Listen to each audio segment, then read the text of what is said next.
Splashdown net. Pad is clear. Go for launch. 10, 9, 8, 7, 6, 5, 4, 3, 2, 1. Ignition, liftoff.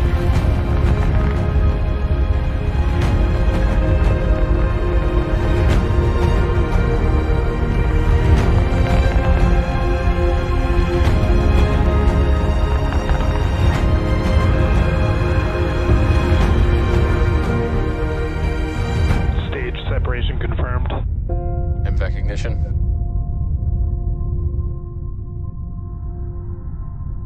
Dragon, separation confirmed.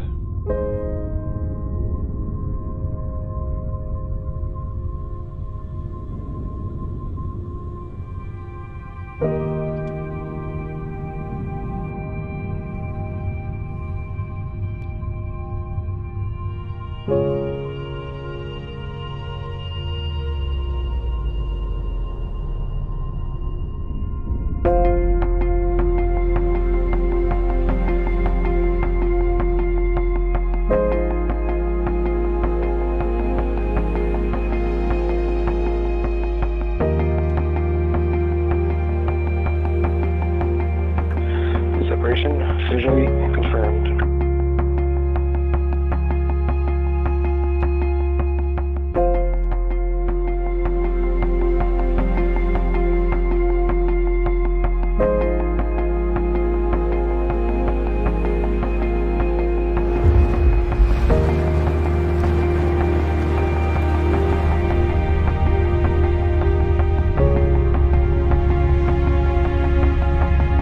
Mains have been deployed.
Good afternoon. It's Saturday, August 1st here at SpaceX headquarters in Hawthorne, California. And on your screen is a live view of the interior of the Dragon spacecraft as we await its departure from the International Space Station. Now, we expect Dragon to push away from the space station with NASA astronauts Bob Behnken, who's actually in the frame right now, and Doug Hurley on board just after 4:35 p.m. Pacific time to make their way back home to planet Earth. My name is Shiva Bharadwaj, and I'm a space operations engineer here at SpaceX, and I'm really excited to be bringing you live coverage today of Crew Dragon as it completes its very first trip to space with people on board as part of our second demonstration mission for NASA. And joining me today is NASA Public Affairs Officer Leah Cheshire. Thanks for having me, Shiva. It really is great to be back here for this historic milestone moment in NASA's Commercial Crew Program.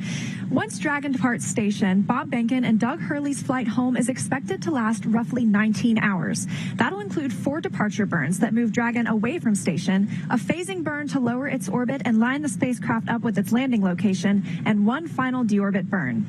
Their trip home will also include an 8-hour sleep period later tonight, where both crew members will be able to get some rest before their arrival back on Earth tomorrow after a little more than 2 months in space.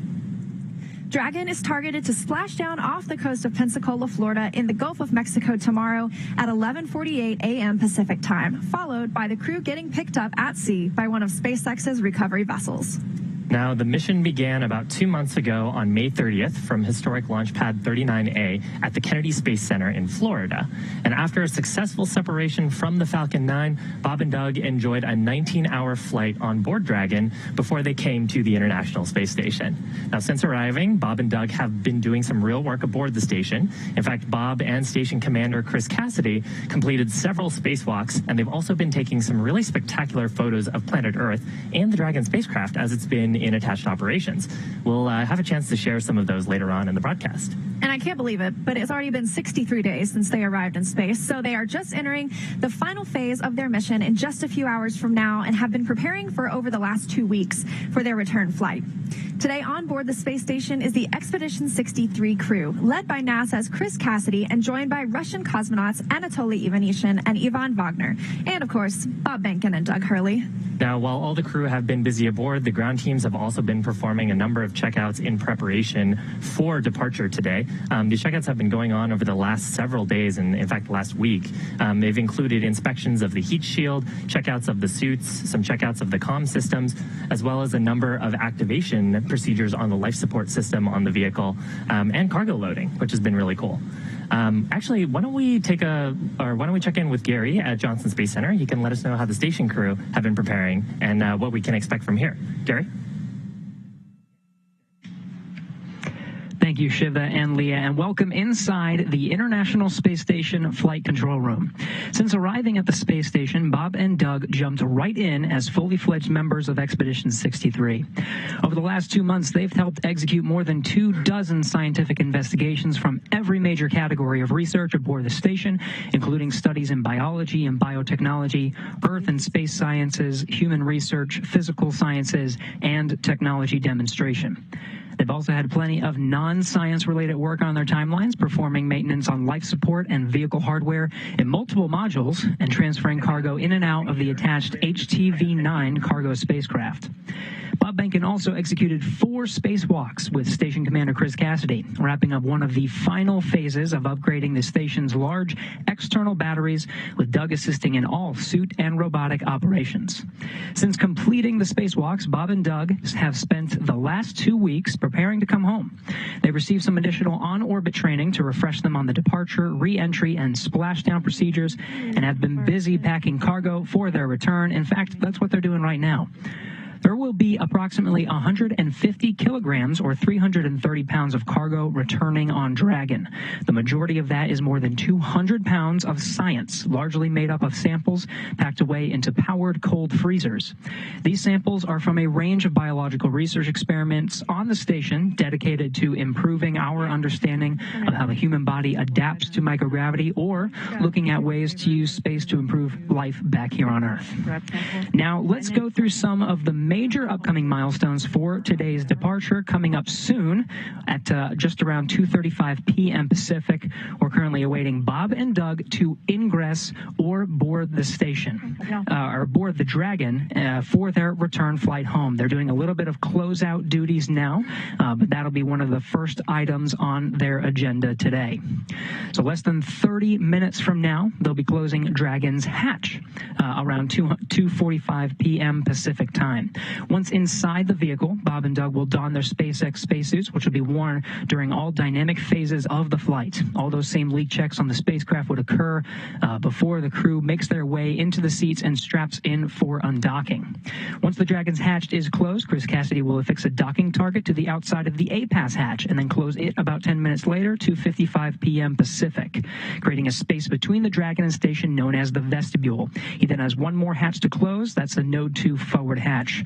Now, after all of those hatches are closed, about 15 minutes later, a ground command will be sent to open the valves on the Dragon side and begin depressurization. That's at 3:10 p.m. Pacific, essentially venting air inside and bringing that space down close to vacuum. They have to pause for 5 psi for a few minutes, allowing the temperature inside that vestibule to stabilize, perform a good leak check, and then continue depressurization.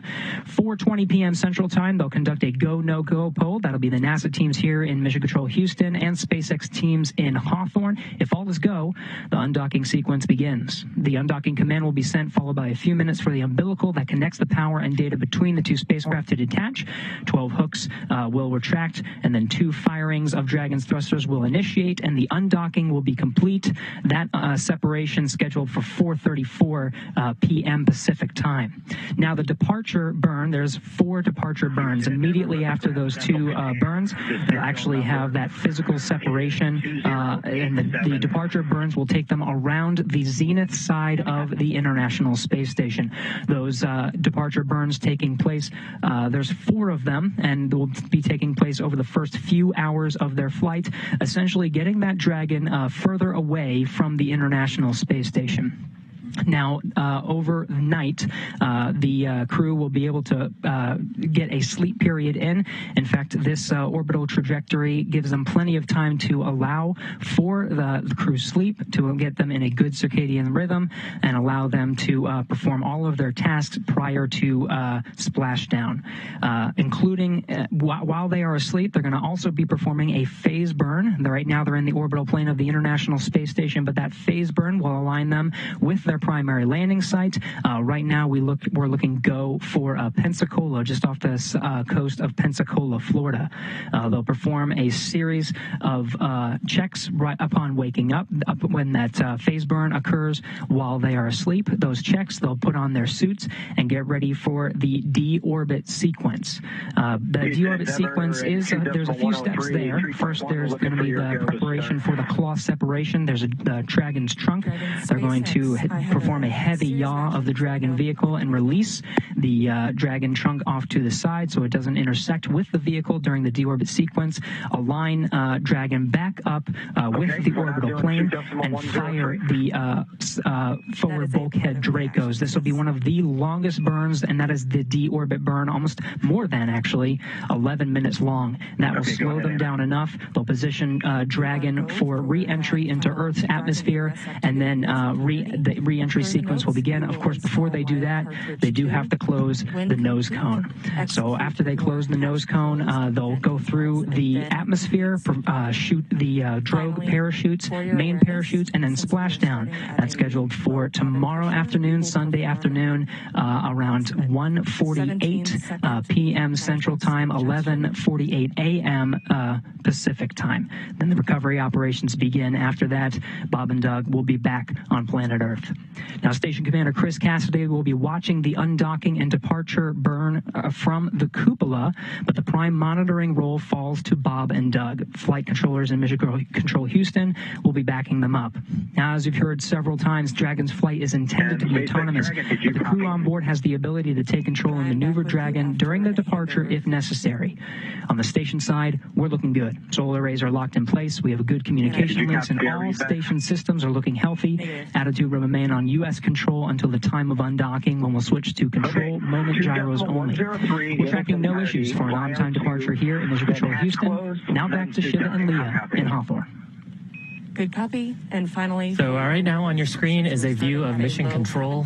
That's actually where the ground controllers are all operating. Actually, why don't we listen into the nets for a second? I think there's some chatter happening there. Copy. Thanks. We're going to start 2.103, assuming we have a go. You are go.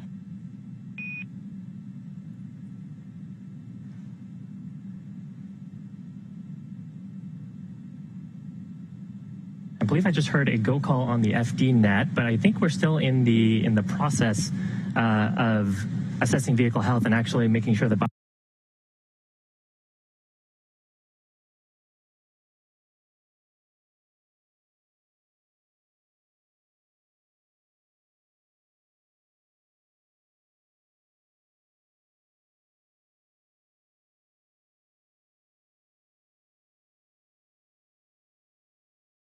and Doug can ingress the capsule, which should be underway currently. Habitable environment long enough to get home safely. in an emergency scenario. The external portion of the suit is also flame retardant as well, so if there were a fire on board the vehicle, the suits would help provide the crew some protection in that event. The suits are actually really cool. They're very aesthetically designed and actually designed in-house here at SpaceX. Yeah, they're definitely very sleek. The crew has actually been really busy all day as they have been preparing to leave. Got up this morning. It's actually evening on the International Space Station right now, and they got up and started working out.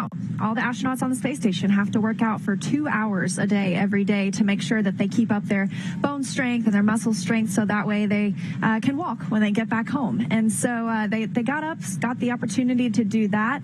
Bob Behnken transferred some emergency equipment from Dragon into the space station. They keep that emergency equipment in there just in case they ever needed to make a quick, speedy getaway in Dragon or take a safe haven in that space in case something were to happen in the International Space Station. Yeah, and Leah, you mentioned the idea of safe haven. Actually, a couple of the visiting vehicles, either the Soyuz vehicle and the Dragon vehicle, when they're attached to the space station, can provide the crew with a place to hole up if there were an emergency on the station or if there was a leak or a fire or depressurization event. And so some of that emergency equipment is stored in the vehicle for quick access in case they needed to get inside very quickly. And the crew actually train pretty rigorously on those emergency scenarios, getting in quickly under all kinds of visibility scenarios and checking that their crewmates are safely aboard in their vehicles as well.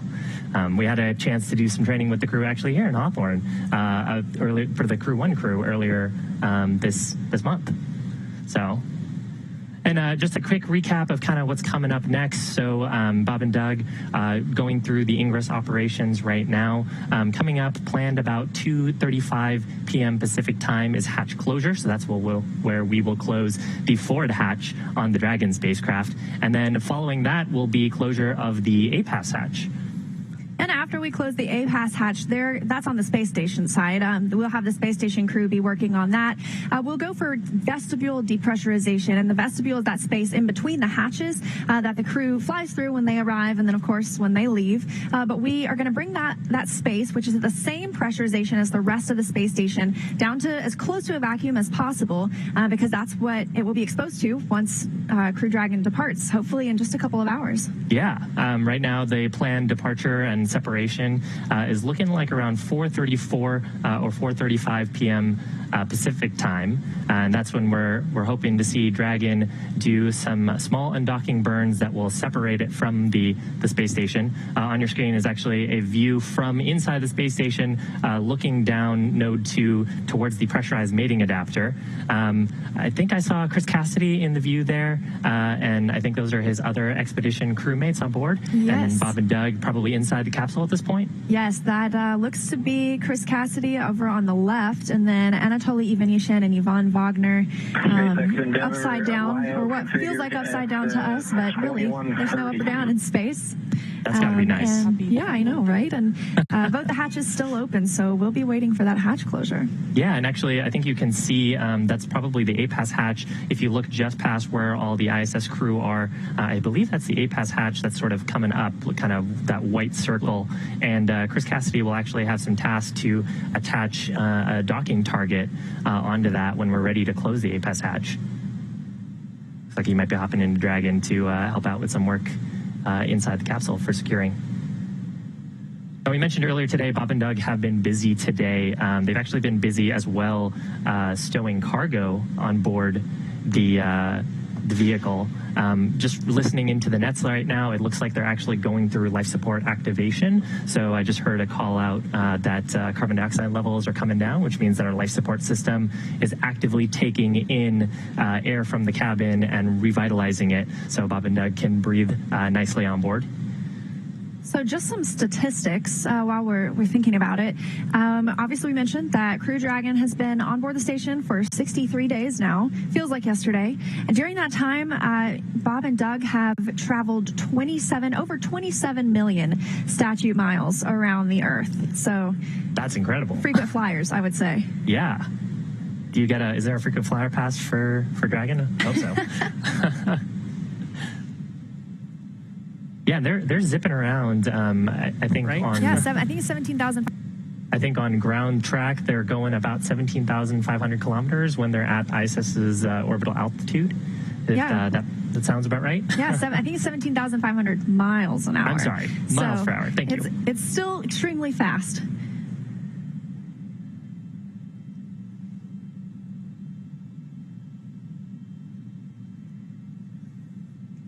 So if you look just above the hatch, you see that ISS 20 flag.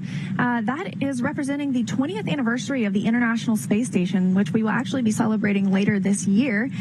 So for the past 20 years, I like to explain it to people as if you are under 20 years of age, you've never lived a day without humans in space. So for the past 20 years, we've had continuous human presence aboard the International Space Station. It's truly international. We have obviously our two upside down friends we see. They're getting a better look inside by turning in that direction. They are from Roscosmos, the Russian space agency. Looks like they are taking out the intermodule ventilation. That helps equalize the air in between Dragon's capsule and the rest of the International Space Station. Yeah, that's right. Actually, while Dragon has been attached to the space station, most of its operations have been in what we call quiescent mode. So that's really just a low power state where we've only got monitoring on the thermal system, the propellant system, taking a look at some parameters in case we were to see anything that would trigger the Dragon's onboard automation to wake the vehicle up and let ground operators know something needs to be addressed. The onboard life support system is actually only used when we close the hatches and for brief periods when we are configuring the vehicle when we first arrive and periods when we're leaving, like right now. So that duct that they pull out, the intermodule ventilation duct, that actually provides clean, breathable air and circulates the air in the capsules, and providing that air from the International Space Station. And it looks like hatch closure is soon to be underway. Houston and Hawthorne from Endeavour. Still We're working to closing the take out forward some hatch. equipment inside Dragon, move it back into the space station.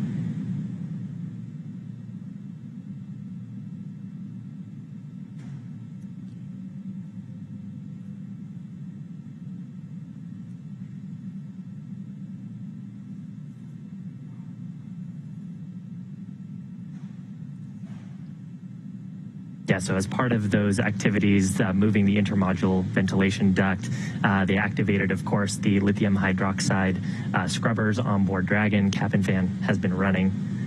And I think we're just waiting on confirmation of hatch closure.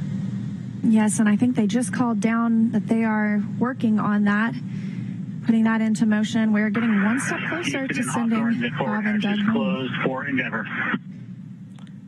SpaceX copies. And Houston copies.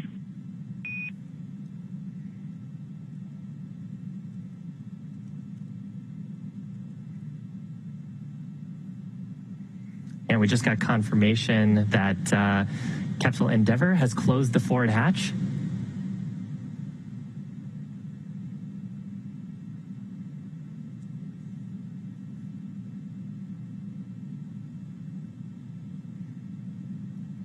We can actually see on our screen the activities to close the APAS hatch as well.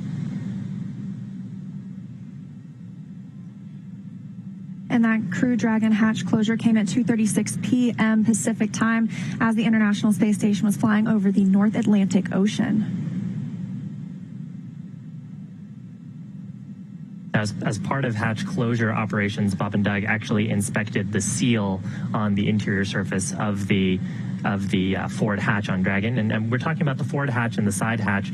The forward hatch is actually the part that's attached to the front, sort of the front portion of the International Space Station. So if you imagine the International Space Station flying in a direction around the Earth, the forward direction of it is what we're attached to. And that, if you were imagining the capsule sitting on the rocket, is actually at the very top of the rocket underneath the nose cone. So if you're imagining the rocket as it was on the launch pad, it's a little bit sideways right now. And there's a sealing surface on that forward hatch that Bob and Doug would have done an inspection on just to make sure that there's no foreign object debris or FOD that could cause a potential leak. And looks like we may be stepping into a satellite handover. It happens commonly on the International Space Station, and it's called actually a TDRS handover, Tracking Data and Relay Satellite System. We're constantly moving from one to the next.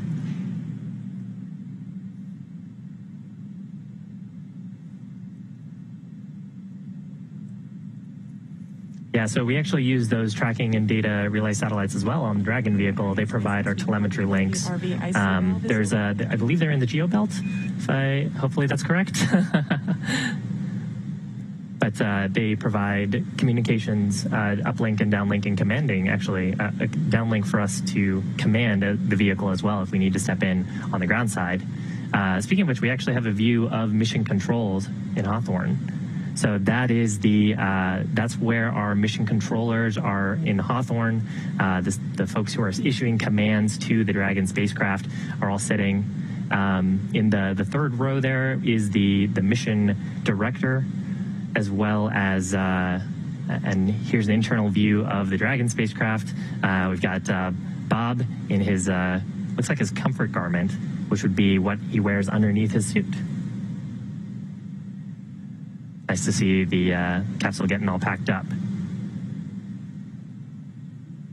And then another view from the International Space Station side of things. Looks like Anatoly Ivanishin flying out of view, and Chris Cassidy down there in between the hatches in that vestibule area.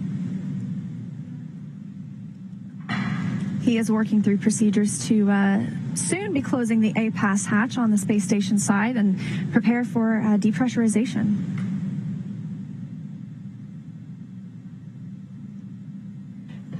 Dragon, SpaceX, no response. Yeah, so we talked about this a little bit. On cameras for your suit donning.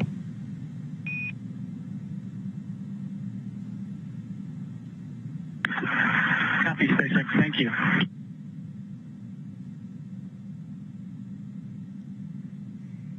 Now, we talked about this a little bit earlier, but the vestibule, the space between the APAS hatch and the forward hatch on Dragon is really just a small volume that is normally exposed to the vacuum of space when we don't have a visiting vehicle like the Dragon spacecraft. And we have to step through some depressurization steps once we have confirmed that all of those hatches are secured, both on the International Space Station side as well as on the Dragon side of the spacecraft. So we just heard the call that Bob and Doug are go for suit donning. So the Dragon hatch is closed. They've said farewell to their orbiting friends for now until they're all reunited in the ground in the future.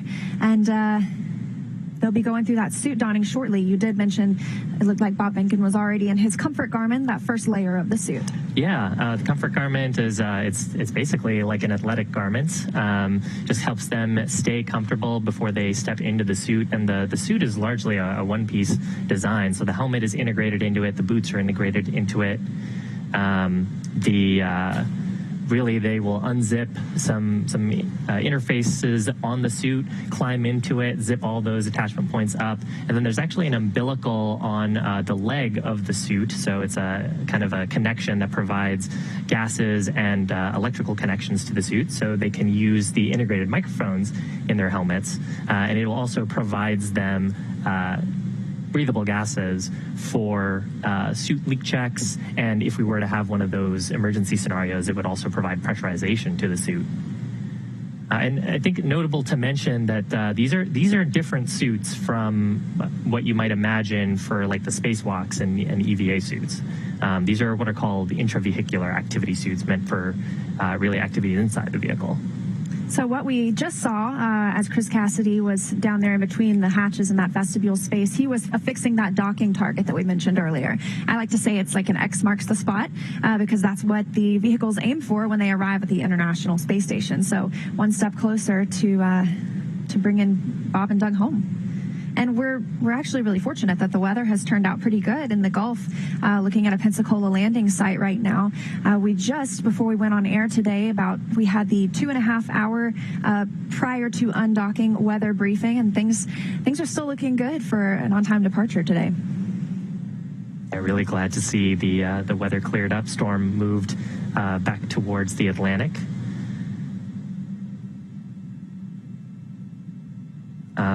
Which opens up our opportunities for landing sites in the Gulf of Mexico, which Gary had actually mentioned earlier, Pensacola being the primary site today. Yeah, so as they continue work on the APAS hatch, let's check in with Gary over on the International Space Station Mission Control Room side of things. Thank you, Leah. We're watching the same view that you are seeing, Chris Cassidy working on that APAS hatch on the International Space Station side, as you saw that hatch on the Dragon side closed. Now, this is an important set of procedures that Cassidy is working right now. You already mentioned the docking target. This is that rod with the X at the end of it. X marks the spot. As Leah mentioned, this is an important item to affix to that APAS hatch. Now, you see he set up a camera just outside of there, and he's also going to be taking some pictures for the ground teams to know exactly how the APAS was configured prior to closing, getting ready for some of those next crews. Now, you saw there was a white padding on the outside of it too. That's just for a safety measure as the crew was moving in between the hatches, but everything going according to plan here. That APAS hatch expected to be closed about 10 minutes after closing the Dragon hatch, which was closed just about 10 minutes ago. So it should be closing very soon. The crew already just a little bit ahead of that timeline. So a few items coming up after that APAS hatch closure. Now you see that hatch is on the station side. There's going to be a space in between the Dragon hatch and the International Space Station hatch. That space is called the vestibule. So about 15 minutes after they close that APAS hatch, they'll give a go for depressurization of that vestibule that is all controlled from the Dragon side. But we'll be watching very closely here in Mission Control Houston.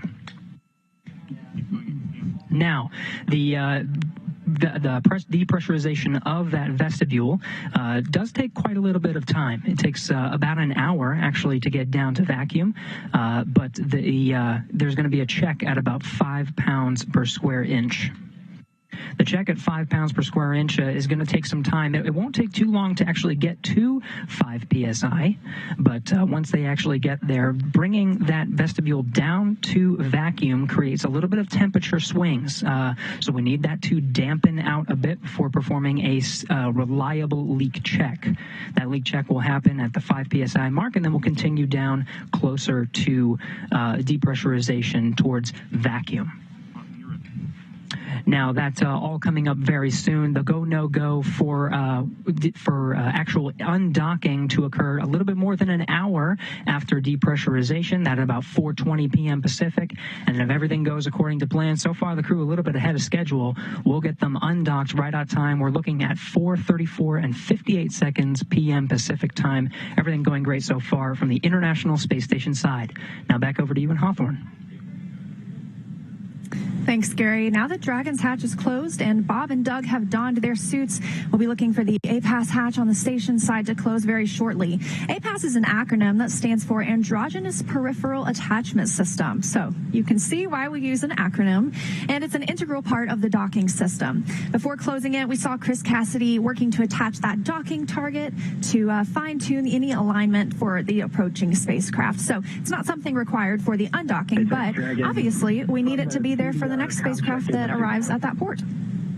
Yeah, and Gary had actually given us a... Anna, I got you loud and clear. Good to talk to you again today. How's everything going? Things are great. I'm super excited to be here.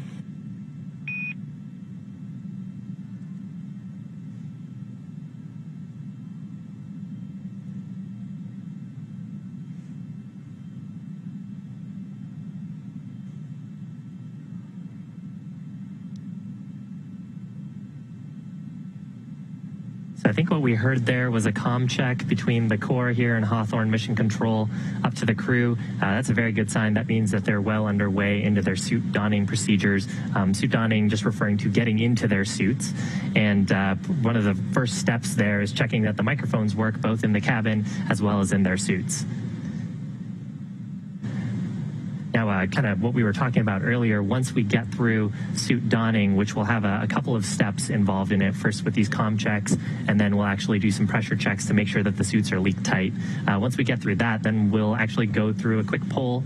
Mission control teams will verify that we're go to depressurize the vestibule, again, which is that space in between Dragon's forward hatch and the station's APAS hatch on the mating adapter, pressurized mating adapter on the forward module. And as you saw, some flashes in that area down in the vestibule. That's Chris Cassidy, commander of the International Space Station, down in that space. He's taking pictures, and he'll be sending those back down to the ground team so that they can check out how the hatch closure procedure went, and he'll be able to provide those detailed photos for future use as well. Yeah, vehicle actually undergoing a number of reconfiguration steps at this point. With crew, of course, on board, we have to make sure that our life support systems and thermal systems are all operating as nominal. And the volume actually in between in the vestibule, that pressurized area, which is now at about 14.7 psi, will actually vent that through some vent valves on the Dragon side of the system. So one of the two astronauts returning to Earth in Crew Dragon is Doug Hurley, the spacecraft commander for the Demo-2 mission. He previously flew on 2 space shuttle missions as the pilot on STS-127 and again on STS-135, which was the final space shuttle flight. Here's a closer look at NASA astronaut Doug Hurley.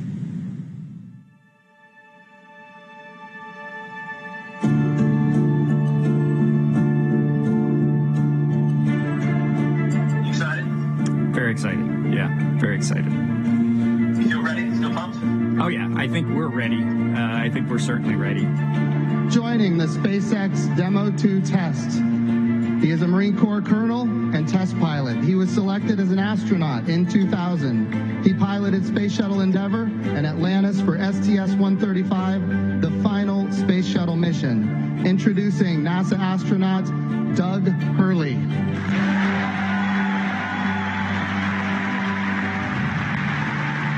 It's a life-changing process in so many ways to fly into space.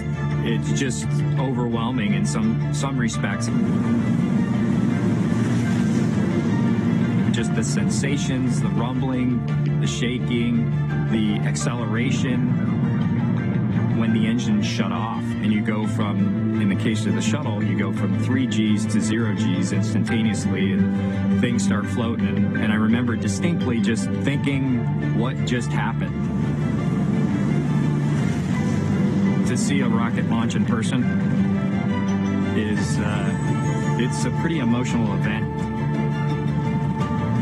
I remember the first time I saw a shuttle launch and it was amazing. And then when I saw a shuttle launch with my wife on it, that is quite the emotional experience. My name is Doug Hurley, and I'm the spacecraft commander for the Demo-2 mission to the International Space Station.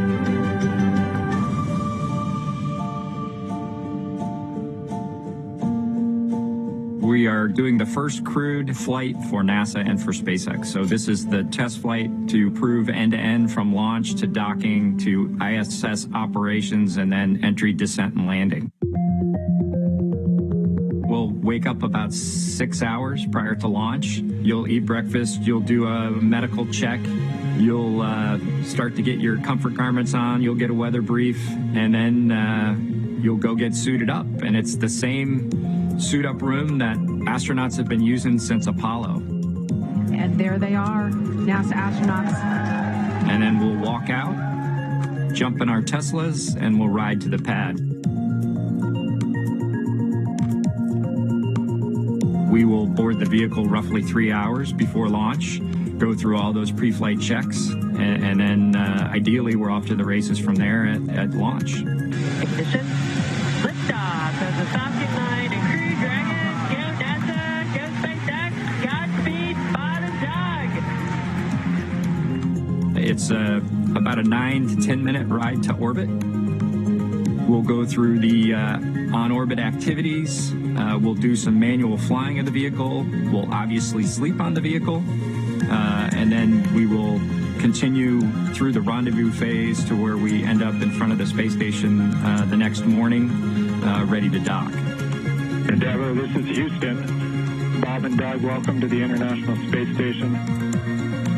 We'll spend likely a few months on space station. We'll be able to do some on-board training with regard to undocking, entry, descent, and landing.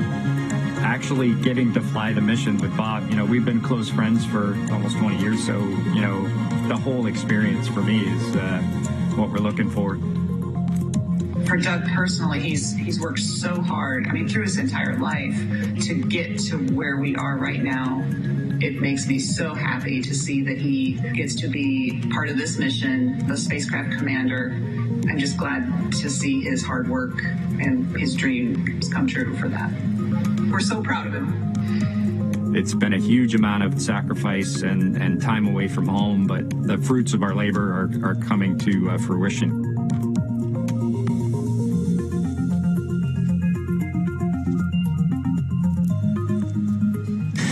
Now, with Doug is NASA astronaut Bob Behnken. He's the Joint Operations Commander for Demo-2. He previously flew on 2 shuttle missions, STS-123 and 130, and he also served a tour as the Chief of the Astronaut Office. Why don't we learn a little bit more about him?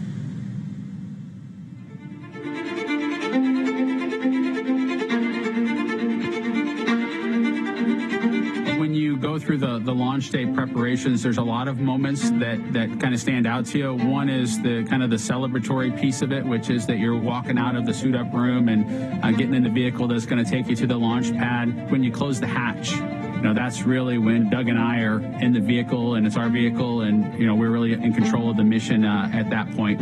Test pilots, their task SpaceX Dragon on the big loop. We are fly into orbit for around the Earth. When you are Live and well to talk about it. There's always a balance of managing risk as you go forward to execute a test point and figuring out a way to collect the data. We hear a sound. Okay, is that sound an expected sound? Or we see a light. Is that light an expected light? What's the source of it? Does it sync up with something else that's going on or not? So trying to dissect all of that in real time in your head is, a lot of things happen like that on launching of a vehicle. From St. Anne, Missouri, he is an Air Force colonel and flight test engineer. He flew aboard Space Shuttle Endeavour twice. Introducing NASA astronaut Bob Behnken.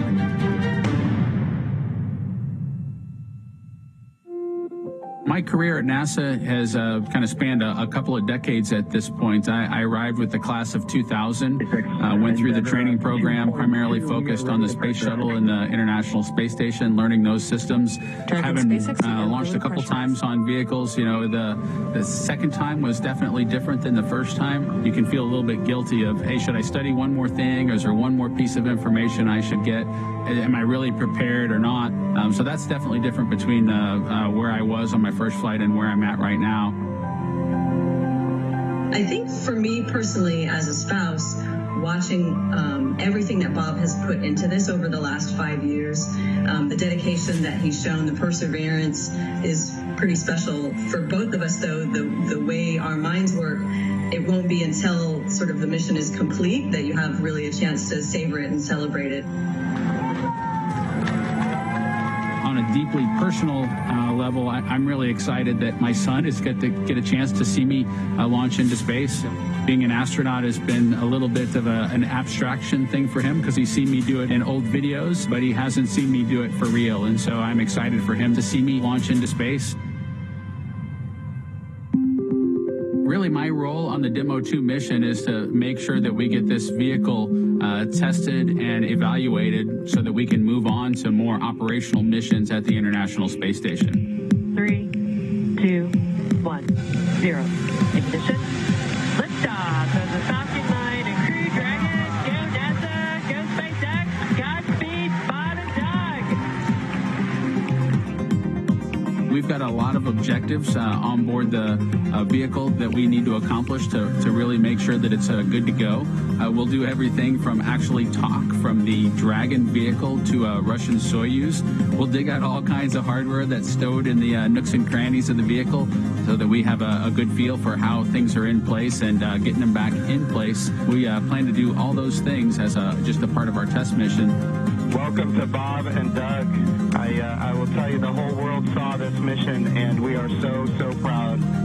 I'm looking forward to that moment when he enjoys the accomplishment, when he realizes we did this, we did a great job, we accomplished what we set out to do. Whenever he lets himself feel that and experience that success, that's what I'm really looking forward to for him. For me, I'm looking forward to when he touches down at Ellington and the NASA plane that brings him home again at the end of it. I think that the thing I'm most looking forward to is actually ending up in the water safely at the end of the mission. I'm expecting a little bit of vomiting maybe to happen in the end game. So when we get to that opportunity to do that, I'm looking for that kind of celebratory event for both of us in the water at the end of the mission.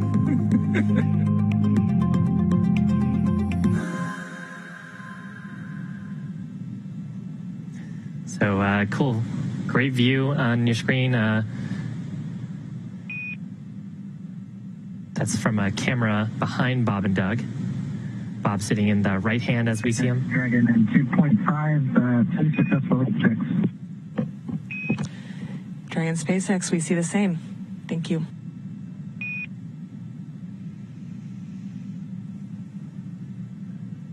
So there's confirmation of a couple of great milestones. Forward hatch is closed. Suit donning is complete. We just completed suit leak checks. Everything nominal. Bob and Doug just raising their visors, get a little bit more comfortable. I love this view because it makes me feel like I'm in the back seat of Crew Dragon, just going along for the ride. We did have, as you mentioned, APAS hatch closure during that brief video, as well as the beginning of suit leak checks. I've got a few milestones coming up. Next, we'll be looking for that vestibule depressurization, bringing that space down to a vacuum. That should be happening very shortly, hopefully within the next 5 minutes, actually. Yeah, so again, on your screen, left-hand side is spacecraft commander Doug Hurley. Right-hand side is spacecraft pilot Bob Behnken, and also joint operations commander. In front of them are the 3 touchscreen displays in the Dragon spacecraft. And with suit leak checks complete, the next major milestone, as you mentioned, Leah, is vestibule depressurization. So you can see they're checking out all their screens. The crew will actually be monitoring during the departure portion of the flight.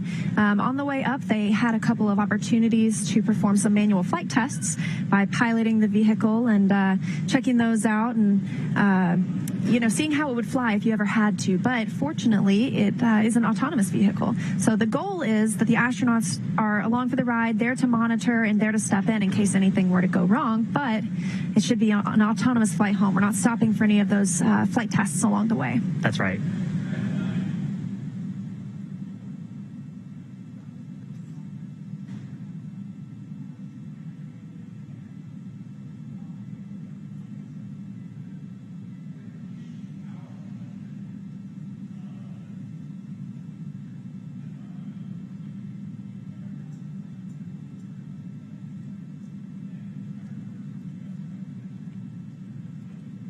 Just trying to take a look here to see what the vestibule is currently pressurized at. Taking a look at the data, it's about 14.1 psi, so pounds per square inch. For reference, at sea level on Earth, we're at about 14.7 psi, and if you're about 1,000 feet above sea level, then you're actually at about 14.1. Just happened to look that up earlier today. Looks like we might have lost the camera feed. Might be another handover. Probably so. We are waiting for that vestibule depressurization to begin. We're getting calls from the crew that they're getting ready for that. So things are moving along smoothly. Everything is happening on time for an on-time departure from the International Space Station today. Yeah, and that call will actually be the ground side. We'll do a couple of checks, make sure that we're go, and all of the data and telemetry on the Dragon side of the vehicle looks good, and on the vestibule sensors look good. Then there should be a call to the crew from the core, letting them know that that we're planning to step into commanding vestibule depressurization, and then we'll actually issue that command. For this command, we are in joint operations. So what that means is the flight director in Hawthorne, or in Houston at Johnson Space Center, the flight director of the International Space Station has mission authority for the mission. And any commands that we want to issue to the spacecraft will actually have to get permission from the flight director. And so some of those calls will be happening in the background before we actually begin that depressurization.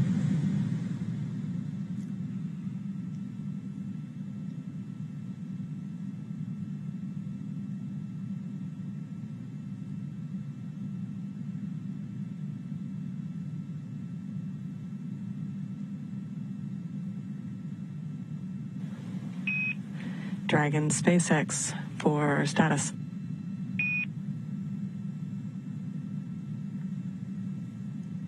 Go ahead, Anna. The ground has verified system reconfigurations for hatch closure are complete and they are nominal. The ground will step into vestibule depressurization shortly. And finally, control of cabin air temperature via your procedure 4.080 is allowed at this point. And note that the hex is currently configured for maximum cooling.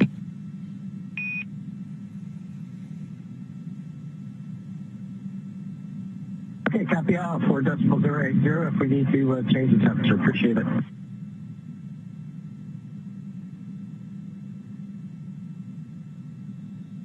And some words going up to the Crew Dragon crew from, as you mentioned, the core, the crew operations responsible engineer here on the ground at SpaceX. They spoke with the teams in Mission Control Houston and decided, yes, they are almost ready to begin that depressurization of the vestibule. This is the exact opposite procedure that we saw on the way up. And sounds like vestibule depressurization has begun.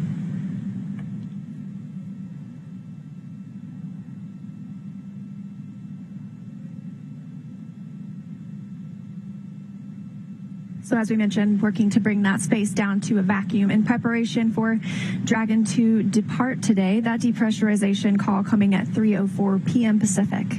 And moving pretty quickly, data shows we're currently at about 12 psi in the vestibule.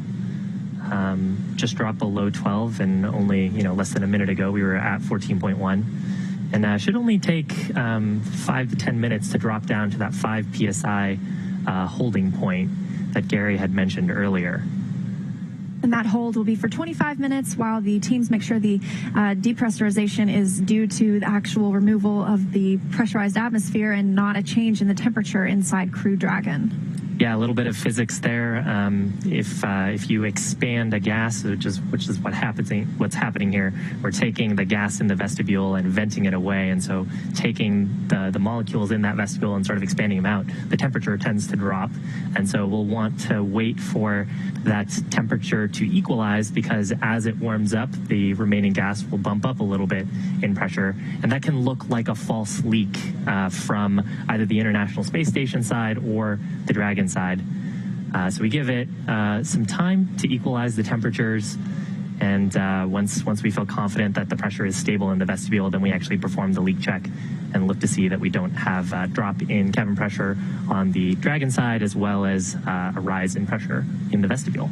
And things are moving quickly. We are actually already at 8.5 psi, it's pounds per square inch, in the vestibule. And as you mentioned just a moment ago, we were at 14.1. So at 8.2 now, and then we'll be waiting for that 5 psi point where we'll do that 25-minute hold.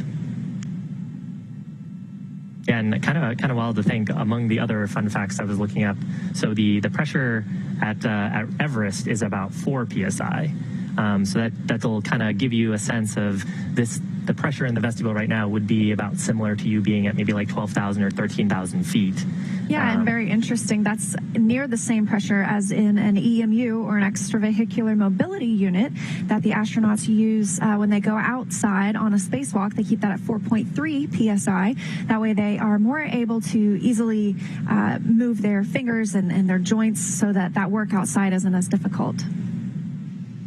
Something interesting to note on the extravehicular, or on the EMUs. So at that like roughly 4 psi, where you're not breathing the same mix of air that you would be breathing here on the ground. Here on Earth, we'd be breathing something like 70% nitrogen and then about 20-something% oxygen. You actually need the concentration of oxygen to be higher. So when you go to those lower pressures, those suits actually transition to oxygen, right? And taking a look at the data, it looks like we are at 5.9 psi in the vestibule. So coming up pretty soon, we should be expecting that call of having reached that 5 psi level that we're waiting for that 25-minute check. mission controllers that you can see on your screen. Specifically, who we refer to as the systems officer will be monitoring for the pressure. We'll also be looking for temperature checks on that area. The systems officer is actually responsible for the life support systems and thermal system on the vehicle, and so they're most familiar with that telemetry and able to make those calls for nominal leak check complete. And they'd also be responsible for checking that the vehicle configures into appropriate transition modes. And I just heard that the initial depressurization of the vestibule is complete, looking at 5 psi, nearly on the dot. So I think what we can expect next is a call from the core up to the crew to let them know that the thermal hold period is beginning. And then we will probably also hear when the leak check is complete and the results of that leak check.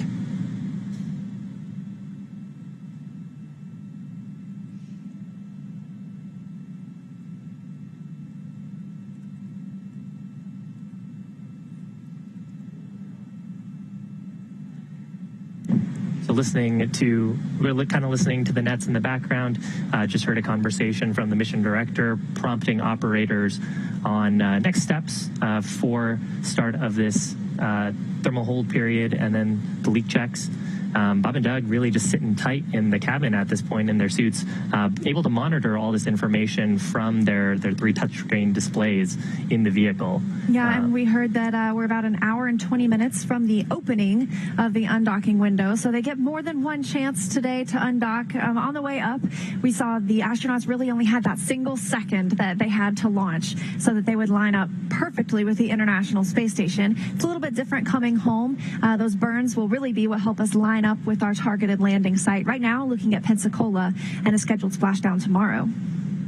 There's a view on your screen. Left-hand side is the International Space Station. So that's coming from Node 2, or the forward node. Looks like Commander Chris Cassidy taking a look down the PMA and sealing up the hatch. Probably checking the seal there, it looks like. Yeah, probably checking it for FOD, or foreign object debris, making sure that there's nothing, even a minuscule hair, that could impair the hatches from getting a good solid seal. So it looks like another handover of our TEDRS satellite systems. Those are tracked. The flight controllers know when to expect those, and so they can target their communications with the crew and any of those operations around that as well. And now would actually probably be a great time to kind of hear what the mission control team in Houston is doing and what's going on station side. Gary, can you give us an update? I sure can, Shiva. We're seeing the same results of the vestibule depressurization. It went down pretty quick, but again, as you said, we're looking for that thermal stabilization before we perform the leak checks. We saw good leak checks from the crew's suit-up procedures. The suit's looking pretty good. And then we just saw Chris Cassidy aboard the International Space Station finishing out his closeout duties of the pressurized mating adapter. That was that long tube on the other side of the hatch that he just closed, putting some items there, getting ready for the next crew coming up later this year. He closed the APAS hatch and configured that for closure and taking some closeout photos and checking for any foreign object debris, and then eventually closed that Node 2 forward hatch. That'll complete Chris Cassidy's duties really aboard the International Space Station for today. The primary role of undocking monitoring actually goes to Bob and Doug, with Mission Control Houston flight controllers monitoring from the ground. Chris Cassidy will be able to go inside the cupola. The shutters of the cupola windows are scheduled to be shut, but he'll be able to open them for situational awareness, take some good closeout photos of Dragon departing. Right now, we're just, again, in a holding period for that vestibule depressurization, holding rock steady at 5 pounds per square inch, 5 psi. That is the final step. That is the final check, really, for vestibule depressurization until we get down closer to vacuum. And then, of course, we have the go, no-go for undocking coming up in just about an hour, and then eventually we'll get to separation, right now scheduled for just after 6:30 p.m. Central Time, 4:30 p.m. Pacific Time. Everything looking good from the International Space Station side of things. Again, Cassidy's duties really wrapped up for today, closing both of the station hatches. With that, we'll continue to monitor this thermal stabilization, ready to continue depressurization of the vestibule coming up here shortly. With that, we'll pass it back over to you in Hawthorne. Thanks, Gary. Appreciate it. On your screen, a view from that camera looking at Bob and Doug's console. So when Dragon undocks today, it'll actually weigh over 27,000 pounds. We're looking at 27,600 pounds. Of course, in microgravity, that's nearly nothing. And they'll have about 3 days worth of food and snacks on board. So we're planning on them to get home tomorrow afternoon, tomorrow midday for us here on the Pacific Coast. And so those 3 days of food and snacks are there just in case there were to be some weather crop up that wasn't expected, and they can remain in orbit for a couple of days after undocking and be perfectly fine. Yeah, that's right. The supplies that they have on board are really there in case we had a wave-off scenario.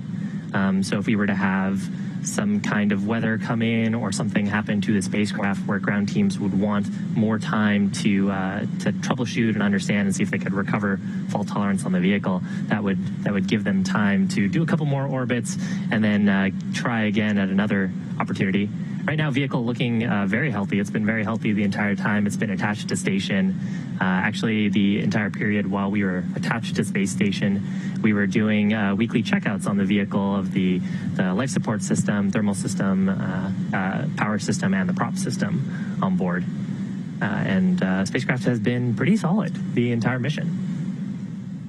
So while we are in this holding period right now of depressurization, we're holding at that 5 psi, 5 pounds per square inch to make sure that there is no difference in temperature that's really causing that to fluctuate. A look ahead at the undocking, we are expecting to see undocking last about 5.5 minutes.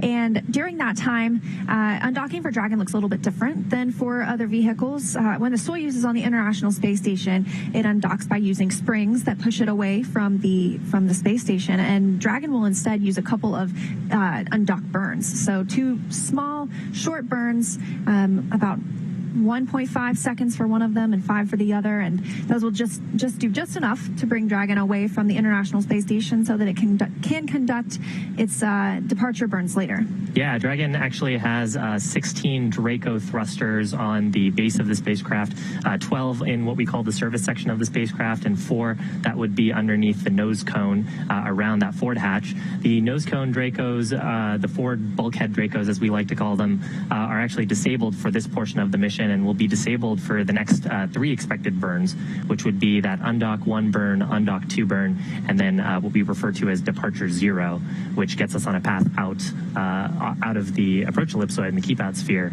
around the International Space Station. So these first 3 burns will actually only use the 12 surface section Dracos. And we actually have that many because of redundancy on the vehicle.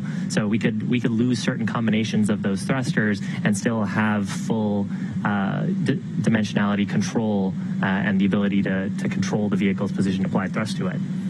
So if you're wondering what's keeping Dragon attached to the International Space Station right now, there are 2 sets of hooks, 6 on each side, so 12 hooks. And when that undocking sequence begins, the hooks will open and the umbilical, which provides power from the space station to Crew Dragon, that will detach, and then those short burns will fire and Crew Dragon will be on its way.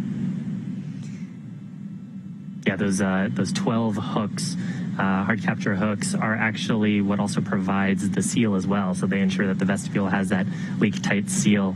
And on the way up, when we docked in late May, that was one of the major milestones after we had attached, verifying that the soft capture system had completely closed and that all those hooks had driven closed. So as you can see, NASA astronaut and commander of the International Space Station, Chris Cassidy, he's staying behind on the International Space Station for right now, and he'll return to Earth aboard a Soyuz in October.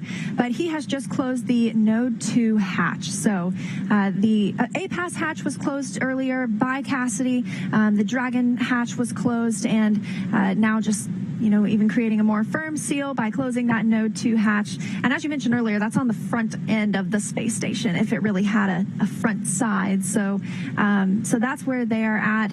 And you saw him taking some pictures, recording that process, and he'll be able to deliver those to the ground later for analysis and just to check out at how everything went, this first departure for Crew Dragon with a crew.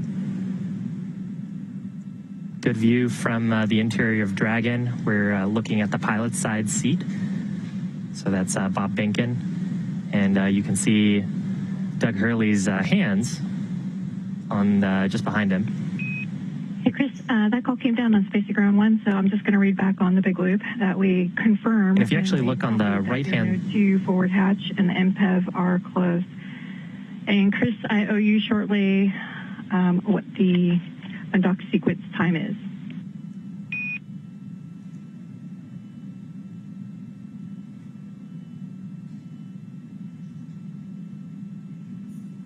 And that was a call to Chris Cassidy on the space station, checking out and making sure that they were just echoing that they saw that Node 2 forward hatch closure. Things progressing well for an on-time departure. When Doug and Bob got into the spacecraft today, they had a few housekeeping things to do. They wanted to make sure those footrests that you see right there are firmly attached for the ride home. And then you can see a window over to the right of your screen. Those have had some window covers on them. They removed both of those, but they are still available so that when the crew go to sleep later tonight, they'll be able to put those window covers back up. That'll keep them from seeing a sunrise every 45 minutes or a sunset, because the space station, as we mentioned, is orbiting Earth at 17,500 miles an hour.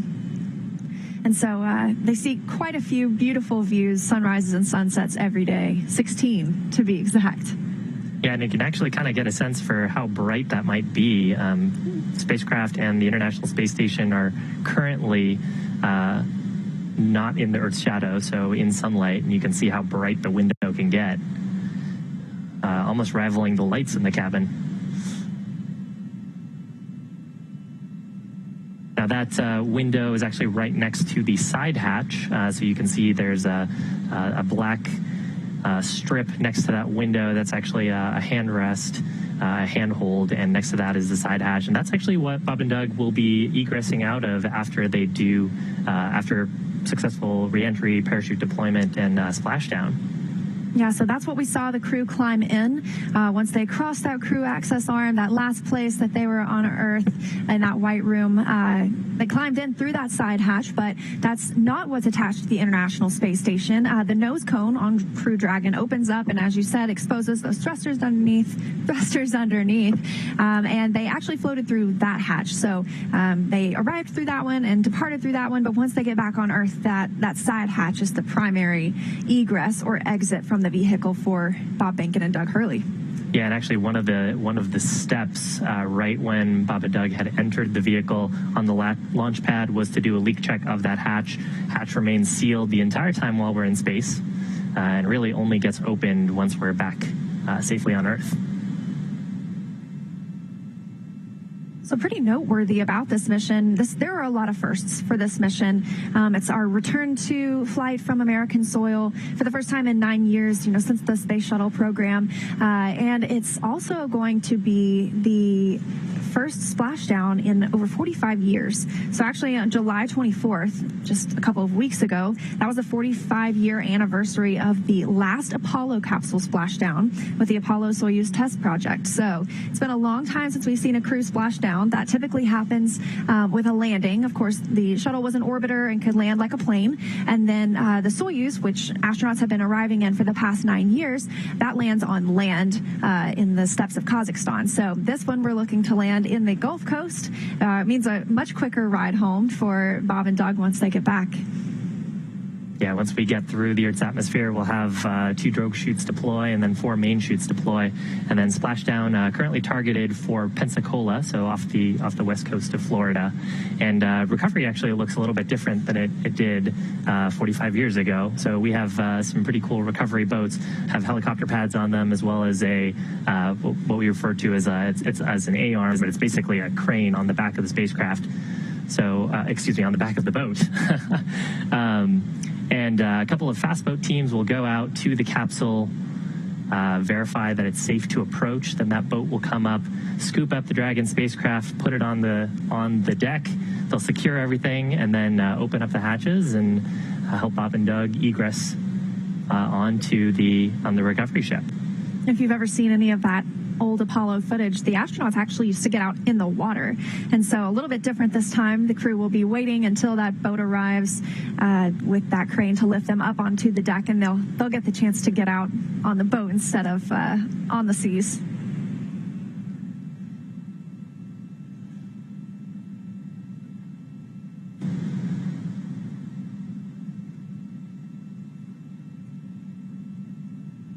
Yeah, and actually for recovery, we have 7 potential recovery sites, what we refer to as supported landing sites. So those are areas where a recovery team can get there very quickly, recover the crew within a couple of hours of their splashdown, but usually actually much faster than that. So we've got 4 sites in the Gulf Coast on the west, or in the Gulf on the west coast of Florida, and then 3 sites on the east coast of Florida. One of them, of course, being Cape Canaveral. So as we were watching this past week, this tropical storm become a hurricane, there was some concern about returning today because we do have some recovery criteria. Landing in the water is a lot more difficult than landing on land because you have to consider things like wave height and wind speed. And so we're looking at those spaces in the Gulf, and they're looking pretty good compared to obviously the spaces on the east side of Florida. But yes, we have to take into consideration what the helicopters can arrive in and what all the boats can withstand and what the crew capsule itself can withstand. Yeah, that's right. The hurricane Isaias moving up, I think, the east coast of Florida now. So hopefully folks are staying safe out there. I know Doug actually took some photos from the cupola of this hurricane as it's moving up the east coast. But luckily, no major impact to weather on the west coast. Good winds, no significant lightning, no significant rain is projected for the area. And I think importantly as well, the wave heights, which are important for the spacecraft, but also for the recovery ship to be able to get close and for teams to secure the spacecraft and ensure that it's safe for recovery. So currently we are in a hold period of the vestibule depressurization. That's the area between the hatches that the astronauts fly through or float through when they arrive and float through when they depart. So we are holding at 5 pounds per square inch for 25 minutes to make sure that checks out, and they continue with depressurization after that. But Bob and Doug, as you can see, this view over their shoulder, it makes it look like we're on the ride with them. They have donned their suits. They are in their seats, monitoring everything on those screens aboard Crew Dragon. Why don't we actually check in with Gary at Johnson Space Center in Houston, hear how things are going on the space station side, and how do things look at Johnson, Gary? Hey, Shiva, things are looking great here. We are also watching that vestibule depressurization, of course, complete now, holding at 5 psi. We're just looking at that thermal stabilization, just waiting for it to stabilize, balance out its swings, so we can get a nice solid leak check before continuing down close to vacuum. On the International Space Station side, we did close the APAS hatch, affixing that with a docking target. It's a rod with a little X at the end of it. Chris Cassidy performing those duties and taking some closeout photos, just making sure that everything was okay, checking the configuration, and that'll be reported to teams here on the ground so they understand the configuration for future crews to visit. He then loaded up that pressurized mating adapter. That was that tube that he was on the other side of which was closing the APAS hatch, putting some items in there for storage, and then eventually he did successfully close and lock the Node 2 forward hatch, completing his duties for the day. So he will be, of course, watching Bob and Doug depart the station. He'll be in the cupola module. This is that 7-bay window that looks right down on the Earth, provides a very good view of the Dragon departing from the forward end of the International Space Station. He'll have a camera right in his hand and be able to take some pictures as they depart the International Space Station. But the primary monitoring role will actually be in the hands of Bob and Doug, the Dragon vehicle being an autonomous departure vehicle.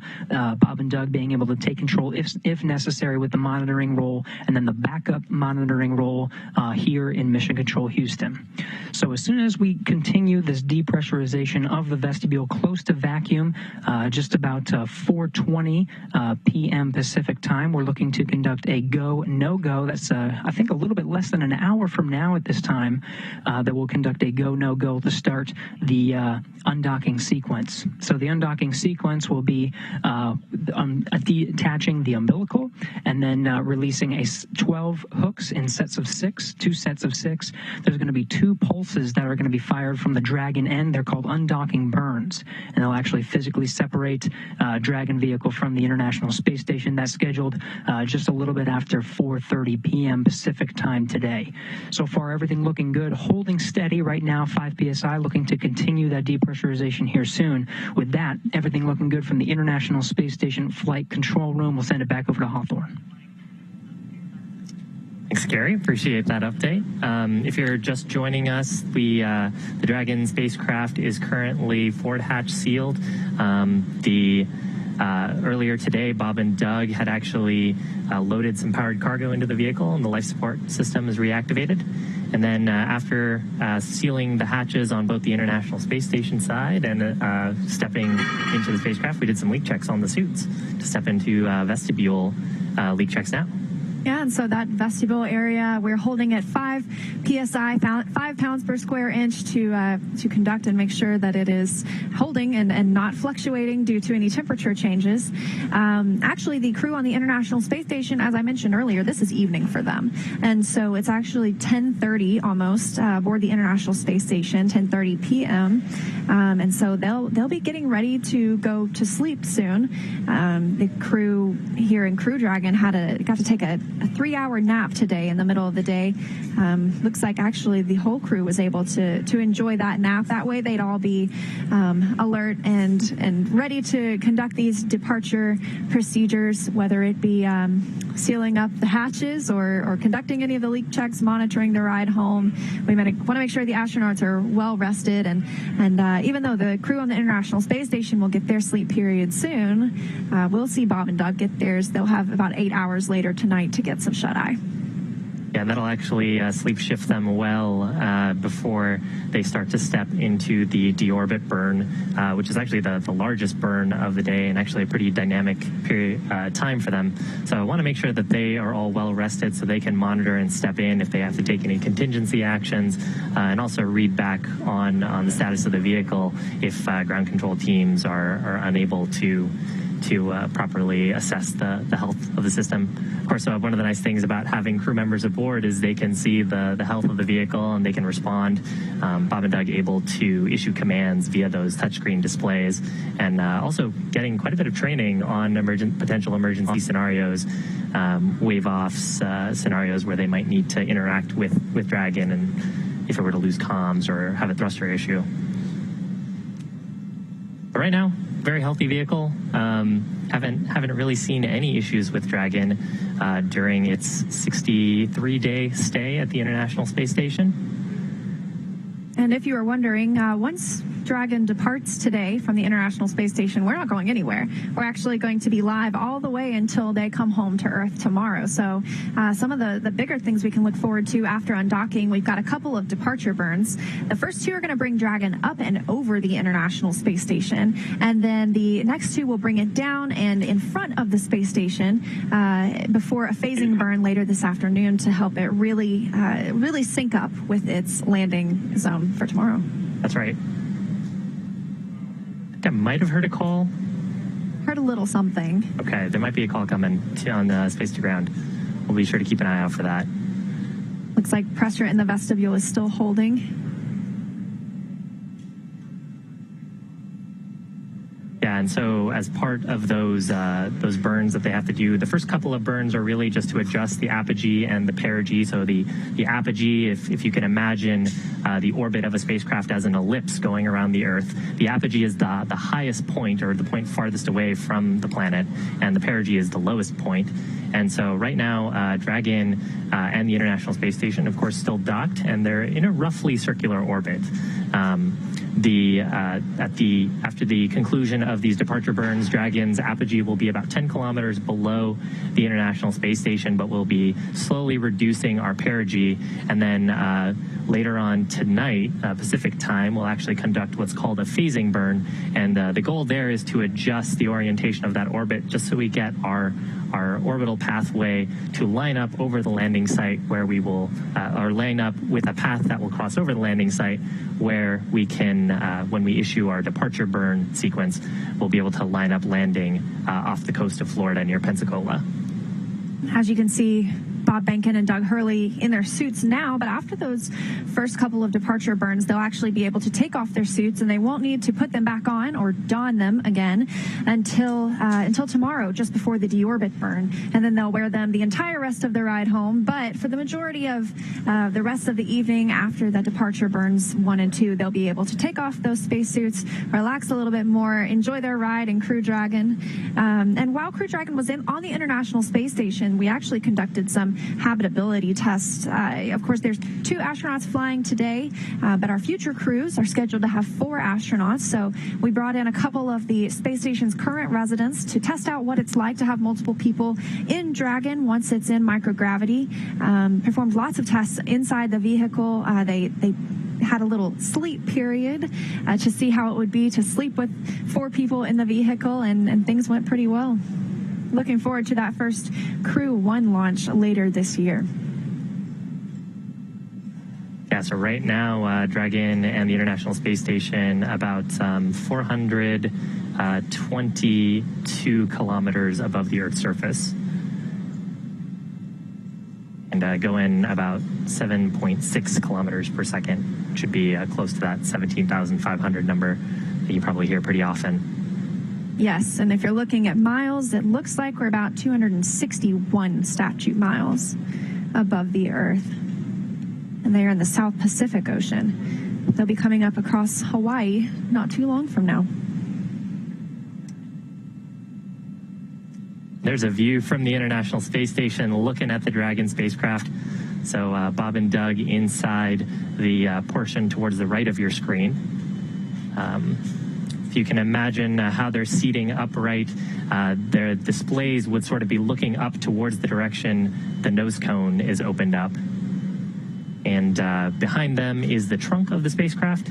So that top side, the black shiny part, is actually our solar panels on the body of the spacecraft. And below that, the white side of the spacecraft is the radiator. So that's where we're radiating away our heat generated by the avionics and the electronic hardware aboard the vehicle, and of course from Bob and Doug themselves. Generating a little bit of heat based on how much physical activity and exertion they're doing. Right now it looks like they're pretty comfortable, just kind of hanging out in their suits.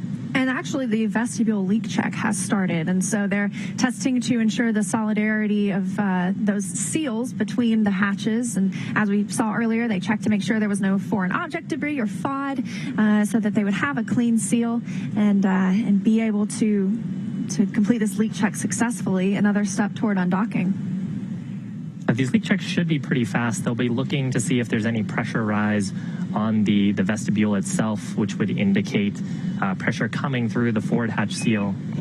Dragon SpaceX on the big loop. Vestibule thermal stabilization is complete, and the leak check period has started. Additionally, the Dragon to ground path is now available. If you would like to swap one of your audio destinations to Dragon to ground, I am happy to support a comm check at this time. Okay, Bob will do that.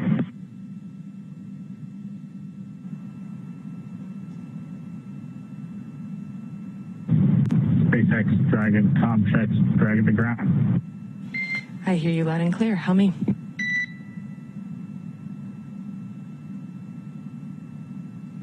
And Anna, you came in very quiet. I'll bump up that channel and maybe we could try it again. Copy. How is this?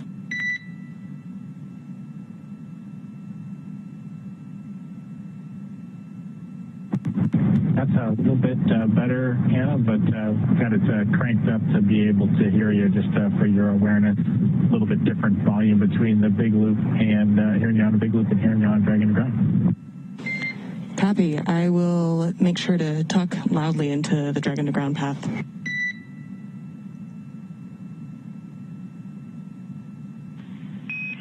And Dragon, Houston on Dragon to ground for a comm check. How do you copy me?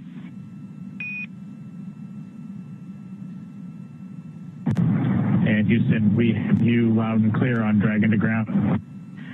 Actually, my bad. I was not on the correct loop. Comm check again on Dragon to ground from Houston. Okay, Leslie, we have you loud and clear on Dragon to ground.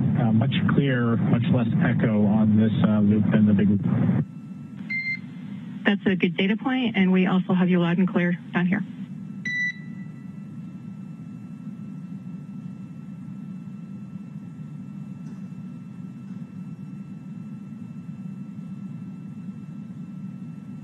So we just heard some comm checks between the crew aboard the Crew Dragon and the Core here on the ground, and then with the Capcom in Houston. They're two very similar positions.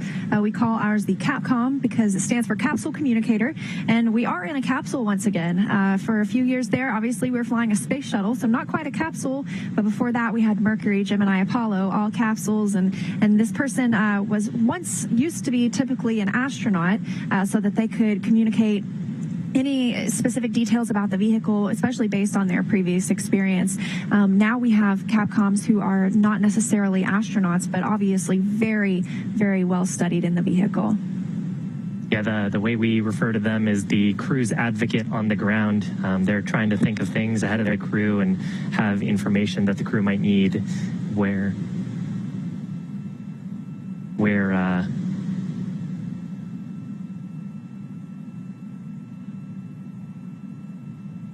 but they tend to act as the advocate for the crew on the ground, letting them know where equipment might be stored in the vehicle, letting them know of upcoming steps. If there's any troubleshooting that the crew need to do or information that the crew need, they interact with the crew. Typically also train very closely with the crew in simulations and also during their training periods to get them familiar with all of the procedures that they need to operate in the spacecraft.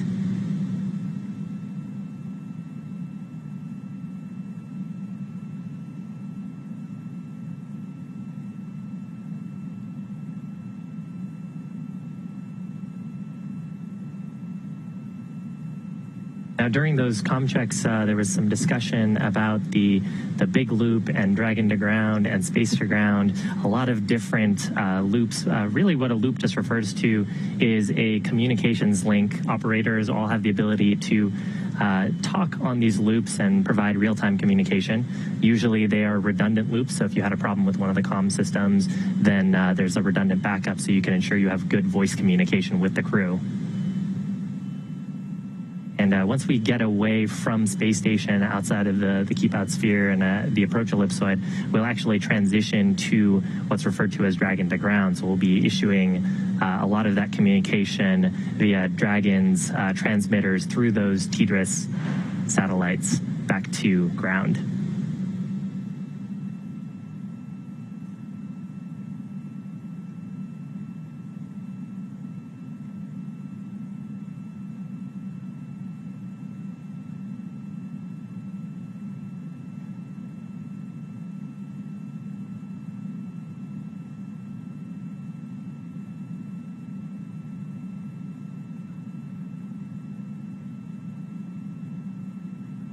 So as we mentioned earlier, 63 days aboard the International Space Station for these two spacefarers. Was not their first flight. They both had two previous shuttle missions, and they both have families that are very excited to see them once they get home. I know some folks here around at SpaceX refer to them as the space dads. Both have young boys, and I know that they have to be excited to get back to their families soon. And the space dads actually brought a cool zero-G indicator up with them. An apatosaurus, a kind of sparkly apatosaurus, who was sitting in the seat next to them for the ride up. And as I understand, their sons actually voted that that was going to be the zero-G indicator between the two of them.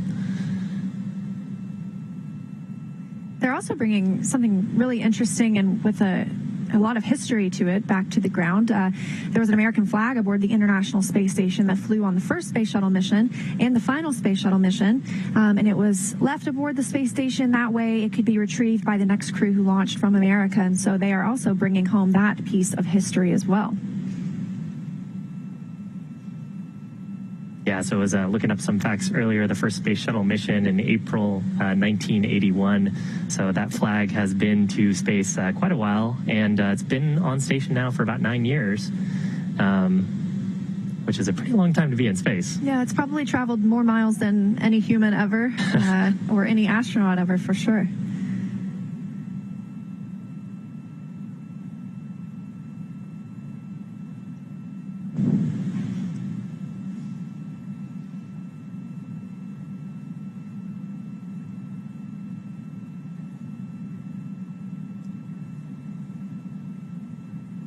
So if you're just joining us, we're currently looking at two views inside the Dragon spacecraft.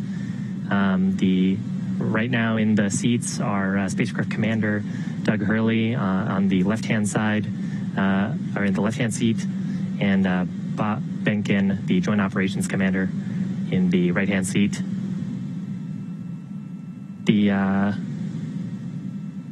The crew got on board. They've had a relatively busy day packing cargo on board the spacecraft. They closed the forward hatch and the APAS hatch on the pressurized mating adapter on the International Space Station side.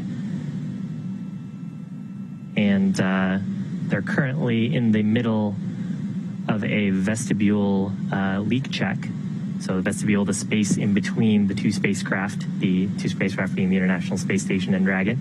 So we've brought that down to about 5 psi at this point, and verifying that there's no leakage from either side. The International Space Station is also in the current proper configuration for that departure. They do something called feathering the solar arrays, and so what they do is they turn and lock them at an angle. That way, when Dragon leaves the space station, obviously it's going to use its thrusters, and those thrusters have exhaust that are emitted, and we don't want those to contaminate any of the solar cells on the arrays because that makes them less functional. They can't perform as well if they're coated in exhaust, and so those exhaust plumes avoid the solar arrays because they are feathered, and we also just don't want to put extra stress on the solar arrays. So it sounds like the International Space Station and is set up well for the upcoming departure of Crew Dragon. And as kind of a preview of what's happening on the ground side, so operators in mission control in Houston, and of course operators here in mission control on Hawthorne, looking at the health of the vehicle systems. Right now we are in what are called joint operations because of our proximity to the International Space Station. And so in joint operations, the flight director out of Houston is actually the prime authority for any commanding or anything that'll occur up in space close to the International Space Station.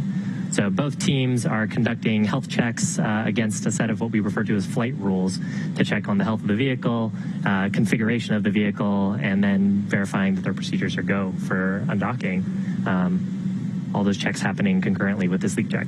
Yeah, and we'll be in those joint operations through the exit of the approach ellipsoid. So there are two invisible lines, sort of, that vehicles cross upon arrival and departure from the International Space Station, and these help us govern, we have specific rules for each one that the vehicle shouldn't cross if they violate any of those. And so some of those, for the keep out sphere, that smaller sphere around the space station, we call that for orbit safe. So if the Dragon were for some reason lose control of any of its thrusters, it would be safe for 4 orbits if like not hitting the International Space Station if it's inside that keep out sphere. And then the approach ellipsoid has a little bit of a lesser time frame. You need to be 24 hours safe, and that gives time for the teams on the ground to troubleshoot anything that might arise, as we mentioned, if there were some reason they couldn't send commands to the vehicle, or the vehicle couldn't be commanded by the astronauts. So those are typically hold points on the way up for our visiting vehicles, but on the way home we won't be stopping any. We'll be heading straight for Earth. with a splashdown planned for tomorrow. Here's the external view of the Dragon spacecraft from the International Space Station. That structure that you see, kind of hemispherical structure on the top, is actually the nose cone. And then on the right-hand side of your screen is that pressurized mating adapter that we saw the crew in earlier. So Commander Chris Cassidy aboard the space station, closing the APAS hatch and Node 2 forward hatch on those two. And of course, Bob and Doug closing the Dragon forward hatch. And much later on in the mission, right before we are planning to step into, right before we really re-enter the Earth's atmosphere, we'll end up closing that nose cone to protect the sensors and thrusters that live underneath it. Another thing we'll also see happen is the jettison of the trunk. And so the trunk was on the end of Crew Dragon. You could see it had the solar cells wrapped around it, helping Dragon gather power from the sun. And that'll be removed. You can see it again. It's got some fins on it back there. That will not return to Earth with the Crew Dragon capsule. That will actually burn up upon reentry into the Earth's atmosphere. And that's where, on the way up, we would be able to store any unpressurized cargo. So if there were something that we'd like to install on the outside of the International Space Station, that would be a good place to put it, and the astronauts could use that. It's an extra trunk. I mean, it's exactly what it is. So it's not for any of their personal luggage, but it's great for any of that unpressurized cargo. Yeah, those aerodynamic fins are actually pretty important. If there were a launch escape event, those aerodynamic fins provide stability to the vehicle as it were to separate from Falcon 9. Of course, we didn't need to see that during this mission, and hopefully we won't see that ever since the in-flight abort mission that happened. And the back on the trunk also contains the thermal coolant loops for the vehicle, so we radiate away heat to space.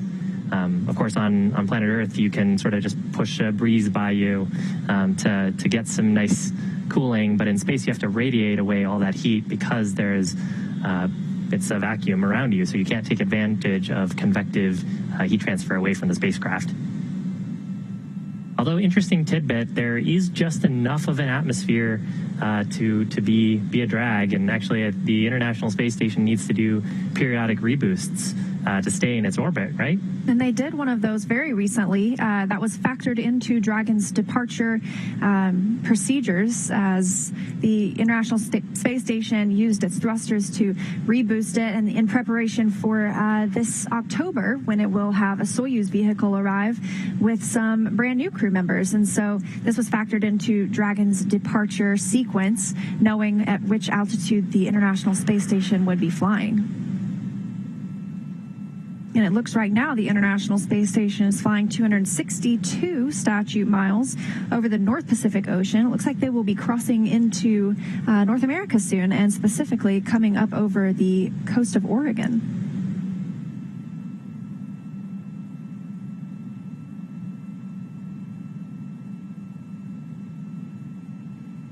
A kind of a preview of what's coming up next. Currently conducting a leak check of the vestibule. Now, particularly important because any breathable gas that you bring with you into space is what you bring on your spaceship.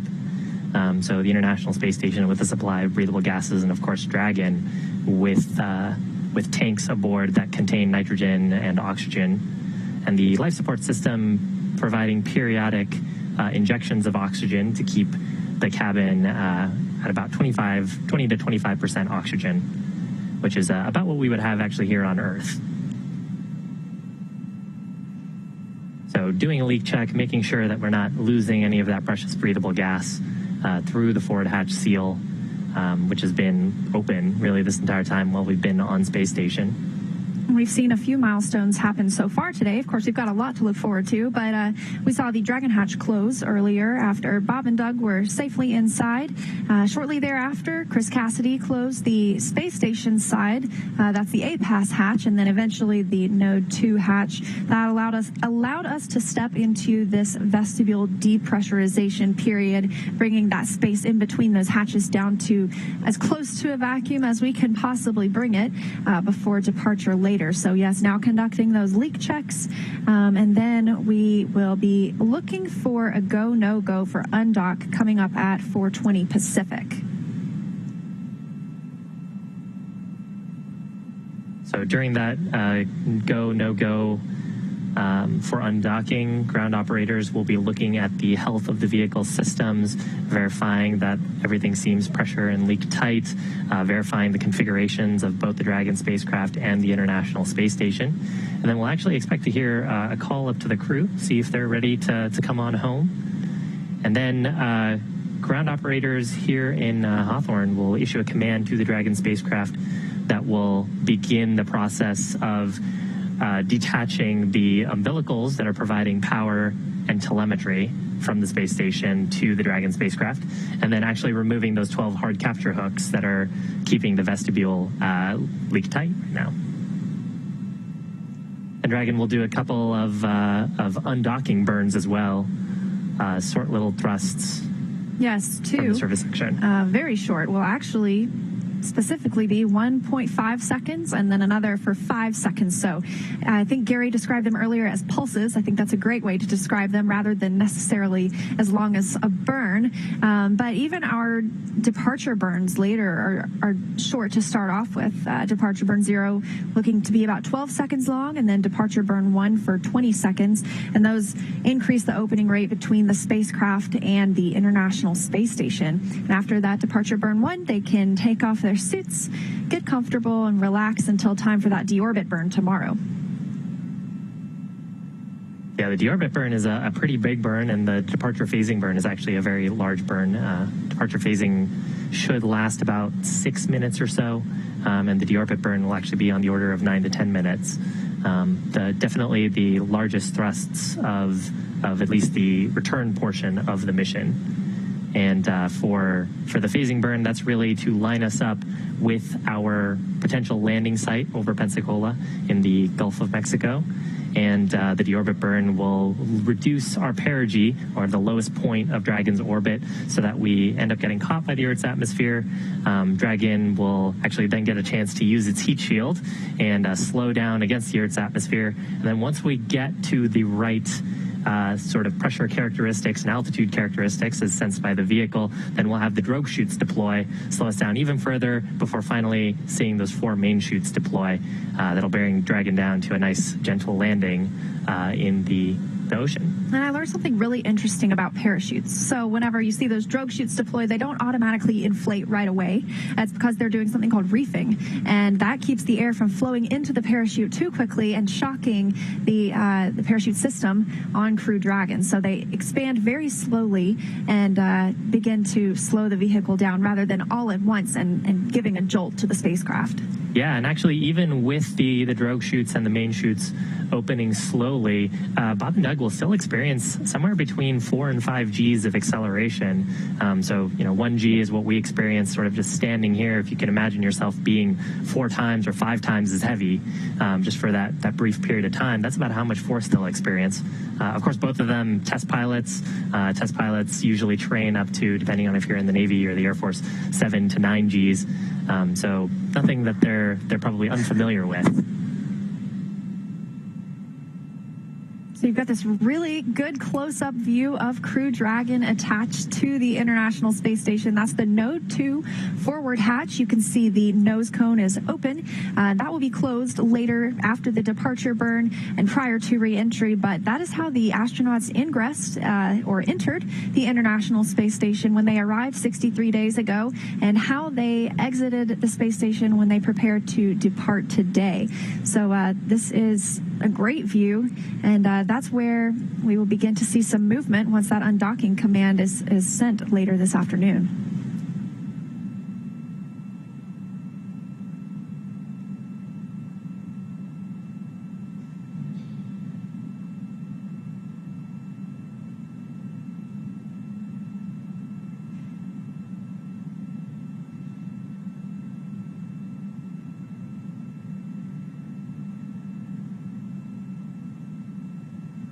So some more facts about our astronauts today.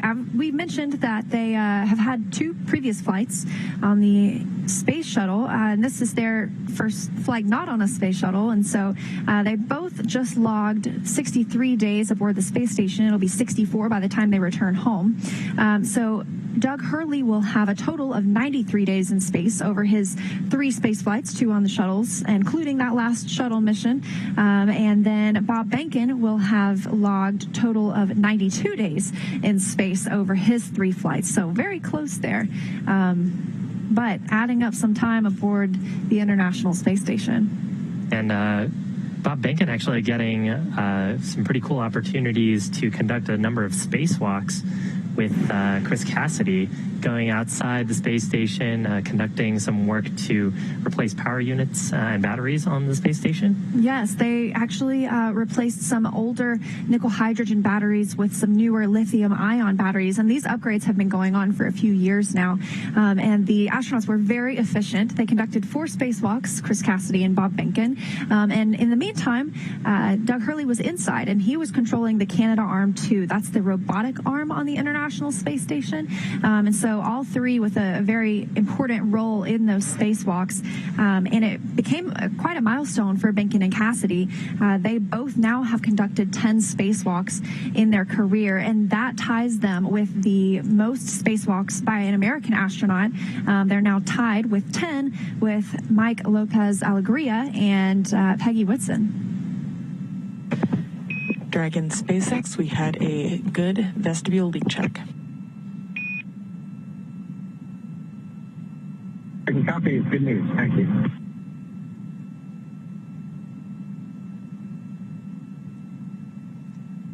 There's confirmation from the core of successful leak check on the vestibule. That means 1 more milestone down and getting ready for undock. Yeah, and that wraps up the completion of those leak checks, as you mentioned, in that small space between Crew Dragon and the space station, the vestibule. It was brought down from a pressure of, it looked like 14.1 pounds per square inch, and then to 5. So they had that hold period and then conducted leak checks. But that 14.1 was the same as the rest of the station. Now they are offset quite a bit, and so they're going to bring that all the way down to vacuum, since that's what they will be exposed to, the hatches, once Crew Dragon Endeavour begins its journey home. Yeah, and actually, if we didn't bring that space down to vacuum, then it would almost act like a thruster. There'd be a little bit of pressure left up in there, and so as the seals came, or as the seals were sort of opened up and we removed those hard capture hooks, we'd see a little propulsive thrust. And of course, being this close to station, we want every maneuver to be very carefully choreographed, so trying to make sure there's as little energy imparted by that little bit of pressure in the mating adapter.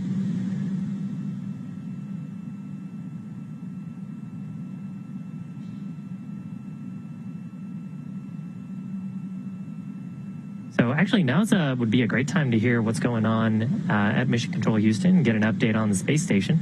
Gary, can you let us know how it's going?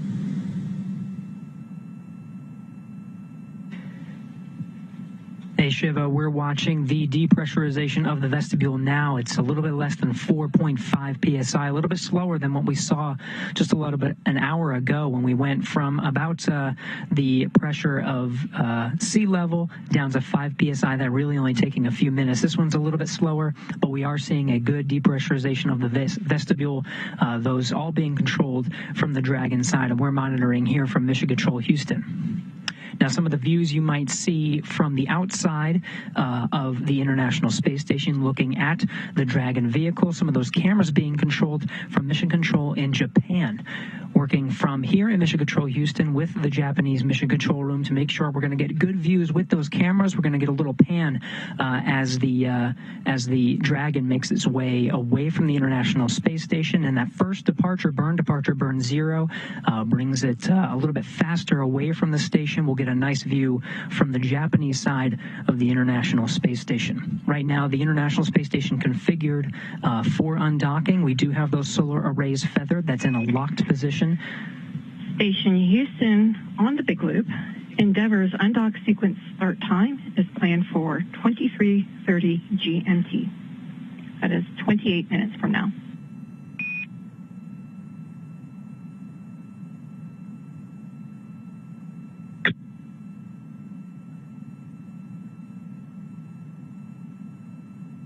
You heard that from Capcom here in Mission Control Houston. That is Leslie Ringo here in Mission Control Houston. That start time is 4:30 p.m. Pacific, 6:30 p.m. Central. That is the on-time start time for the undocking sequence. Once that kicks off, that'll be the initiation of the umbilical retraction, followed by 12 hooks that are keeping Dragon in place attached to the International Space Station. Those will drive and be released 6 at a time. They're in 2 gangs. And then, of course, there's 2 undocking burns, more like pulses, just short little burps that are going to physically separate Dragon from the International Space Station vehicle. You can hear right now everything going according to plan. We're right on the timeline. That physical separation, as long as we're on the timeline, should happen at 4:34 and 58 seconds p.m. Pacific time. Everything going well. We'll continue to monitor the depressurization of the vestibule from here in Mission Control Houston. Until then, we'll send it back over to you in Hawthorne. Thanks, Gary. So once Bob Behnken and Doug Hurley arrived at the space station on May 31st, it did not take them long to get to work. During the time on board the orbiting laboratory, as we mentioned, Bob Behnken ventured outside the hatch 4 times for spacewalks to upgrade those batteries, and Doug Hurley used the Canadarm2 to command the station's robotic arm from the inside of the station. But when they weren't focusing on the outside of the station, they continued science and research inside the orbiting laboratory. Of course, as we mentioned, they also exercised the mandatory 2 hours each day. And many of you have seen some of the incredible pictures that they took of our home planet. This is one beautiful view of a sun glint off the ocean. And then there's also one that we have from Comet Neowise in July. If you had the opportunity to see that from the ground, we saw our astronauts had a great shot of that from the International Space Station. Yeah, they had some really cool opportunities. We're sharing a lot of those photos on Twitter. And of course, earlier this morning, as they've been preparing for undocking, they had some work to do as well in packing cargo into the Dragon spacecraft. So underneath their seats, they've got room for powered and unpowered cargo. Right now, they're bringing home about 150 kilograms or about 330 pounds of cargo. Most of that is science and sampling hardware. About 94 kilograms or about 200 pounds of it is science that's happening aboard the space station. And Dragon does have the ability to return a lot of that cargo, so it can come back to labs here on Earth who can continue to do human science studies on those biological samples and cold sample studies on those cold samples that they're returning.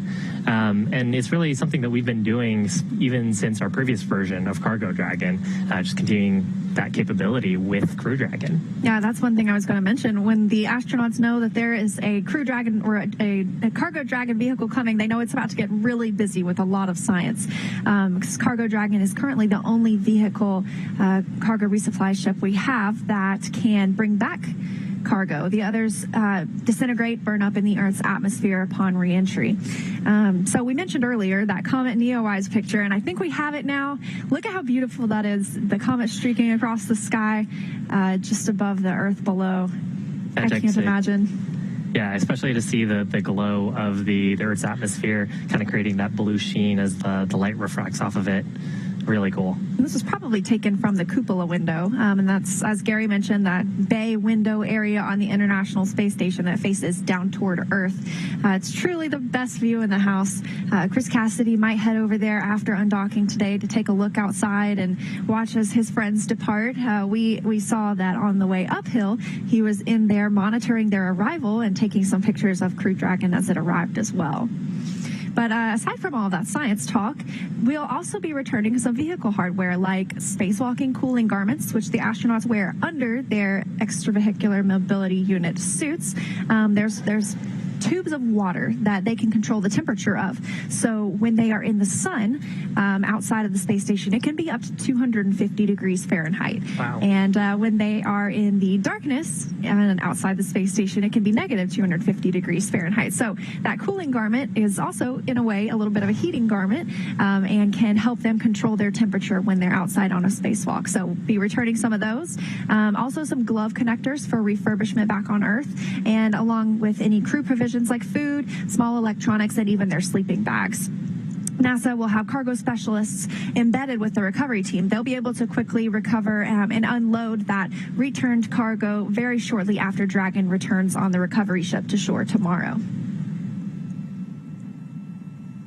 Yeah, and it was, really interesting. You're mentioning the wide temperature variations. That's something you don't really see on Earth because we have air and we have humidity in the air that helps us sort of regulate that temperature. Of course, you don't have all that humidity and atmosphere around you to help with that. So when you're in the sun, you're getting the full brunt of that heat. And when you're not, you're getting the full coolness of being in eclipse.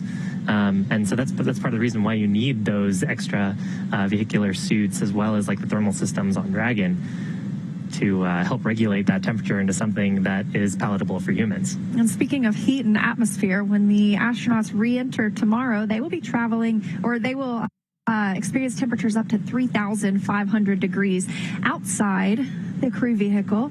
Inside, it'll be nice and cool. They've got some air conditioning, and their suits will have cooled air venting through them. So that's a pretty fiery re-entry tomorrow.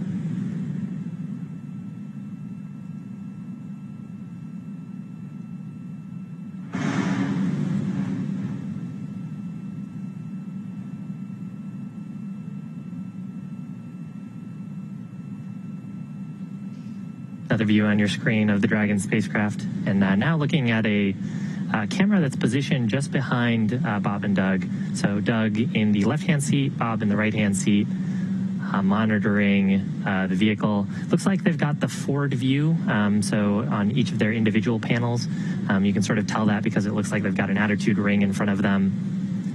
And then they've got a view in the middle that has their procedures and cue cards up for what they can expect next. Speaking of which, actually, so the next thing we'll really see here is final configuration for undocking. So there'll be a go, no-go poll for issuing that final configuration. We're expecting that to happen, the actual command to occur right on time at 4:30 p.m. Pacific time. And then shortly after that, we'll have a couple of those undocking bursts that will just separate any sort of friction, any sort of forces that may have statically built up while Dragon's been hanging out on station. And separation is planned for 4:34 p.m. Pacific time, 4:34 and 58 seconds, actually. Yes, so from the time that command is sent from the ground to start undocking, as you mentioned, those hooks have to be retracted, those 12 hooks, 2 sets of 6. The umbilical that has been providing power to Dragon from the International Space Station will detach, and they will use those 2 short bursts to begin their journey home. Yeah, and a lot of those steps are automated. Once we issue the command for undocking configuration, operators here in Mission Control will be monitoring that Dragon performs the correct state transitions. Dragon has flight computers aboard that they're triplicated for redundancy, so if one of the flight computers gets out of sync with the others, you still have the other 2 to make a good call. And of course, we have ways of resetting them and trying to understand those faults.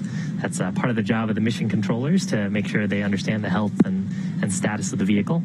So those flight computers will transition the vehicle through a number of states and then activate those thrusters. We'll have a couple of short bursts from the service section Draco thrusters. So those are the thrusters on the lower part of the vehicle, just above the heat shield and the trunk.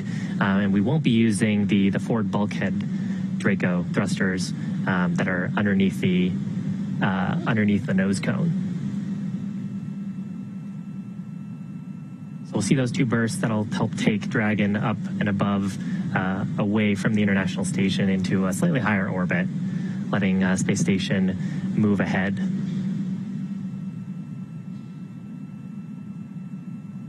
Yes, those will be departure burns 0 and 1.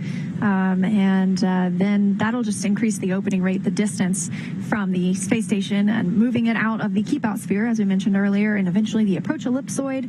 And then after it's out of the approach ellipsoid, it'll have departure burns 2 and 3. Departure burn 3, as you mentioned earlier, is like a co-elliptic burn. So it puts it on the same orbit all the way around, rather than necessarily having a widely varying apogee and perigee, or higher point of the orbit and lowest point of the orbit. Yeah, and we were talking a little bit about the keep out sphere and the approach ellipsoid. So those are imaginary spheres. The keep out sphere being a 200-meter radius, I believe, sphere around the International Space Station. So that represents a space where any spacecraft that are in those operations need very choreographed maneuvers with the flight director before they issue any commands or perform any thrusts. Station and Dragon crew on the big loop. I want to let you know that at this time we are removing ISS power to Endeavour.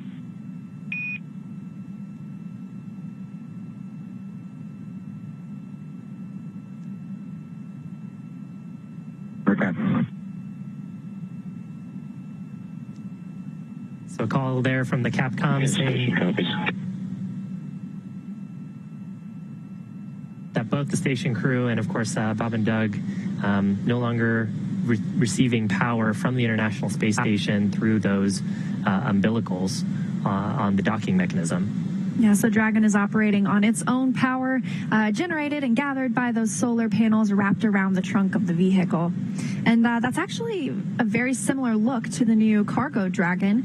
For all of the Dragon missions until now, we saw solar wings with solar arrays, and now the cargo Dragon missions will have the solar arrays wrapped around the vehicle, just like we see here with Crew Dragon. Yeah, and actually it's something that adds to the overall reliability of the vehicle. Anytime you have a mechanism in space that's potential for something to go wrong, you need a motor to drive it. You need checkouts potentially on the actuators. There's probably software that drives it. So having conformally wrapped solar panels around the trunk of the vehicle reduces that little bit of complexity and actually ends up being a little bit lighter too. So we can add a little more cargo and add a little bit more to other parts of the system. And on the other side of the trunk is the thermal radiator. So we've got a fluid running through that, almost like an air conditioner. And that fluid is being pumped throughout various different points in the vehicle. Actually, earlier on, we heard a call from the core mentioning that the crew could adjust the hex or heat exchanger to the position that they wanted to control internal cabin temperature. So that part of the cabin air as it goes through the revitalization system is getting passed over that heat exchanger, and that allows the crew to keep it nice and comfortable inside the cabin. I hope they both like the same temperature, because I like to keep it warm, and I hope they both like it cool or warm, or they can agree on temperature for the long ride home. Well, taking a look at some of their interviews, I think Bob and Doug have expressed just how close of friends they are. So I'm sure it's something that they've worked out over time. I think earlier I took a look, and it was about 76 degrees Fahrenheit in the cabin. So definitely to my tastes. Yeah, I could survive in that. And yeah, you mentioned they are very close. They were selected as part of the same astronaut class. So they went through astronaut training together and ultimately remained very close friends, and now get to fly a once-in-a-lifetime mission like this. Yeah. I mean, flying a test mission together with your best friend has got to be very fun. Of course, our favorite space dads here at SpaceX. So just a look at these two mission controls. On the left, you have the International Space Station Flight Control Room in Houston, and that's the team that's monitoring and sending signals and controlling the International Space Station side of these operations. It is staffed 24 hours a day, 7 days a week, 365 days a year. We've always got someone in there protecting the astronauts in space, making sure that everything is working well on the International Space Station. And then on the right, Shiva, why don't you introduce us to the Mission Control Hawthorne? Yeah, so this is Mission Control in Hawthorne. It's actually right behind us where we're standing here in Hawthorne. And in that room is a number of specialists as well as the primary Dragon operators. Of course, if you've tuned in for some of our other webcasts, you've seen Mission Control as well.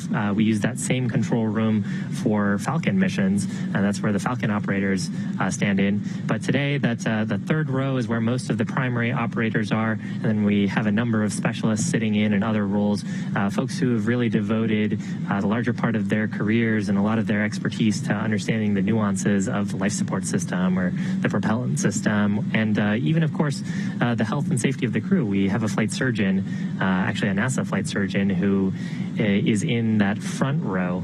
And he's there as well to make sure that Bob and Doug, if they have any sort of complaints from a physiological perspective, that he can weigh in and help them stay healthy.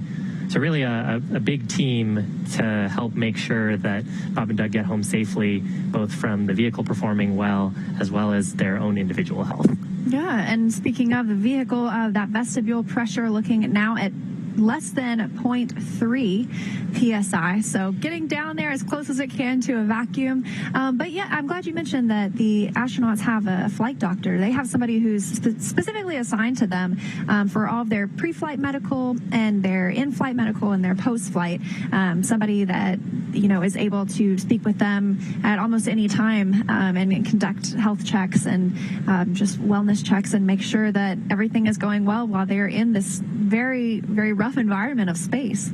Yeah, I mean, among the cargo that they have aboard is emergency medical kits and actually medical sort of medicine and like trauma kits that they would use if there were a significant medical emergency. And so the flight surgeon can help them as they're working through first aid and give them specific instructions, since if they need to do anything in an emergency scenario, it's those two taking care of each other. And of course, when the hatch was open, the entire International Space Station crew of this expedition taking care of each other. So at this point, we're about 13 minutes away from the transition for undocking, and then about 5 minutes after that, we'll have the 2 undocking burns happen, really just short little bursts from those service section Dracos. We're expecting separation to happen around 4:35 p.m. Pacific time, just a few seconds before that. Heard a go-no-go poll earlier from the mission control teams that we were talking about earlier. So just like it's during its approach to the International Space Station, Dragon's departure and deorbit is designed to be fully autonomous, so it requires no action from the crew on board. Station Commander Chris Cassidy, he won't be the prime for monitoring Dragon's departure. That'll be done by the crew on Dragon. They'll be able to monitor with these screens you see here, and they'll be backed up by flight controllers on the ground. But as always, Bob and Doug will have the ability to send commands manually to the vehicle if they need to.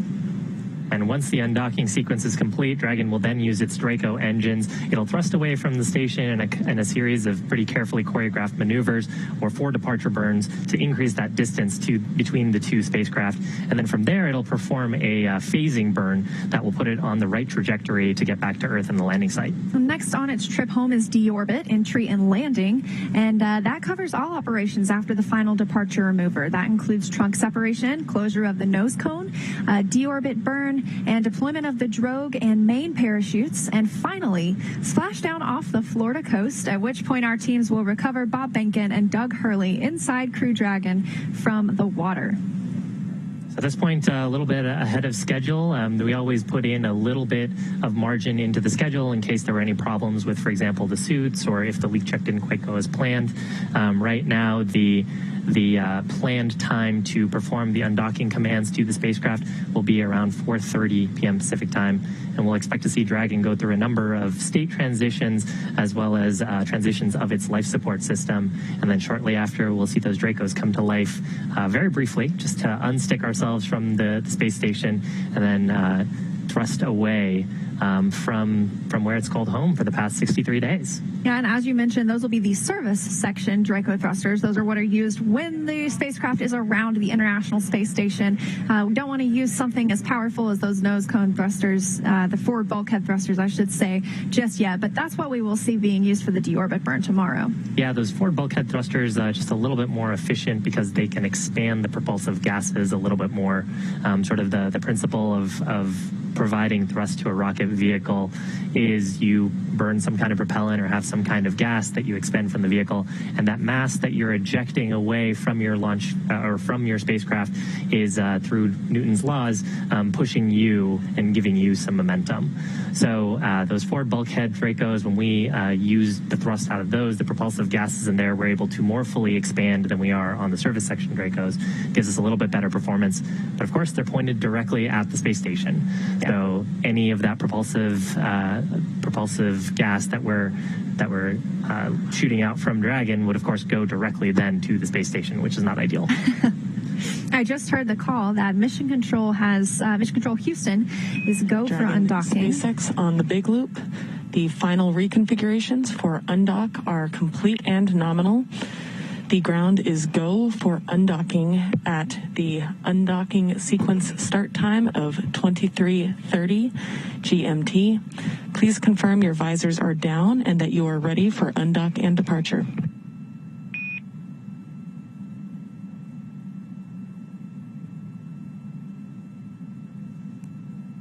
Dragon copies, go for undock on time. Our visors are down and we're ready for departure.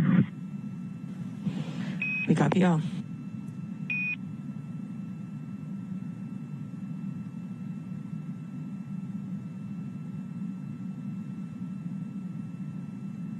And we just heard the confirmation. Dragon is a go to undock. So now we are waiting for the undocking sequence to actually begin, and they are targeting that for 4:30 p.m. Pacific time. So it looks like 8 minutes from now. And once that begins, it'll take less than 5 minutes for Dragon to separate from the International Space Station, which has called home for 2 months now. The first step in the undocking sequence, which is, again, automatic, is for the umbilicals that are providing power, telemetry, and commanding capability between the Space Station Dragon for those to retract. Once those retract, we'll actually have Dragon perform an unlatch from the space station, releasing 12 hard capture hooks that are around the vestibule. Those hard capture hooks are what are providing that airtight seal around the vestibule, and they'll actually come in 2 separate phases. So we'll hear a call for 6 of those, and then we'll hear a call for all of those being detached. And then finally, after that entire process, which takes about 4.5 minutes, then Dragon will be ready to actually depart and push itself away and separate using its Draco thrusters. Yeah, and so Dragon's initial departure from station is a little different from any of the other docked vehicles like the Soyuz, because that relies on springs to push them away from the docking port. In this case, Dragon will actually execute those 2 short thruster firings to undock. That uses a combination of those 12 Draco engines around the base of the capsule, with the first breaking any stiction between Dragon and the docking port, and the second slowly backing the spacecraft away. And so we're expecting the call for undocking sequence to begin in the next few minutes. And the crew aboard, they will be able to see those transitions. So what will be happening here is the flight computers on the vehicle will issue themselves into a state when that command is issued. And actually on the crew displays, on every display, they've got a prominent location that shows what the current states are. They're also able to follow along and see what the state of the vehicle is. Those are the displays that they've got pulled up on their screen right now. That middle display actually has the cards that describe what they can expect to see, along with some inline telemetry that they're getting from the vehicle directly, as well as their current positioning relative to the International Space Station. And then they've also got some views on the side that are each of them in their respective displays that are showing a forward view of the spacecraft, as well as the status of those docking hooks.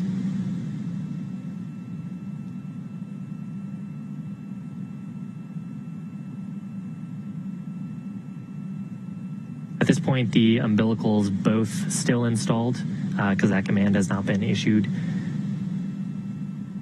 And the vestibule should be pretty close to vacuum. Getting closer every second to that undocking command being sent. We're looking for that in about 5 minutes from now.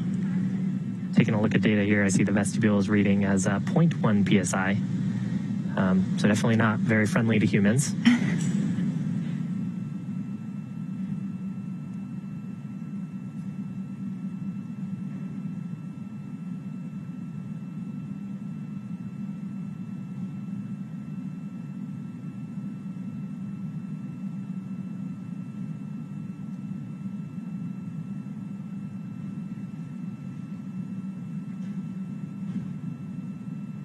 Everything moving smoothly throughout the day to bring us to this point, with the crew ingressing Dragon, donning their suits, getting in their seats, closing the hatch, and then Chris Cassidy closing the APAS hatch on the station side, along with that Node 2 forward hatch, bringing that space down to as close to a vacuum as possible, and that's where we're at right now.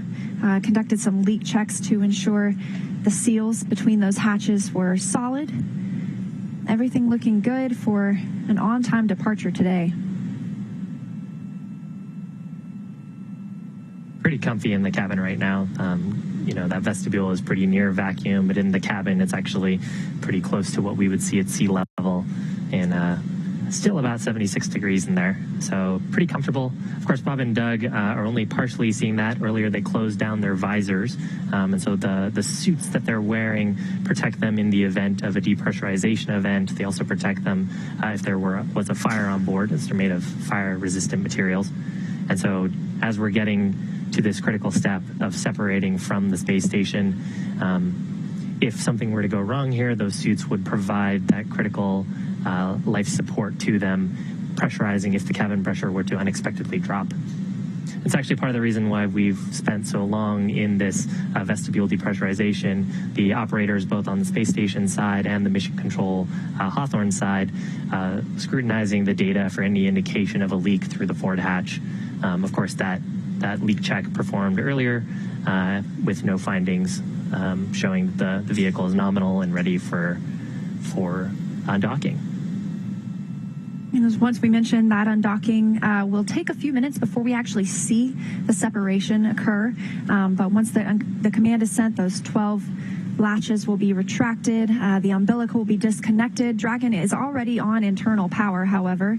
It's not receiving any power from the International Space Station. But once that umbilical is retracted, those hooks are removed. Be looking for those 2 short bursts to send Dragon on its way, and then things will speed up with those departure burns afterward.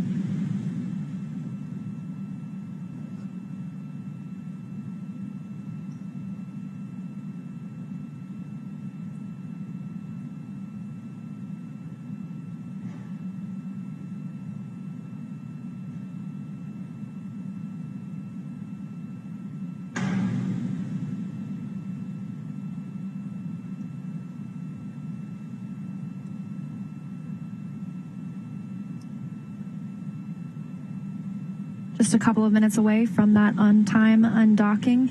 That'll be 4:30 p.m. Pacific, 11:30 p.m. GMT, or the time that the astronauts use aboard the International Space Station.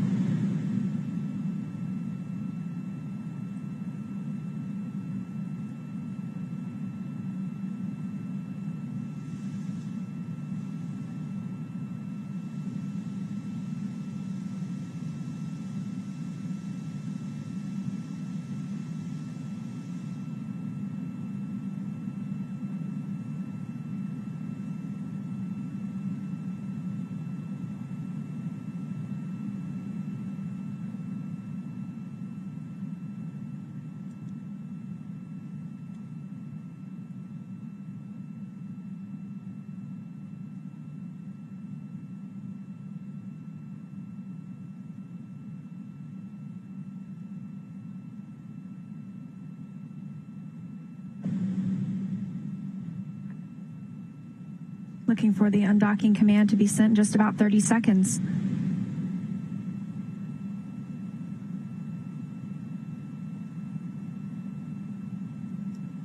And again, a quick preview of what we expect to happen.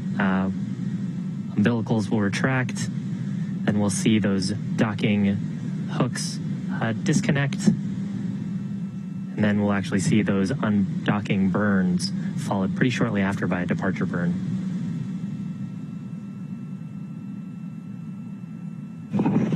Dragon SpaceX, undock sequence commanded.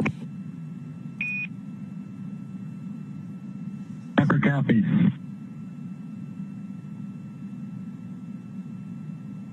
That undocking sequence right on time. And that was 4:30 p.m. Pacific time, 11:30 p.m. GMT. The umbilical now retracting. The International Space Station flying 263 statute miles over Namibia in Africa. Dragon SpaceX, umbilical demate complete and nominal. There's confirmation of the umbilicals retracted, so no longer receiving power or data or commanding from the International Space Station. And there's a view on your screen of Dragon currently in eclipse. Gary, how's it looking from mission control at Johnson? We're looking good, Shiva. We are now inside the undocking sequence. Good umbilical retraction. Standing by for the driving of those hooks. There's 12 hooks that will be released in 2 gangs of 6. Standing by for the driving of the hooks.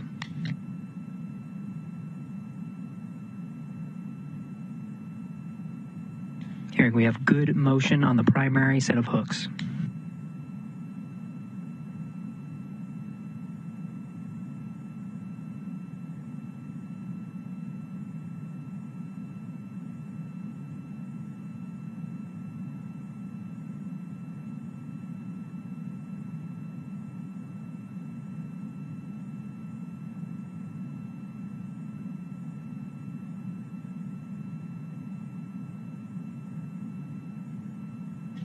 Again, first set of hooks driving the navigation light, the forward end of Dragon clearly visible from this view from one of the Japanese cameras.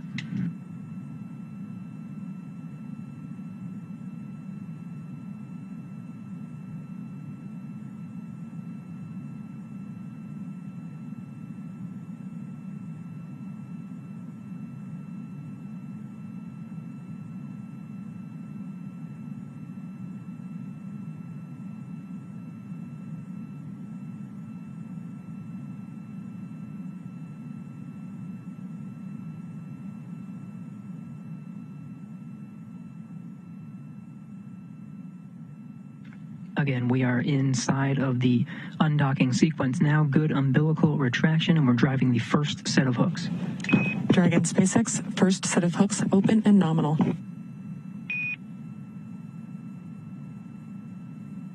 Copy nominal hooks in the first set.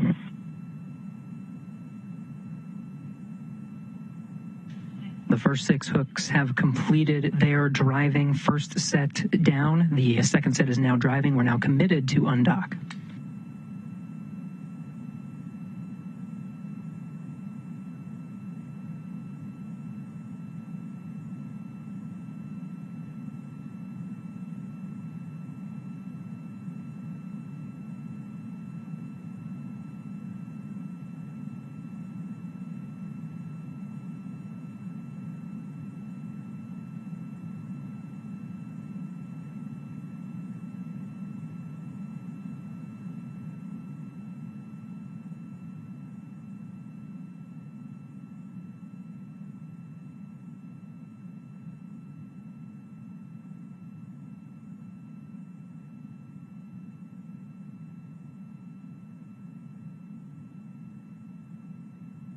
Seeing good motion on that second set of hooks.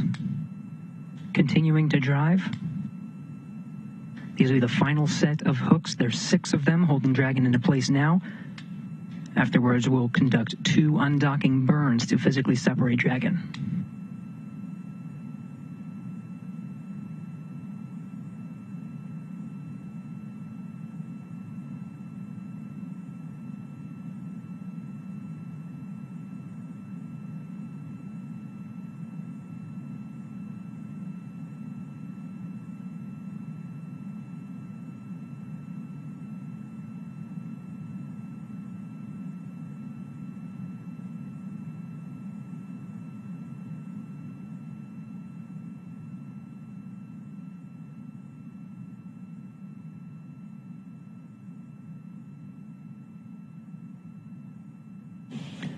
Dragon SpaceX, all hooks open and nominal. All hooks open. Dragon departing. Dragon SpaceX, separation confirmed.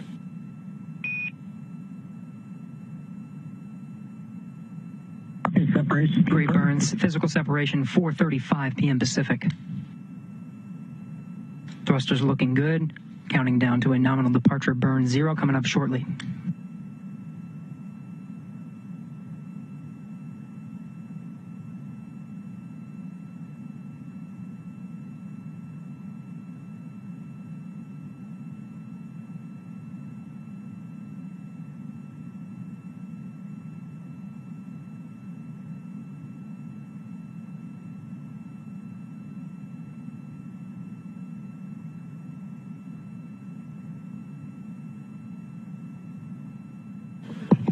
Dragon SpaceX depart burn 0 complete.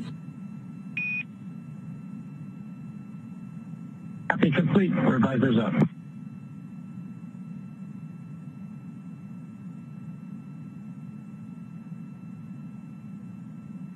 And you heard depart burn 0 complete, that 12-second firing, moving Dragon slightly faster away from the International Space Station using those service section Dracos. And with that, Bob and Doug have concluded their stay aboard the International Space Station. They're on their way back to planet Earth.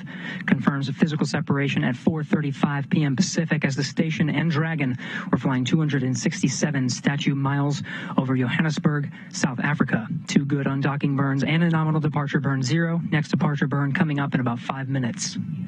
We'll be monitoring Crew Dragon throughout the departure sequence, but with Dragon flying free, that'll do it from us here in Mission Control Houston. Godspeed, Bob and Doug. To take you through the rest of the departure sequence, we'll send you back over to Hawthorne. Thanks, Gary. Departure burn 0 sets Crew Dragon, Endeavour, and Bob and Doug on their journey home. Dragon ship Endeavour is now on a trajectory to head up and over the station before additional maneuvers will change its orbital path to take it below and in front of the station. Dragon will autonomously accomplish that through 3 additional departure burns, with that next one coming up in just a couple of minutes to get Bob Behnken and Doug Hurley well away from the space station and on their way home. Beautiful view. Just had a beautiful view there of the relative navigation sensors providing an infrared view of the International Space Station as Bob and Doug drift away from it. And of course, as they are drifting away, going into that slightly higher orbit, just because of balancing the force of gravity along with their centripetal acceleration, they will move a little bit slower than the space station. And so we'll expect space station to sort of drift ahead, and then as they conduct those additional burns, getting out of the approach ellipsoid and the keep out sphere, then they will come back down below space station with their apogee being about 10 kilometers below space station and slowly reducing their perigee. Next up in just a couple of minutes, scheduled for 4:40 p.m. Pacific time and 11:40 p.m. GMT will be depart burn 1. That's a 20-second burn to further increase the opening rate between Crew Dragon and the International Space Station. Yeah, and that view, what we just previously had, and you can actually see it on the right-hand screen of Bob's display, is a relative navigation sensor that's providing an infrared view from the forward hatch of Dragon, looking back towards the forward module of the International Space Station. So that's where Dragon has been for the last 63 days.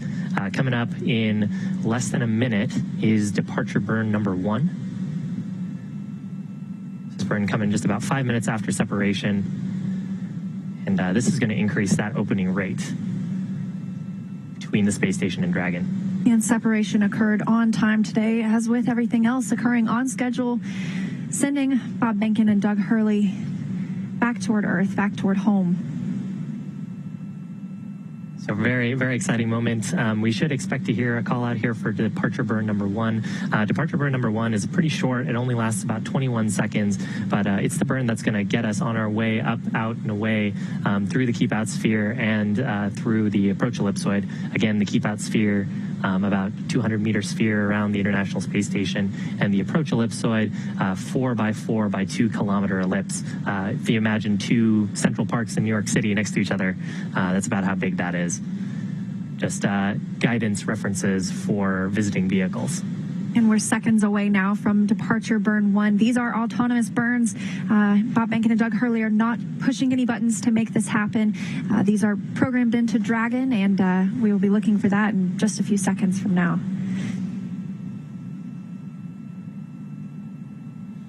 That's a view from the space station. Those 2 lights, the green light is the view that on the right-hand side of the Dragon vehicle, that would be the side that Bob Behnken was sitting on, and the red light, the side that Doug Hurley was sitting on. It's actually made pretty quick work getting away from the station. Gonna look up some data, see if I can get the actual distance to station right now. And departure burn 1 has begun, that 20-second burn. This will also take it outside of the keep out sphere and outside of the approach ellipsoid. And after complete, Dragon SpaceX depart burn 1 complete. Nominal burn, you are go to doff your suits per procedure 4.012. Reminder that the ground will be deactivating the big loop following exit from the approach ellipsoid, which is approximately 12 to 14 minutes from now. Okay.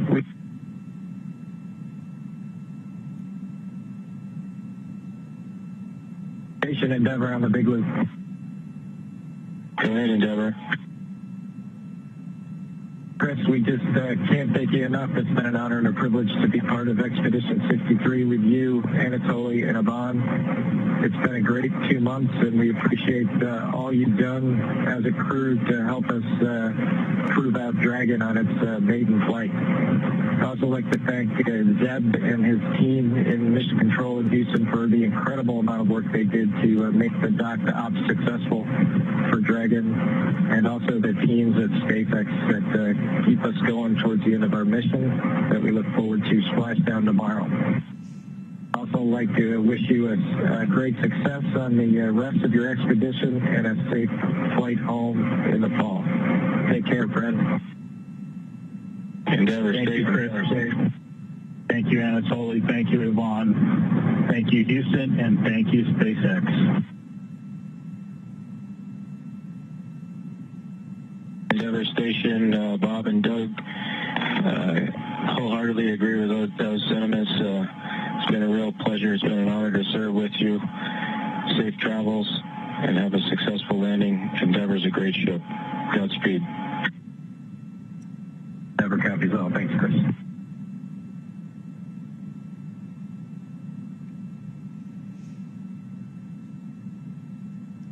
And we just heard some kind words exchanged between Crew Dragon Endeavor with Bob Behnken and Doug Hurley now on their way home. ISS and Dragon on the big loop. Endeavor has exited the keep out sphere. See you guys when you're back home.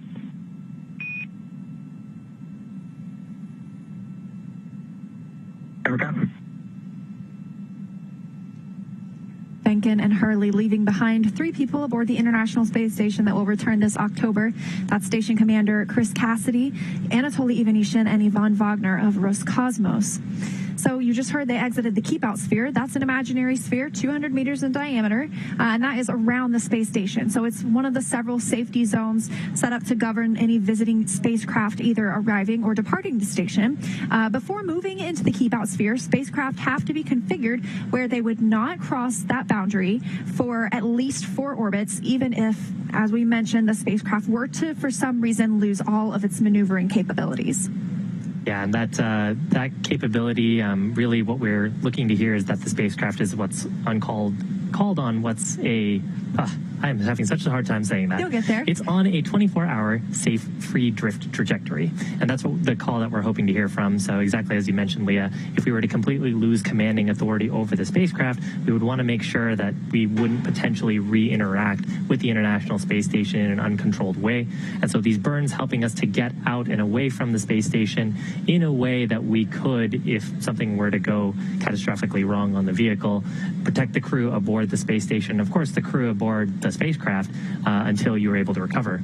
Of course, Dragon spacecraft has been really rock solid this entire mission and has a lot of redundancy into it, so that scenario is pretty unlikely, but it's a good safety standard that we design all of our spacecraft to.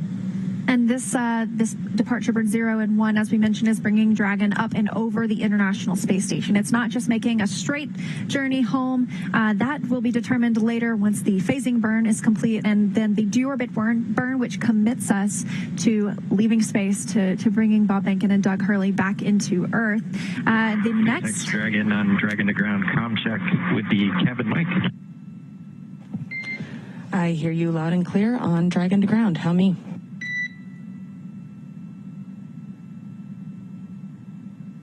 Loud and clear,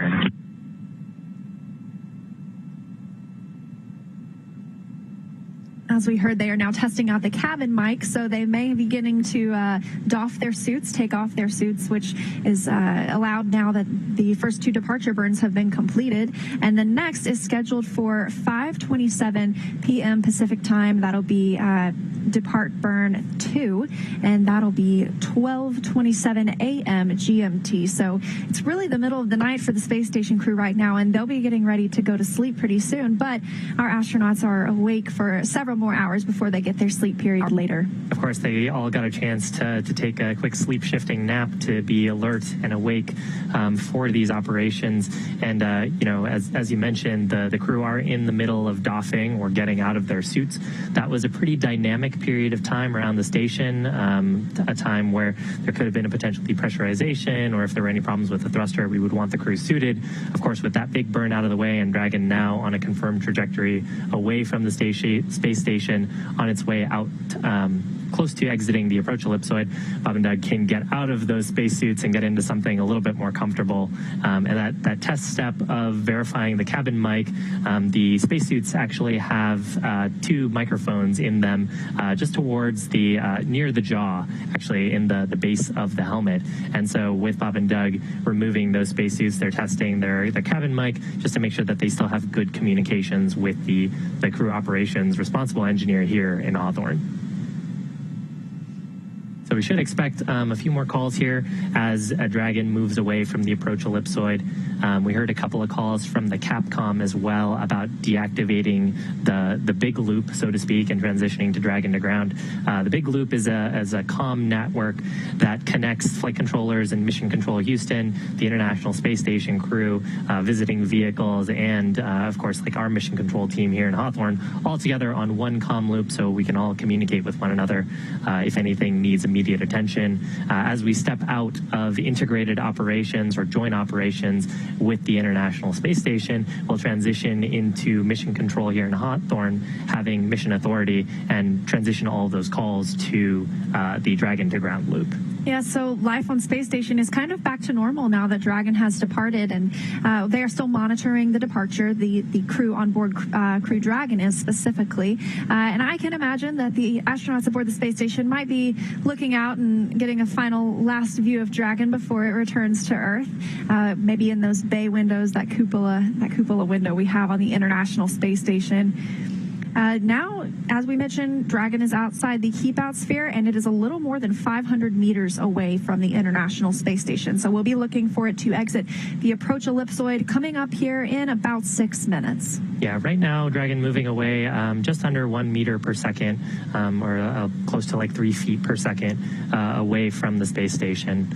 And as it really starts to get further and further away, that speed will pick up a little bit until we get into an orbit where eventually we will have our highest point of our orbit be about 10 kilometers below the space station.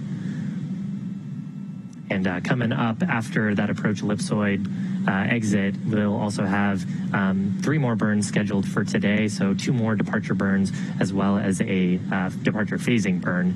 And then that should button up the major activities for today. And Bob and Doug will hopefully be able to get some rest before a pretty exciting day tomorrow. Yes, I can imagine they are very excited. And tomorrow they'll wake up and then several more milestones to look forward to, including, as we mentioned, that deorbit burn, that final commitment to bringing them home.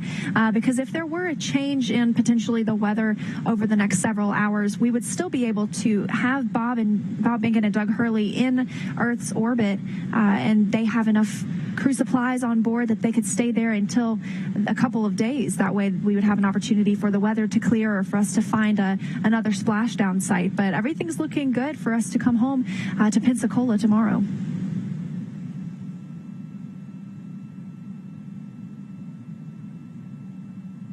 Right now on your screen, views of Mission Control. On the right-hand side, this team is Mission Control in Houston, and on the left-hand side of your screen is Mission Control in Hawthorne. Currently still in joint operations as we're still in the approach ellipsoid, and as we transition out of that 4 kilometer by 2 kilometer ellipse, we will transition mission authority to the mission director here in Hawthorne.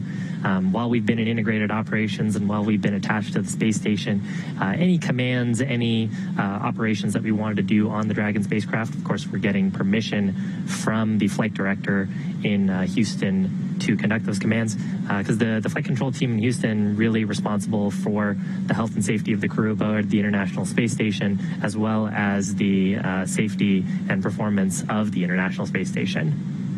It's kind of wild to think about it. Sometimes I think about the International Space Station as a destination, but it's really a spaceship. In fact, earlier this, I think it was about 2 weeks ago, the space station had yawed completely around by adjusting its orbit, and so it was flying backwards, so to speak. So it's a spacecraft just like Dragon, just bigger. Oh, definitely a spacecraft. It's actually an orbiting laboratory. And so while they were on board, we talked about some of the science that Bob Behnken and Doug Hurley conducted. And while they were there, they completed 114 hours approximately of scientific research aboard the International Space Station. And it's really amazing how much of that benefits life on Earth. The space station obviously is in microgravity, and that gives us an opportunity to test things and to look a little closer at phenomenon that we can't when we're here on Earth. And so the International Space Station has provided countless medical advances and technological advances for us over these past 20 years. And as we mentioned earlier, this is the 20th anniversary of the International Space Station this year. And so it's a big milestone. We'll be celebrating that later in November. And that means there have been people living in space continuously for 20 years. So that's quite a feat. I love that it's international. I love that this is just such a good example of how when we work together, we accomplish something that at one time no one could have ever dreamed of. Yeah, just reading some of the books by former crew members, I know they like to talk about the food aboard the space station and the sort of the international cultural events that they do between crews. They really consider themselves a big family, and those kind words that we heard between Bob, Doug, and the station crew as leaving sort of shows just how close they became over just a short period of time, just a couple of months. Of course, I'm sure they all knew each other pretty well from training in Houston. Yeah, but something about being there with a common goal, and those are your family when you're there, you know. And so, of course, our astronauts get the opportunity to speak with their family pretty regularly because we want them to not get too homesick. Of course, they get a pretty good view in exchange. But yes, so we actually are coming up very shortly now. It looks like about a minute until we exit that approach ellipsoid and joint operations end between Mission Control Houston and Mission Control Hawthorne, which is just right behind us. Again, that approach ellipsoid, a 4 kilometer by 2 kilometer by 2 kilometer imaginary ellipse around the space station, really designed as a marker as spacecraft, as their trajectories enter into the space around the space station. They need to coordinate their operations with the flight control teams at Johnson Space Center. The way that we do that is, of course, through the loops and the nets that we have. So on your screen, a shot of those 2 mission control centers, and also through a set of what we call flight rules. So both mission control teams will establish operating principles, philosophies, procedures, sometimes even going down to specific failures. For example, if a specific engine was failed, or if a certain attitude capability was lost, or even the state of the life support system on board the vehicle, they'll come up with go, no-go criteria that are very specifically analyzed. And when it comes time to actually perform the operation, they'll check those lists against the health of the vehicle and then make those go, no-go calls before performing operations in close proximity with one another. So the next call we do expect to hear up to the crew is that they will have exited the approach ellipsoid.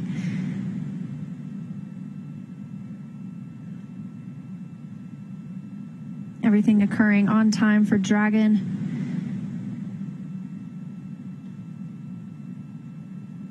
And the International Space Station currently flying over the Indian Ocean, 269 statute miles above us all, about to come up on the southern coast of Australia. And really the next major event for Dragon will be around 5:27 Pacific time, or that'll be tomorrow morning at 12:27 UTC, and that will be the next departure burn. So a little bit of time before any significant milestones. And we are outside of the approach ellipsoid.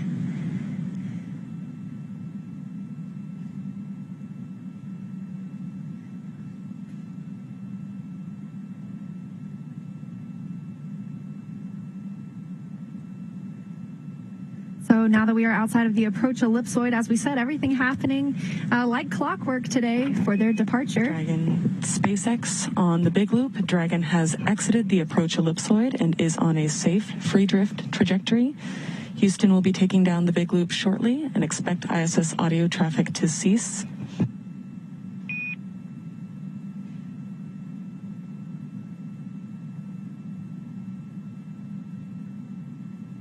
Dragon copies on the big loop.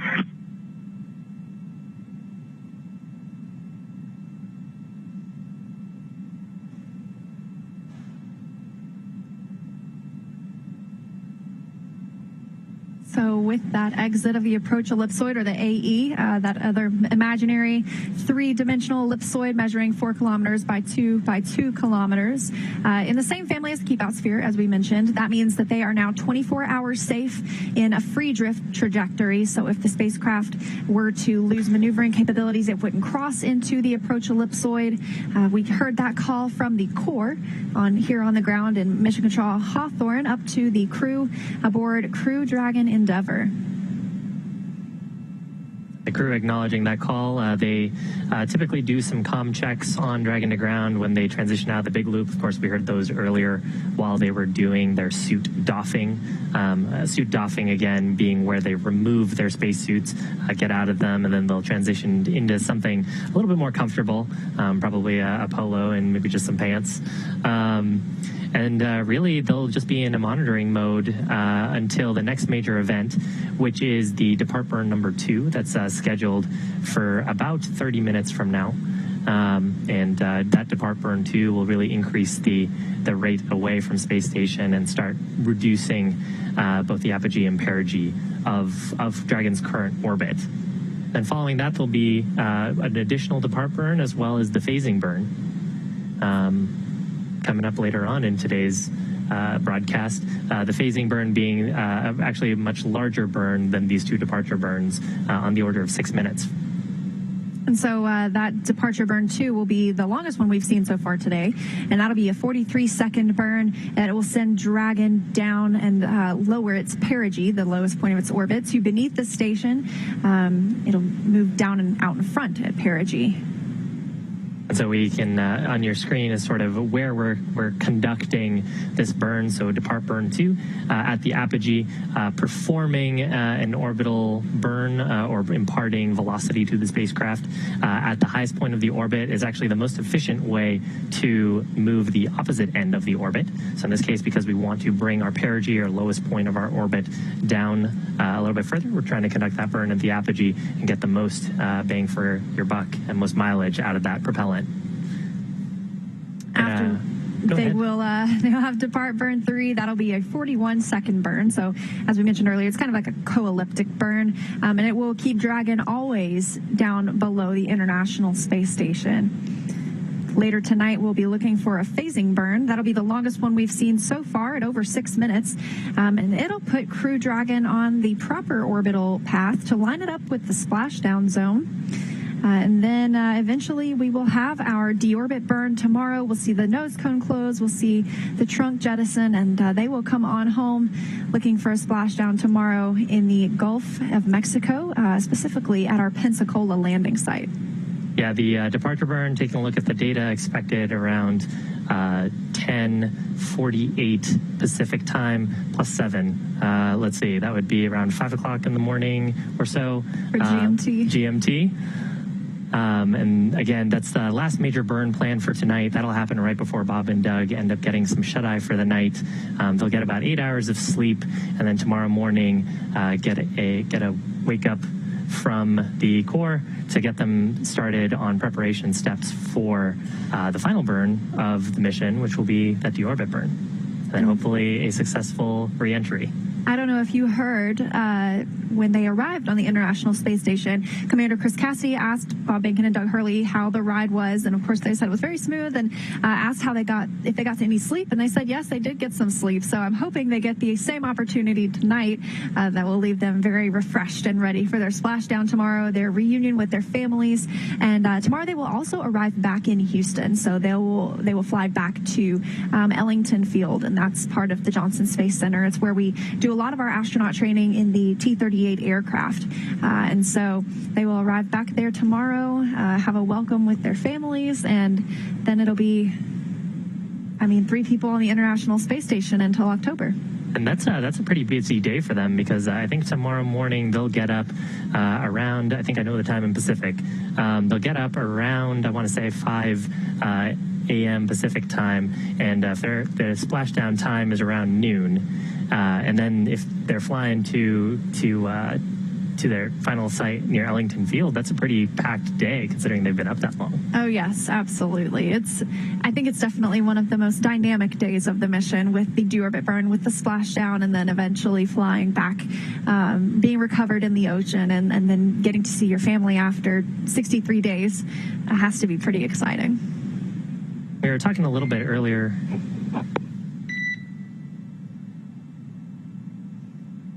Looks like no call that time. One thing we are expecting here is the teams here in Mission Control will be conducting a go-no-go poll for the upcoming departure burn, just to ensure that the vehicle systems remain healthy. Before each of these burns, the core, the crew operations responsible engineer, will give a call up to the crew to let them know if the Mission Control team believes Dragon is healthy for the burn. And then after those burns as well, we expect a call from the core to provide a quick status update on performance of the system and whether the burn was nominal.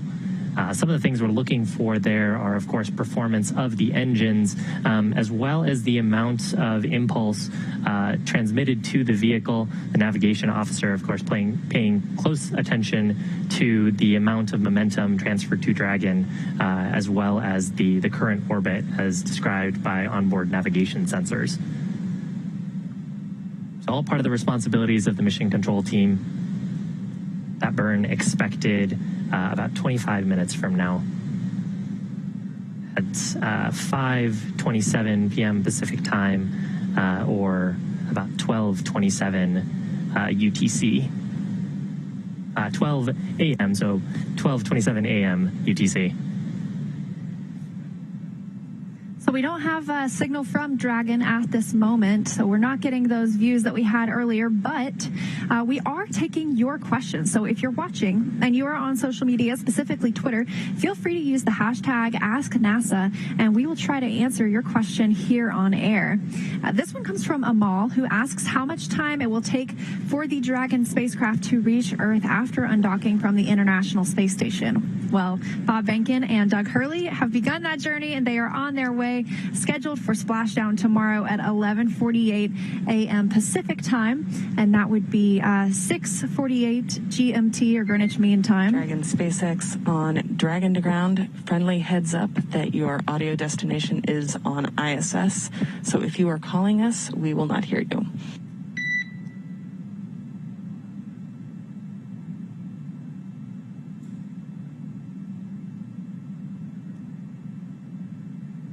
So, now with that splashdown tomorrow, it's looking like about a 19-hour mission for Bob Behnken and Doug Hurley from the time they undocked to the time they splashed down. Of course, that time can be brought in and made a little bit shorter for this mission. We opted to give them a 19-hour opportunity, and that gives them a chance to get some rest. And is it SpaceX say again for Endeavour? Yes, just wanted to give you a heads up that your audio destination was on ISS, but I see you've swapped that over to ground now. We just wanted to make sure that if you were calling us, we would hear you.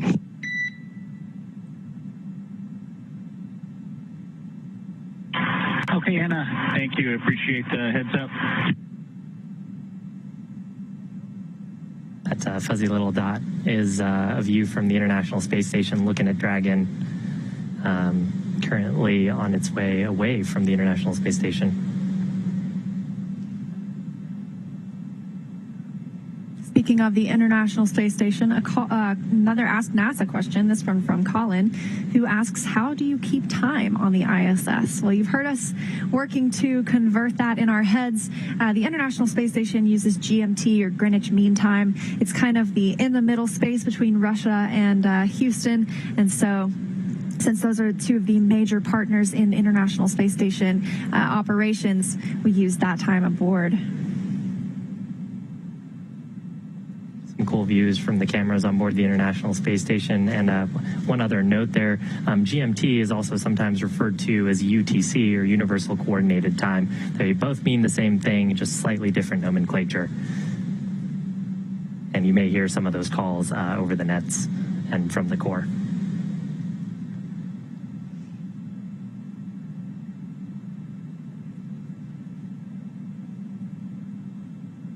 It's now been 30 minutes since Crew Dragon separated from the International Space Station, an on-time departure.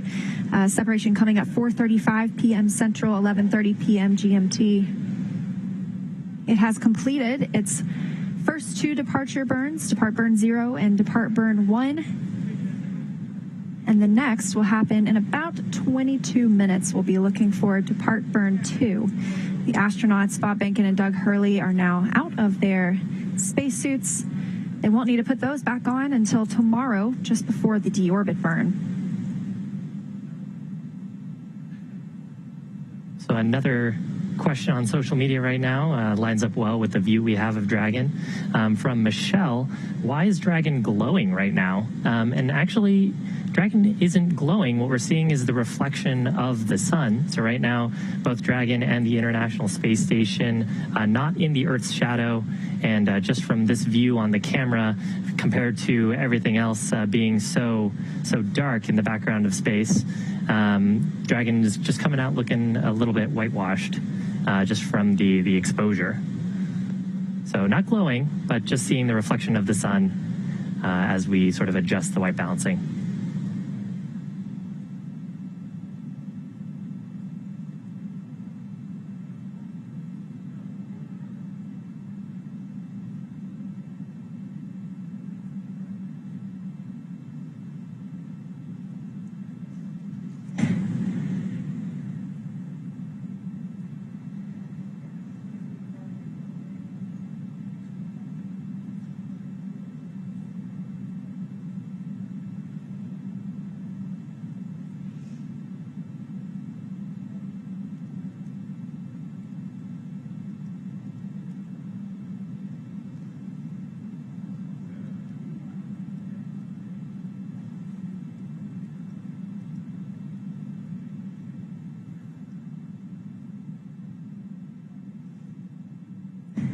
Now, actually, Dragon right now departing about 4.4 meters per second, about 3.3 kilometers away from the space station. So what we're seeing on the screen is a view from the International Space Station, and Dragon about a 5K away, or not a 5K, excuse me. That would be a 5K if it was in miles. About 3.3 kilometers away from the space station. Now, we got a question from Lucas on what the main differences are between the Draco thrusters and the other burners. And I think what Lucas is referring to here is the Super Draco thrusters. So Dragon has two types of propulsion systems on the spacecraft. We have 8 Super Draco thrusters that live in those pods on the side of the capsule. Those are only used, for launch escape. So they're pretty powerful thrusters that if we were to experience an anomaly during the ascent portion of the mission, then we can pretty much use most of our propellant to accelerate away from the Falcon 9 launch vehicle. We actually had a demonstration of that during our in-flight abort test that preceded the Demo 2 mission. The Draco thrusters are actually much smaller thrusters, and we have more of them. We have 16 of them around the vehicle, 12 of them around the service section of the vehicle that we actually have been using for all of these departure burns. And then we actually have a set of 4 of them that we refer to as the Ford bulkhead Draco thrusters that are right around the Ford hatch. They use a propellant called nitrogen tetraoxide as the oxidizer and monomethylhydrazine as the fuel, and those are what are known as hypergols, so if you squirt them together, you get fire.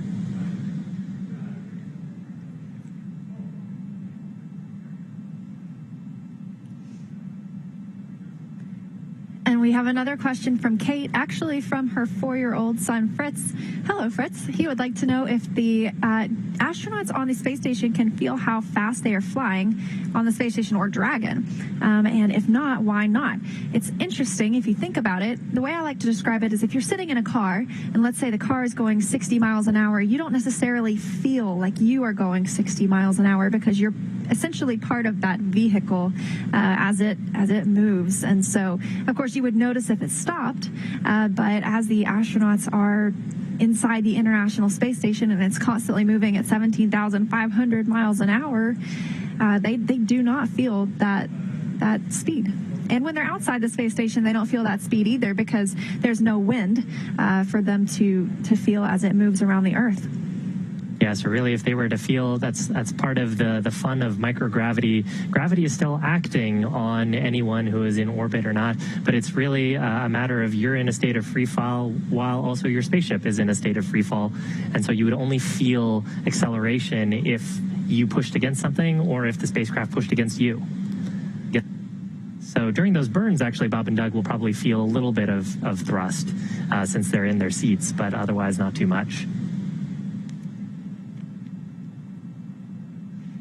And we have a question here from Glenn about if the astronauts can get out of their seats during any part of their trip home.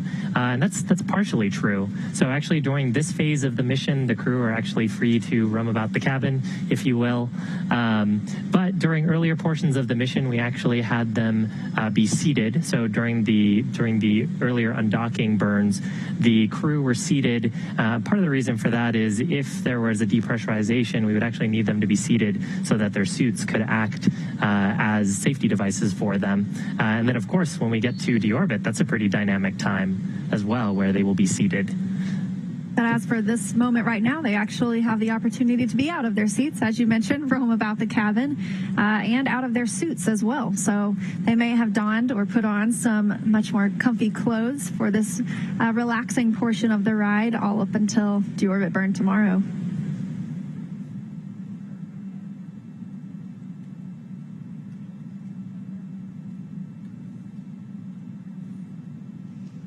So if you're just joining us, Dragon is on its way away from the International Space Station. We separated from the space station around 4:30 p.m. Pacific time, 4:34 p.m. Pacific time. And actually, is that right? Do I have my time wrong? We did. Separation was on time at 4:35 p.m. 4:35, that's what it was. Pacific time, and 11:30 p.m. GMT. And spacecraft is now on its way away. We're awaiting departure burn number 2. So we've conducted 2 undocking bursts from those Draco thrusters, as well as the first departure burn first and second departure burn. Now departure burn number 2 coming up, where it'll last about 43 seconds, and we'll use a combination of the service section and forward bulkhead Draco thrusters to reduce the lowest point of the orbit, the perigee of Dragon, get that a little bit closer towards the Earth's atmosphere. Oh, we've got a question from Karen's 9-year-old who wants to know what the astronauts eat on the International Space Station. And they actually get a variety of choices. We have a food lab at the Johnson Space Center in Houston, Texas. And before the astronauts go on a mission, they have the opportunity to go and taste test some of their foods.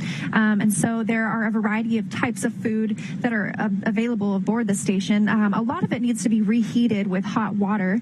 They can eat anything from at holidays, they have a lot of the same food we have down here, sweet potatoes and turkey and those kinds of good foods. They have candy like we have here on Earth, so they're not lacking on some of those sweet things. But one thing that they don't typically have are a lot of the fresh fruits and veggies that we get to enjoy. And so that's one of the things that can sometimes arrive on a cargo Dragon spaceship, and the crew loves it when it happens, but it's hard to get that food up to them just because it has to be fresh when it is packed and when it's launched and by the time it arrives. And sometimes that can be several days.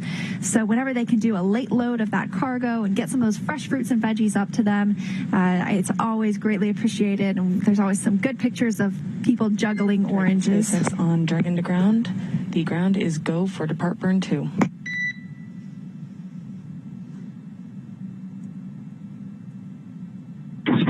we copy go for depart burn 2.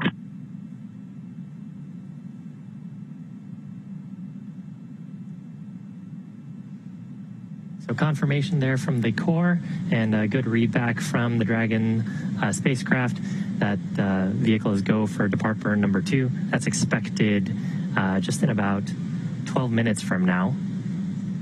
And again, what we expect to happen here is Dragon will slew. That's just a term for adjusting its orientation or attitude. So there'll be a few Draco pulses to adjust the orientation of the spacecraft. And then we'll use a combination of those forward bulkhead and service section Dracos to perform this burn. Burn's expected to last about 43 seconds, and that really just that little of impulse because of the orbital altitude we're at will lower the perigee to our desired target, and then the burn after that will get us into our holding orbit below the International Space Station, where we'll be about 10 kilometers below Space Station before performing that final departure phasing burn for the afternoon. And this is the third of those 4 departure burns. As you mentioned, this one lasting about 43 seconds. Depart burn 3, which is scheduled to be at 6:14 p.m. Pacific time, or it looks like 1:14 a.m. GMT. That would last about 42 seconds. So that'll be the next burn until we have the phasing burn later this evening, and then it'll be time for Bob Behnken and Doug Hurley to get a little shut-eye. Before that, of course, they'll get a chance to have a meal aboard the space station, or a meal aboard Dragon. They've got plenty of food and water on board the spacecraft, of course, for the expected trip of this mission, which would have them landing tomorrow. They really have like meal ready to eat on board the Dragon spacecraft. We actually have a question here from the Denver OG. How many G's do they experience on re-entry? So G's here referring to the gravitational force that they'll experience from the re-entry forces. Took a look at the data earlier from the Demo 1 mission, as well as some of our simulations, and we're expecting the crew to experience somewhere around 4 to 5 G's during re-entry. A lot of that will actually happen when the chutes deploy. And on the way up, I believe they experienced on the order of 3 to 4 G's during Falcon 9's ascent. So nothing too far out of family for the crew members.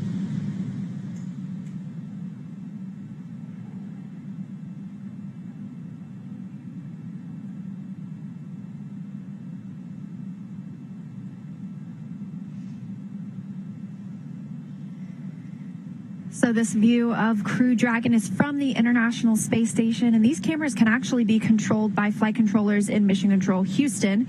Joint operations with Mission Control Houston have ended now that Crew Dragon is outside of the approach ellipsoid. It is entirely under the supervision of Mission Control here in Hawthorne. However, Houston is still monitoring the status of the astronauts and the vehicle. But these cameras can be controlled by teams on the ground. They help us to find what we're looking for whenever the astronauts are on a spacewalk, or to get a better view of an arriving or departing spacecraft as we have today.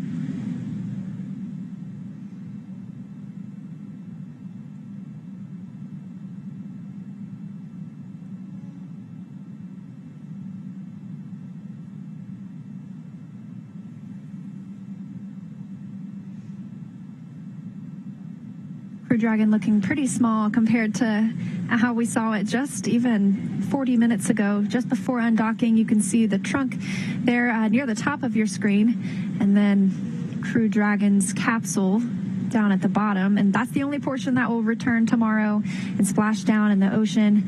The trunk itself will be jettisoned and will burn up upon re-entry into the Earth's atmosphere.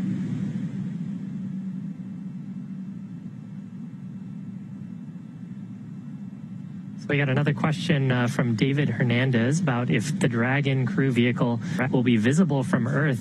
There were actually some really cool photographs when the ISS had passed in front of the sun while Dragon was attached, and you could actually make out on those photographs from a telescope the silhouette of the Dragon vehicle. I think right now, if you had a telescope pointed at the right direction, you might be able to see it, sort of depending on whether the sun was behind the vehicle or not. But definitely not visible with the naked eye. So definitely need some help from a telescope. And your telescope would have to be set just perfectly because Crew Dragon is still moving very quickly. Right now, it looks like Crew Dragon and the International Space Station are flying 261 statute miles over the North Pacific Ocean and moving at about 17,500 miles an hour. So don't want to miss it.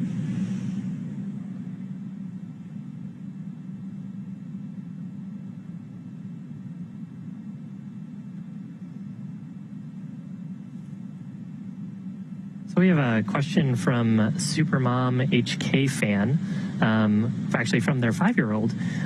Why does the rocket need a heat shield? And in this case, I mean, Dragon technically it does have rockets on board, although we usually refer to it as the spacecraft. But Dragon has a heat shield on board to handle the intense heat from re-entry. So as Dragon hits the Earth's atmosphere, we're going to slow it down a little bit, but we really use the atmospheric drag to slow down the spacecraft. And as the Dragon spacecraft hits into that part of the Earth's atmosphere, it'll actually compress the air and form a plasma at the base of the heat shield. And that plasma is very hot, very, very hot from the friction and compression. And they'll reach at approximately 3,500 degrees Fahrenheit on the outside of the vehicle. That's probably not uncommon for Bob Behnken and Doug Hurley, considering they both live in Houston. They're probably used to pretty hot temperatures outside, but they'll be nice and cool inside with air conditioning, as anybody in Houston, Texas knows is a necessity. Yeah, actually, when we get to that phase in the mission, ground controllers here in Hawthorne will do a check on the internal temperatures, potentially run some cooling, because before we get to that phase, we'll actually detach the trunk, and with that goes our ability to radiate away heat. So we'll actually do some pre-cooling on the cabin and flow some nice cool air to Bob and Doug during that pretty toasty portion of the mission. And a cool little glimpse right here, you can see Crew Dragon and the nose cone open, and that will remain open until after the deorbit burn tomorrow. They'll be using those forward bulkhead thrusters to make that burn. It'll be the longest that we see throughout the return home to slow Crew Dragon down enough to drop it out of orbit and bring it back into Earth's atmosphere. It'll then close after that burn, and it also serves as some protection for the vehicle upon re-entry. Yeah, it protects those navigation sensors on the top of the vehicle, the ones that we were getting those cool infrared camera views of the space station with, and what we also use for relative navigation when we're in proximity ops with the station. All of those underneath there. And actually, just coming up in about 4 minutes from now, we'll get a brief glimpse at those forward bulkhead Dracos. They'll be used during this next burn, departure burn number 2. Again, expected to last about 43 seconds to bring or reduce the perigee, get that a little bit lower. So we'll be looking for that burn at 5:27 p.m. Pacific time, or 12:27 a.m. GMT. That is the time zone the astronauts have been used to when living aboard the International Space Station. But now that they have departed, they will begin shifting their time zone back to life on Earth and back to that of Houston, Texas, which is Central Time. Another question here from Kevin Shannon about who the Corps is and what their role is in astronaut and vehicle health. The Corps is a position here in Hawthorne Mission Control, very similar to the Capcom role at Johnson Space Center. Stands for Crew Operations Responsible Engineer. And really, they are responsible for understanding all of the procedures that the crew run, as well as looking out for the crew and providing them updates on the status of the vehicle. They synthesize information from the other mission controllers, as well as think ahead to things that the crew will need to know to conduct their actions on orbit and transfer that information over the comm loops. So we heard a bunch of that earlier. I think on the Capcom side, that role has traditionally been an astronaut, although that may not be the case these days. It was at one time solely astronauts who held that capsule communicator position.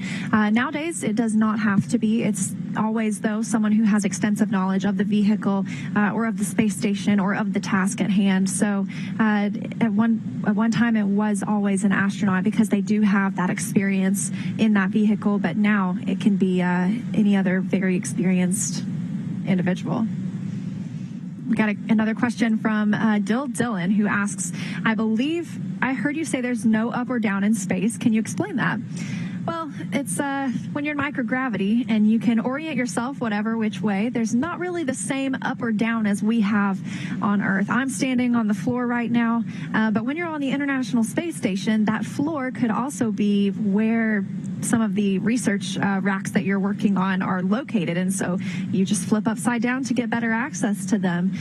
So there's not necessarily an up or down because there's that gravitational pull is not as strong. They're in microgravity, and so direction really goes out the window when you become an astronaut on the space station. Of course, orientation is still very important. So we have frames of reference defined for the spacecraft. If you noticed when we were showing views of Dragon attached to the space station, the nose cone was up, so to speak. Dragon fits to the pressurized mating adapter in a very specific way. So the guidance officer and the prop systems officer and the team here are, of course, understanding the orientation of the vehicle, but up or down is sort of a relative sensation. And we are about a minute and a half away from departure burn 2.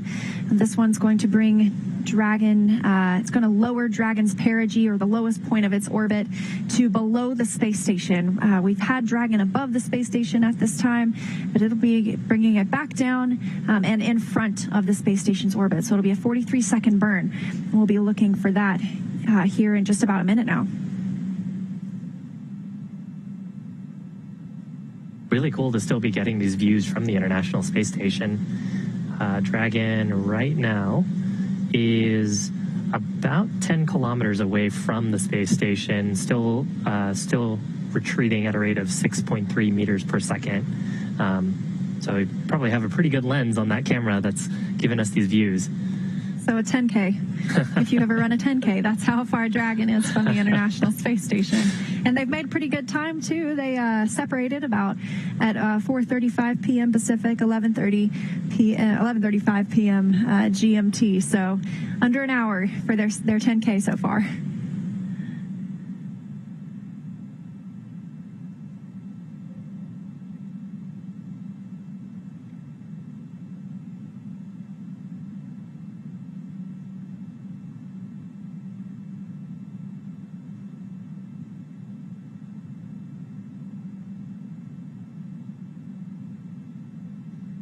Depart burn 2 in just a few seconds.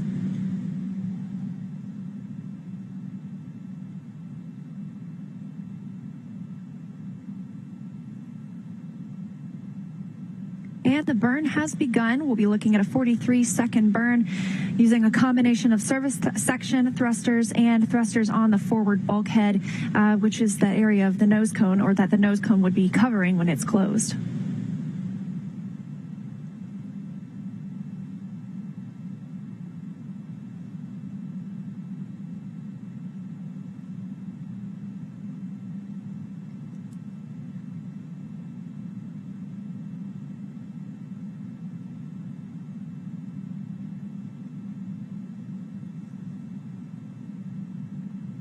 Dragon SpaceX burn complete, nominal burn. Dragon copies, nominal burn.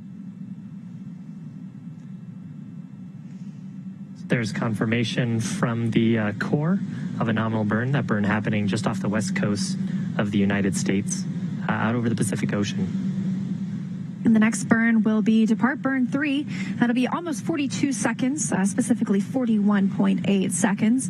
And that will occur at 6:14 p.m. Pacific, 1:14 a.m. GMT. That'll be the last of those 4 depart burns. And then we'll be looking later tonight to the phasing burn. Yeah, and in between them, Bob and Doug will get some time to get a meal, and of course they'll start into their sleep preparations. They get about an hour before they actually go to sleep to get some time to sort of collect themselves, do whatever pre-sleep activities that they need to do. As I understand, on the space station, that is also some time for them to go hang out in the cupola, take photos, maybe talk to folks on social media. Yes, and they love to talk to their families as well. They are able to video conference with their families every so often. It's very important to us that we keep the astronauts connected with their families. It's important for mental health, and we've seen a lot of this on Earth recently with going through the coronavirus pandemic, people being apart from each other, and we've seen people connecting virtually now more than ever. And so that's something that the astronauts have been doing for a long time, and dealing with isolation. And so we have teams on the ground that research how they are able to deal with that. And it also feeds into the future of spaceflight. You know, looking at when we go out on these missions to the moon and eventually Mars, that the astronauts will be gone for extremely long periods of time. How do we give them the opportunity to feel at home, to feel connection with people back here on Earth? Yeah, especially interesting problem when you consider that Mars is just the light and signal delay can create either anywhere from a 25-minute delay to about a 45-minute delay, which is actually part of the reason why it's even more impressive about like Perseverance and the other Mars rovers that have to do everything totally autonomously. There's really no time for a ground operator to issue a command and then see if it worked. But that adds an interesting aspect to connecting with your families, because that's a long time to have to wait for a reply. It would be. Now, a lot of the research we're doing right now on the space station is in preparation for that. We've got the Artemis missions coming up. We're looking to go back to the moon for the first time in almost 50 years, and that's scheduled to be in 2024. We'll be putting the first woman and the next man on the moon, and so a lot of the research we're doing on the International Space Station is paving the way for how we're going to establish a more permanent human presence on the lunar surface. So next expected burn is departure burn number 3. That's expected at 6:14 p.m. Pacific time, or that would be about 1:14 a.m. UTC or GMT or Greenwich Mean Time. And again, as mentioned previously, 41.8 second burn that will use a similar combination of service section and forward bulkhead Draco thrusters. Those service section thrusters to really provide attitude control, make sure that the forward bulkhead thrusters are pointed at the correct location, and then those forward bulkhead Dracos providing the majority of the impulse for that burn to reduce, to finalize us in an orbit that is co-elliptic with the station, so on a similar ellipse, but with the highest point being about 10 kilometers below the current space station altitude. And speaking of those forward bulkhead thrusters, we have another Ask NASA question. So a reminder, if you are watching on social media, on Twitter, go ahead and use the hashtag AskNASA. Send us your question, and we'll see if we can get that answered on air. So this one's from Gary. He wants to know why the nose cone can't be closed now, and it's because we're not done using it yet. That won't be closed until tomorrow after the deorbit burn. So we've seen those first 2-3 burns now accomplished, and looking forward to departure burn 3 coming up next, and they will once again use those forward bulkhead thrusters that are located under the nose cone. So don't want to cover those up just yet, but it will be closed prior to reentry. Yeah, another note there is there's also a number of navigation sensors beneath the nose cone that help Dragon know where it's pointing in space, and also help it communicate with those tracking and data relay satellites. So not only is it for those burns, and we have a couple of big ones left before this mission is complete, but also to help Dragon know just where is it around planet Earth. We've got a question from Hurricane Force, who asks, how can kids work toward being future astronauts or work with NASA? That's a great question, and I will give some advice that the astronauts give. I've always heard them say to pick something that you love to do, because the path to being an astronaut is very, very difficult, and it requires a lot of studying and learning and growing in your field, and so that's much easier to do if you enjoy what you're doing.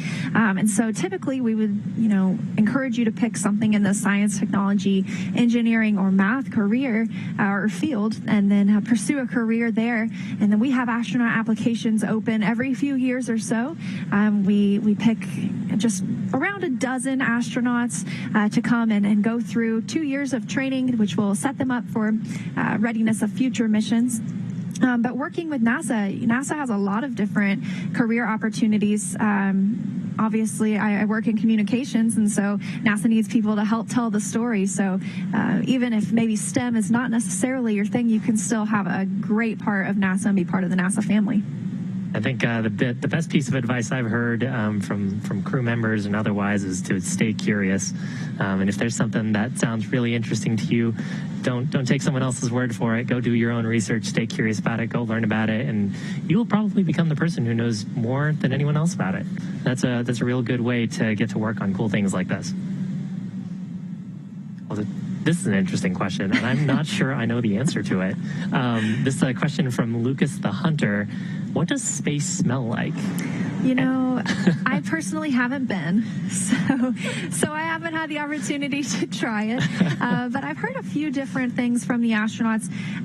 One has said it smells like burnt cookies or burnt steak. So the common theme there is it smells a little like something that burned.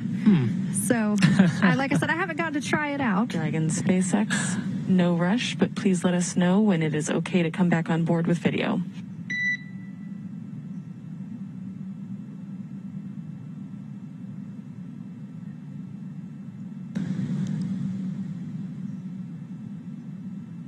So the core there, just relaying to the crew. We have cameras, of course, aboard Dragon that we've been looking at earlier. Relaying to the crew that we've had those off for their privacy so they could doff their suits, and requesting if we could come back aboard. And SpaceX here, welcome to come on board at this time, and we've just wrapped up our timer for suit drying. Copy all. Thank you so much.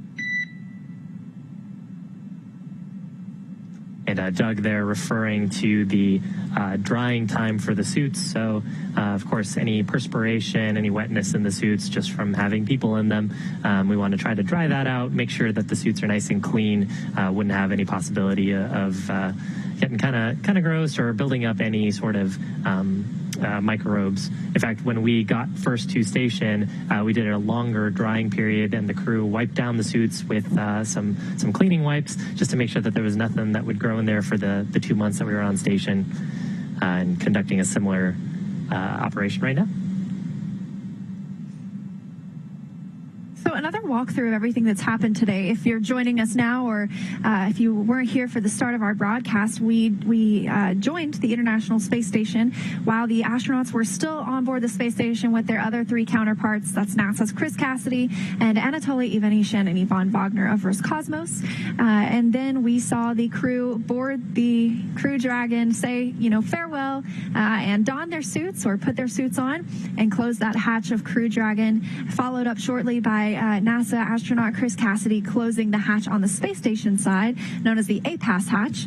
We then stepped into the vestibule depressurization. That's the space in between the hatches that was exposed to vacuum whenever Crew Dragon departed. And we saw an on-time departure. Separation occurring at 4:35 p.m. Pacific time. That's 11:30 p.m. GMT, or the time used aboard the International Space Station. We had those two short bursts using the thrusters on Dragon and the umbilical detaching, those hooks releasing, the 12 hooks releasing Dragon from its home for the past couple of months. So after that, we saw the first three departure burns of Crew Dragon, those first two bringing it up and over the International Space Station. The astronauts were then able to take off their spacesuits after that burn was completed, and then we just saw departure burn 2, which has lowered Dragon's perigee and brought it down below the International Space Station at all times. So next up for us will be departure burn 3. We're looking for that at 6:14 p.m. Pacific, 1:14 a.m. GMT. Been a pretty busy day for Bob and Doug aboard Dragon. They managed to. There's actually a view of inside the cabin. So Bob and Doug out of their spacesuits. You can actually see one of their spacesuits. It's that sort of white and gray item on the left-hand side of the screen, and then it looks like that might be Bob on the right-hand side of the screen. And we're looking at a view. You can kind of see the cargo, so the seats in front of them. Looks like they've got a spacesuit in the way of this camera. But beneath the seats, they've got some storage room where we've got about 150 kilograms of cargo. A lot of that, more than half of that actually, is scientific experiments and samples coming from the program, the research program aboard the International Space Station, which is, of course, a national laboratory. You actually had a number earlier. I think Bob and Doug combined had done 114 hours, approximately 114 hours of science in the lab while they were on the International Space Station. And of course, that doesn't count towards the upgrades that were completed outside with those battery changes that enable us to keep going further. But yes, it of course tripled the amount of time we were able to do because that's the U.S. lab. And Chris Cassidy was, prior to the arrival of Crew Dragon, doing all this work on his own. And so having Bob Behnken and Doug Hurley come on board for a couple of months really expanded the amount of scientific research that was conducted during that time. Yeah, some cool views of the interior of the cabin. We got a sort of a sweep around of the cameras. So right now we're looking at a camera that sits ordinarily right behind the crew members, looking up at their displays. The view that we actually had previous to this was a view looking towards Doug Hurley's seat. And actually, when on the uphill portion of the mission, we got a quick tour of the interior of Dragon from Bob and Doug, and they gave us some insight and a quick tour of the cabin. And it looks like Bob just putting his suit away in his suit storage bag, suit drying complete. They were wearing those suits earlier, just in case they needed to. The suits really for their protection if there was a depressurization or a fire in the spacecraft. Now that we're past some of those dynamic moments close to the space station, the risk of one of those events is pretty low. The suit storage bags, though, of course, will be kept in close proximity. So if there were any sort of anomaly later on in the mission, Bob and Doug could quickly get into them. And pretty cool. They're actually pretty much a single-piece design. They can be put on within less than 15 minutes. As you mentioned, I think you made a good call. It looked like a polo and some khakis to me. So they're now out of those suits and able to relax until before the deorbit burn tomorrow. Probably a lot of Velcro on those as well, I'm guessing. I know on space station side, they tend to have a lot of Velcro on pretty much every surface.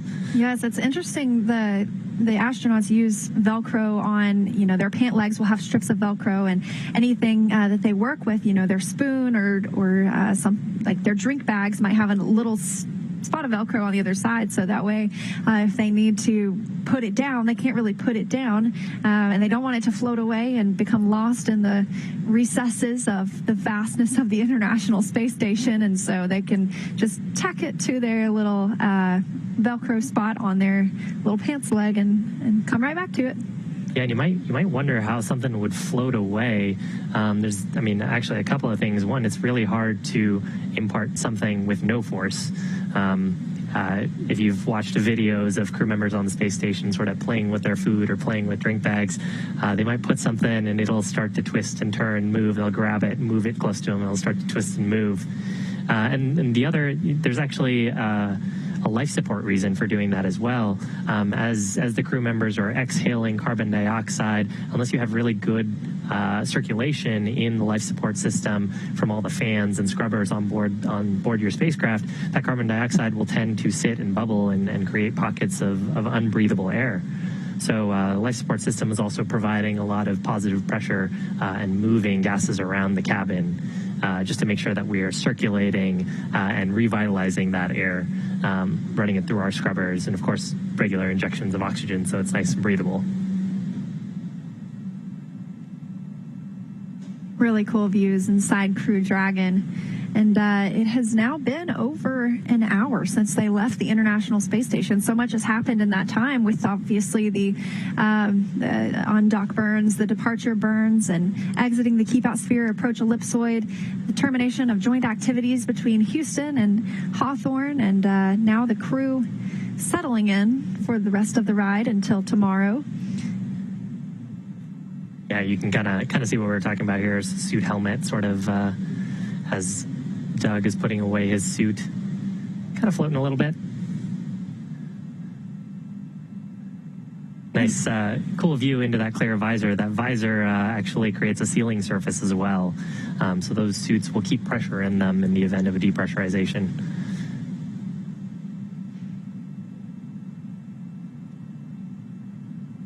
It looks like we have a good Ask NASA question. I think it's tailor-made for you, Shiva. Yeah, this is a good question. So a question from Anir. My 9-year-old son has a question. What is Dragon's outer layer made of? Like the material you used to make it. So I think what Anir might be referring to here is our heat shield material and our thermal material. The external surfaces of Dragon are actually made of a material called pica, which I think is phenolic impregnated carbon ablator. So pica material is something that that actually NASA developed, and Dragon and SpaceX have actually done some work to upgrade it over both the crew program as well, over the cargo program and as well as over the crew program. And so we're using something called Pica 3, I believe, on the Dragon spacecraft. A cool example of kind of the partnership between the NASA teams and the SpaceX team in developing the spacecraft. It looks like the windows outside or to the outside of Crew Dragon are a little bit dark now, and that is the case because the International Space Station is now in an orbital nighttime, or I should say Crew Dragon Endeavour, flying over the Atlantic Ocean, about 261 statute miles above us all. As I mentioned earlier, the space station orbits the Earth sees 16 sunrises and sunsets a day, so currently constantly moving at 17,500 miles an hour, and Crew Dragon is about on that same trajectory at this moment. Yeah, again, this next upcoming burn, which is scheduled for about, 28 minutes from now. This next upcoming burn will put us into a co-elliptical orbit with the station. So all that means is the station is on a slightly elliptical orbit, mostly a circle, but not quite. And Dragon will be on a very similar ellipse to the space station, but just with its highest point of orbit about 10 kilometers below the space station.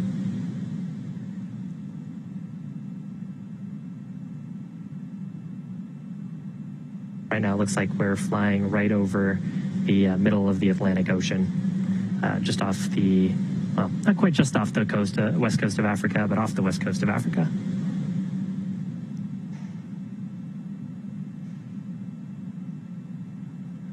One fact I love about the International Space Station, maybe not Crew Dragon Endeavour as we discussed. You might be able to see that with a telescope, but for the International Space Station, you can see that with the naked eye. You don't need a telescope. It's the third brightest object in the night sky, and so if you go to spotthestation.nasa.gov, you get the chance to see when the space station is flying over your area. So it's pretty amazing if you get the chance to look it up, and tells you when you can go outside and where to look in the sky to see the space station fly over. Every time I get the opportunity, I love to go and try and see it, and I wave at whoever is on board the International Space Station. It's funny for me to think that they're only about 250 miles above us. Of course, they're in outer space, but 250 miles is not that far when you think about it on Earth. So that's a pretty short road trip, honestly. Exactly. But pretty hard to get there. Need a lot of thrust and power to get through that, and that's why we need something like Falcon 9 to be able to get us into orbit. And of course, once you're in orbit, that's not the end of the story. The Dragon spacecraft as well, in this case, had to provide quite a bit of thrust to then rendezvous with the International Space Station.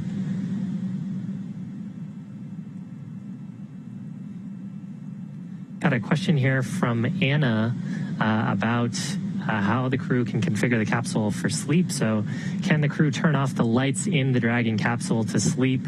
And they can, actually, as part of their sleep configuration processes. The crew can control the cabin lighting. They actually have some covers as well that they'll put on those windows. So there's 2 windows on either side of the side hatch, and of course there's a window that looks through the forward hatch, and crew will put some covers on those just so they don't get woken up by the orbital sunrise. Right now, I believe, as you mentioned, we're currently in orbital nighttime, so a little bit dark in the cabin without those lights. It would really mess with your circadian rhythm if every 45 minutes you were getting a bright flash of light for 45 minutes. And kind of another fun thing, too, is the crew do have a white noise generator on board, so they can also turn that on if they want to try to mask some of the sound of space and get a little bit more rest. seemed like they enjoyed their sleep period. It sounds like I would sleep pretty good on Crew Dragon Endeavor, honestly. To have a white noise generator, that's a nice perk.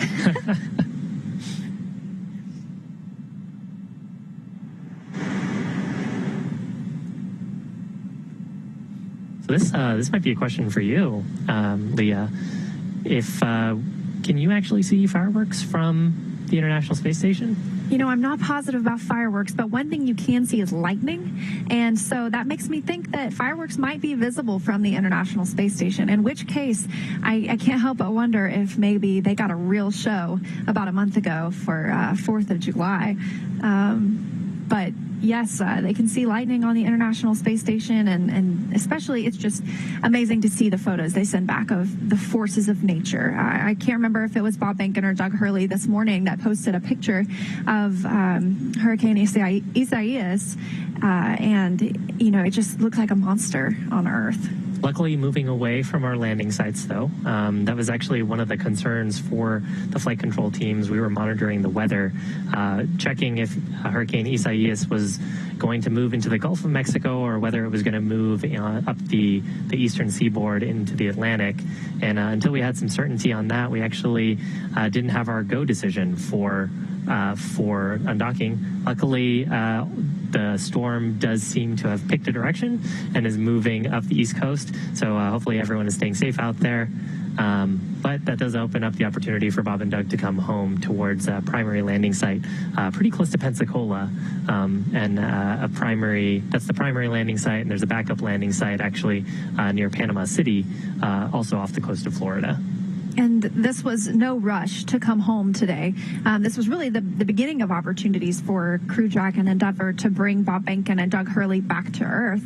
And so over the past several days, you know, we've gotten weather updates, weather reports, even up to the time that Crew Dragon was undocking. We were looking at meteorologists providing weather reports on what we could expect in the next 24 hours, really, in the Gulf. And so the astronauts could have stayed aboard the International Space Station if that weather turned out looking nasty in the Gulf. But it looks like everything is going to be clear, and we should get nice splashdown tomorrow. And of course, still no rush. The crews aboard, we're continuously performing weather monitoring on the landing sites. We get those reports, I think, about every 6 hours.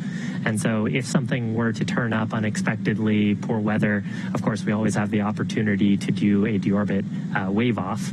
And so that would then set us up for our backup landing opportunity, which would be a little bit later, not quite on the same time scale, but about 2 days later. And of course, Bob and Doug have plenty of supplies on board if that were to happen. But right now, both the primary and alternate landing site looking healthy and go for splashdown attempt tomorrow. And right now, we are awaiting the next departure burn that's scheduled at 6:14 p.m. Pacific, 1:14 a.m. GMT, and so that will round out the departure burns for the evening. We've had 3 so far. This will be the 4th. And that has brought Dragon out of the keep out sphere, away from the approach ellipsoid. The first 2 took Dragon up and over the station, and then this next one brought it underneath, and then the last one will circularize Dragon's orbit, and it makes it roughly co-elliptic with the space station. We saw a burn like this on the way uphill as well. And it's interesting you mentioned that this is the 4th burn, but it's called Depart Burn 3. And actually, we saw a little bit of this on the way in. So there are 3 hold points and a hold 0, 1, and 2 on the way to the International Space Station. All of those depend on the distance that you are from the space station. So it can be a little bit confusing when you consider the nomenclature here. Part of it is sort of the counting scheme, and part of it is also, are you at that point that is known as hold 0, hold 1, hold 2. So depart burn 0 being that first burn that we conducted, and then the depart burns 1 and 2 we saw earlier today, getting us out of the approach ellipsoid. And then depart burn 3 being our 4th burn of the day, if you don't count those 2 undocking burns that we saw.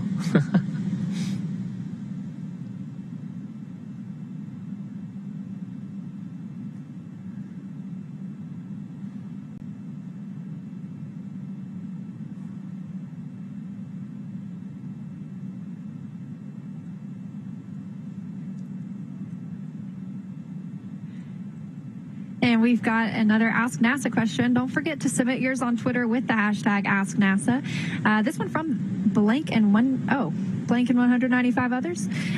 So they want to know how many times a day the International Space Station flies around Earth.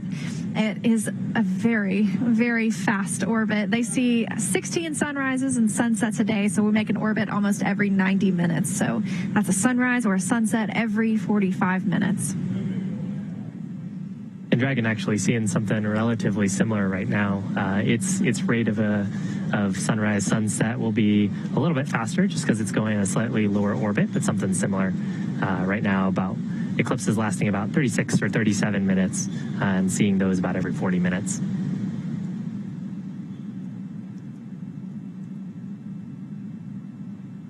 So we've got a question here from Merv about how we keep Dragon oriented in the proper reentry position to make sure that the heat shield is deflecting heat properly.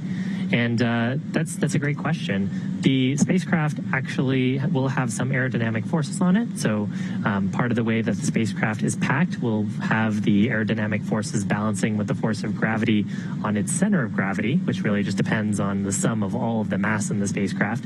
And so that'll help it orient in the correct direction. It's designed aerodynamically to put the heat shield down. And for small correction maneuvers, we'll actually be able to use the Draco thrusters to provide small orientation burns while we're going through reentry. And then once we actually get through the reentry portion of the mission and get to drogue deployment, the positioning of the drogue chutes on the vehicle will keep Dragon in the correct orientation. Although at that point, it's less about heat rejection and more about making sure that the capsule splashes down with the heat shield side facing towards the ocean.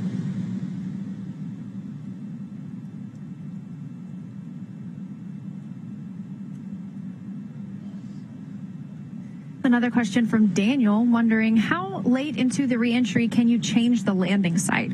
So the landing site is determined based on a lot of criteria, anything from wave height to wind speed, making sure that we give the astronauts the most safe location to splash down. And so if for some reason at this point we saw that Pensacola site that we're targeting tomorrow was starting to look like maybe a no-go area, we already have backup sites identified. And so even though Crew Dragon has already departed and already conducted its first few burns, it's not really committed to one site until its deorbit burn tomorrow.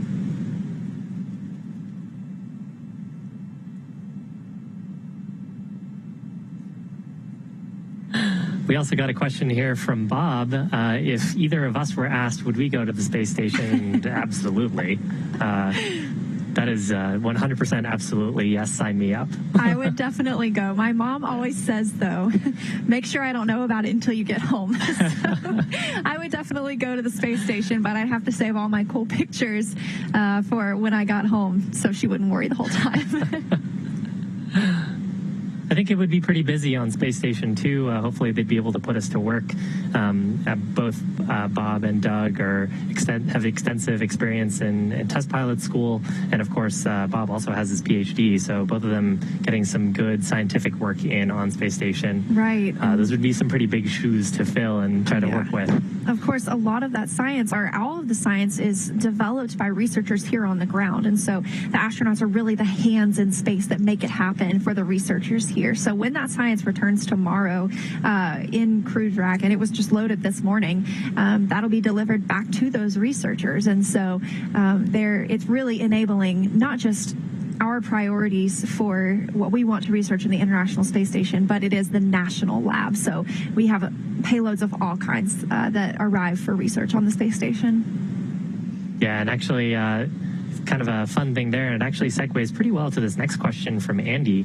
So where does the Dragon capsule get its electricity from? So we were talking a little bit about the cargo aboard. Some of that cargo is in freezers, and it's sitting in a set of cargo pallets right underneath the two middle seats. Those cargo pallets actually receive power from the spacecraft, and the spacecraft receives power from solar cells that are on the trunk. So earlier we saw some pretty cool views of the trunk. Half of it is black and shiny with solar panels covering it, and the other half is has a white structure on it, and it's radiating away heat through a thermal radiator. That upper portion receives solar power from the sun whenever we're not in the eclipse or shadow of the Earth.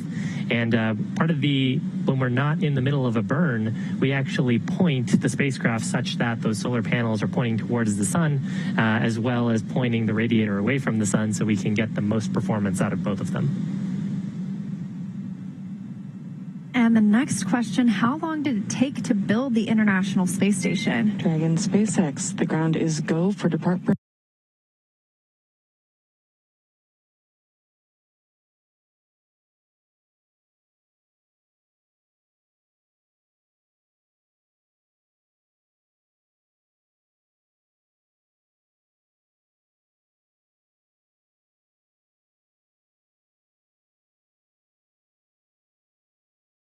Turn 3. How long did it take to build the International Space Station? The first element for the International Space Station was launched in 2018, or in 1998. So we celebrated the 20th anniversary of the first element launch in 2018. But people started living full-time on the International Space Station in 2000, as we mentioned. So this marks the 20th anniversary of continuous human presence. But, you know, even now, pieces are continuing to be added to the International Space Station. There will be a new scientific airlock that arrives later this year. A few years ago, we saw the arrival of the BEAM module, which is the Bigelow Expandable Activity Module. It's helping us test out future habitable zones for deep space exploration. And so it was launched flat, and we had it expanded, and it's still aboard the International Space Station. And I think that Bob actually got to check it out last week. So that's pretty cool. Yeah. So the International Space Station it continues to grow in a way. And of course, the capsule itself sometimes can act as a little bit of habitable space. So anytime you've got a visiting vehicle aboard, if there's room in there, I'm sure you can go hang out if you need a moment of privacy. And the International Space Station is actually huge. It's the size of a football field, which is one reason it makes it so easy to see with the naked eye, from the ground, from Earth. But the habitable space inside is that it's equal to about a 6-bedroom house, also the same as a Boeing 747 aircraft. So that's about the amount of space that the astronauts have to live and work inside. Of course, you have that entire space, though, that's not covered in equipment. If you were imagining a 747, you'd only have the part that you could walk on. But because of microgravity, you can really take advantage of the ceiling and the floor, because there isn't really a ceiling and a floor. And no assigned seats.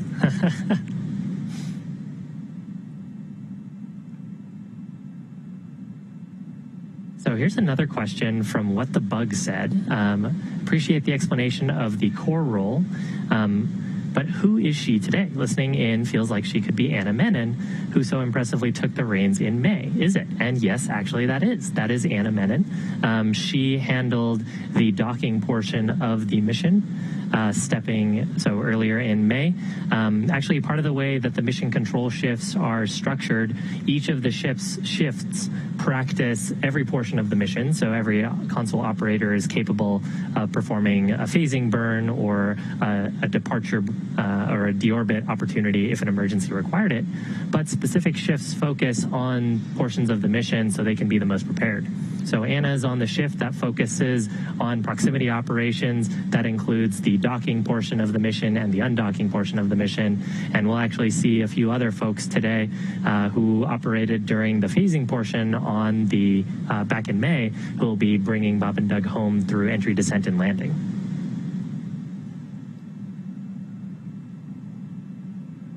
We have a question from Michael, who is curious about the activities planned for Bob and Doug immediately after their safe return. Well, they will be lifted from the water using a crane that's on the ship that will come and retrieve them. So they will still be in the capsule. They'll be lifted out of the capsule and placed onto the ship. Once they are on the ship, they will actually be lifted. They won't be walking just yet because, let's be honest, it's been a couple of months and they need to regain their center of gravity because they have been out of gravity. This is a common occurrence and something that we practice with all crew members that arrive back home from a Soyuz capsule as well. Additionally, they will be landing on the water, and so even somebody who is well accustomed and has been walking on Earth their whole life sometimes needs to gain their sea legs. And so once they get out of the capsule, they will be taken to have some medical checks, as we always do with our returning crew members, just to make sure that they're feeling well and they can share any of their concerns. And then they will be taken to by helicopter back to Florida, and then eventually they will board a plane and head back to Houston, Texas. So home sweet home, all by tomorrow evening. They will be welcomed to Ellington Field, which is part of Johnson Space Center and where we conduct a lot of our astronaut training in the T-38 jets. So another busy day, even once they've splashed down. Yeah, it seems like they don't get too much rest in there, but I guess that's why it's so important that they're getting some rest on the spacecraft. And I do wonder if they'll take a nap on the airplane or something, depending on how they feel. You mentioned a little bit about the inner ear deconditioning that they experience. It's actually part of the reason why the crew members, that deconditioning from being in microgravity is part of the reason why they exercise so much on station, to try to keep their muscle mass up and try to keep their heart rate up. It's very interesting. In your there's a feedback mechanism between your brain and your heart, and so when you get to space, because of sort of fluid shift in your body from microgravity, you get slightly higher pressure in your head, and your heart and brain will basically reduce the rate at which your heart beats. And it takes a little bit of getting used to, depends for each crew member, when you get back into gravity on Earth, for your system to readjust to that. Actually, another question here from Baraket. Why do we need to do a burn to get back to Earth? Why not just use gravity or free fall? So that's actually an interesting question.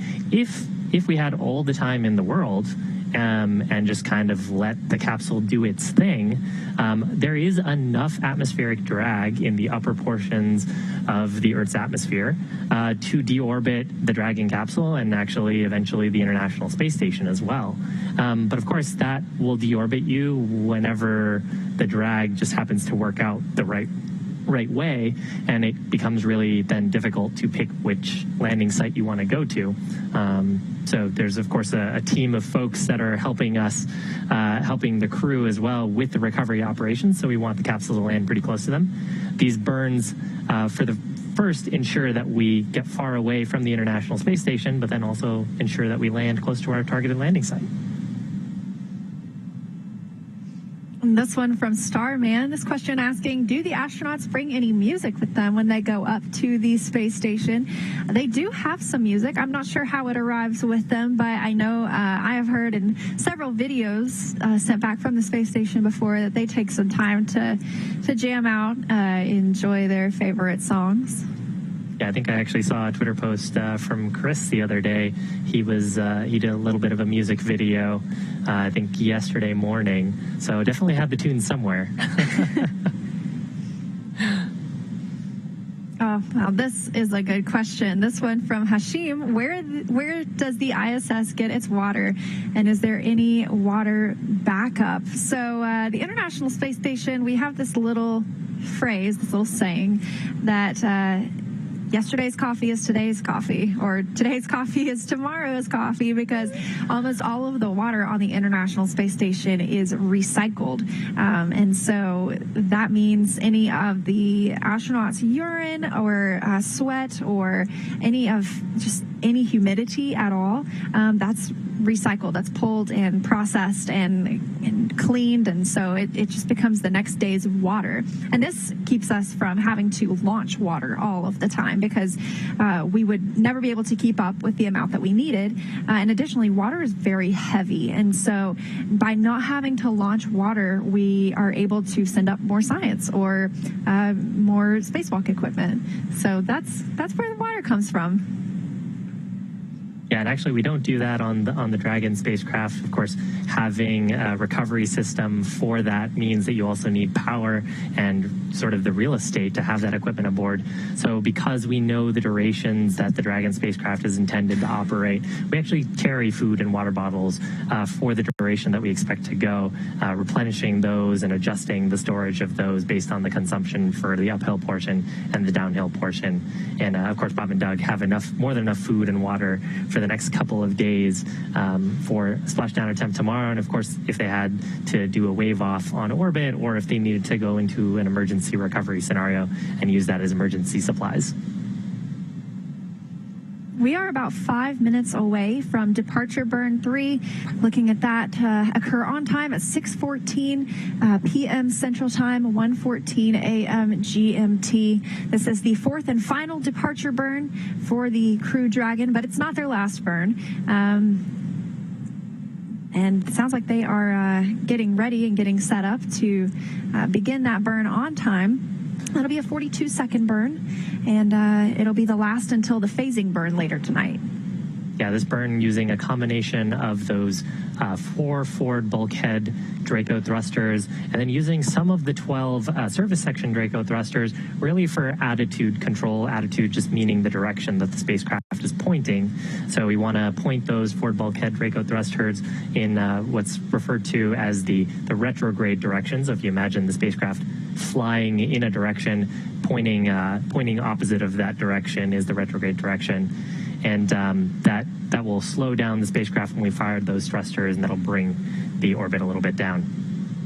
And then with that, it'll bring the spacecraft roughly co-elliptic with the space station, about 10 kilometers lower in altitude.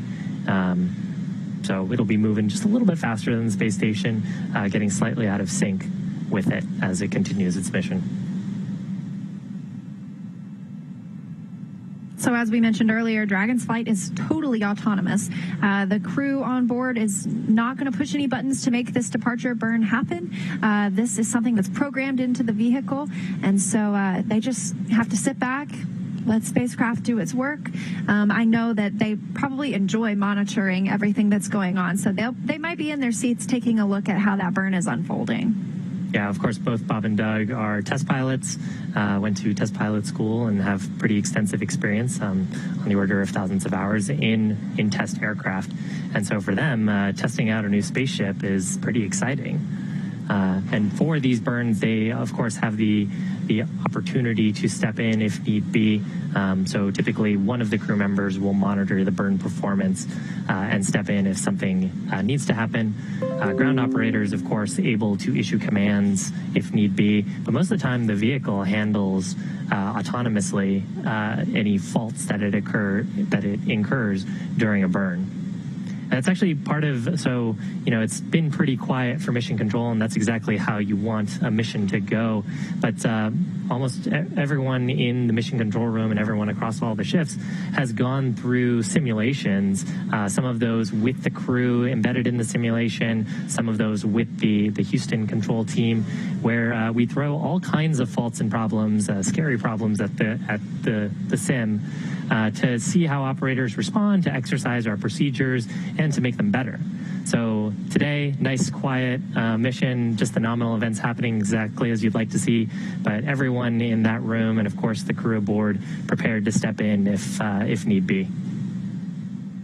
I've had the privilege to sit in on some of those sims and help prepare to be here, and it is so nice to hear some peace and quiet on the loops, on the nets, everything going pretty well so far. And we are just under a minute to departure burn 3.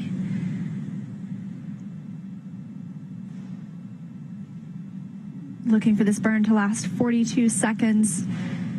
Bring it roughly co-elliptic, in a roughly co-elliptic orbit with the space station, meaning it's not got, or it'll be constantly about 10 kilometers lower in altitude.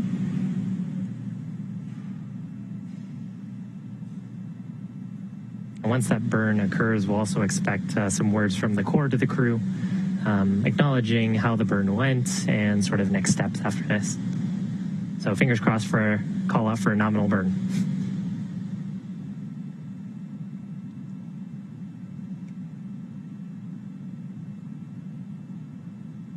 That's it's worth noting what some of the other folks in mission control are doing during a burn.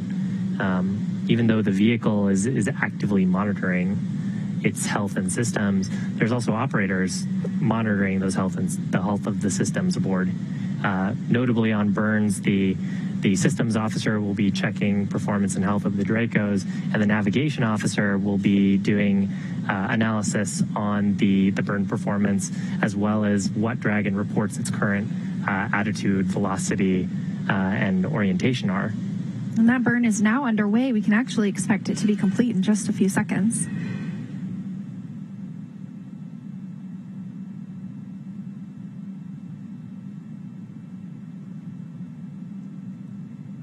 Dragon SpaceX burn complete, nominal burn, and at your convenience, I have 3 additional items for you.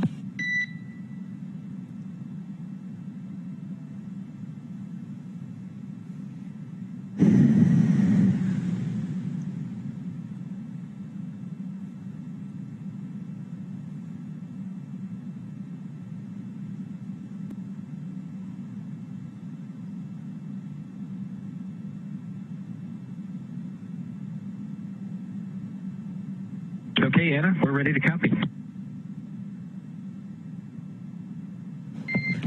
All right. The first is that we understand that you would prefer to report food and water consumption and movement after each of your meals. At your convenience, we're happy to take your evening meal report. Just let us know.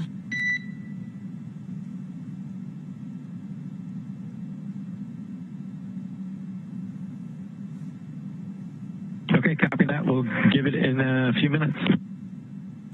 Sounds great. The second item is that we have some updates for your tablet timeline. It'll take me a few minutes to talk you through them, so when you are ready to copy those, let me know that too.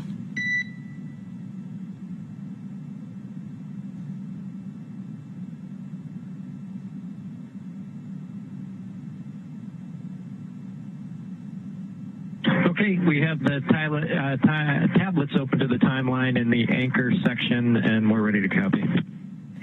Copy. So on your day 1 primary timeline, please scroll to crew pre-sleep day 1, and I am requesting that you add 30 minutes to the 6 continuous events, beginning with crew pre-sleep day 1 and ending with GSC collection entry.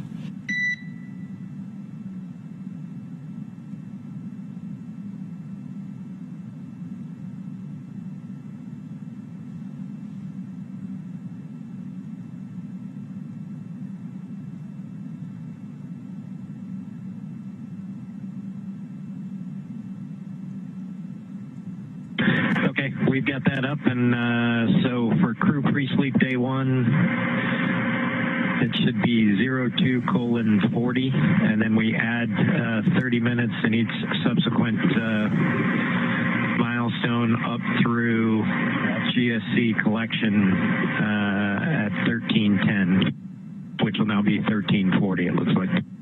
Good readback. The second change to make is to please subtract 15 minutes from your scheduled fluid load start and fluid load end events. Your new fluid load start time is 1448.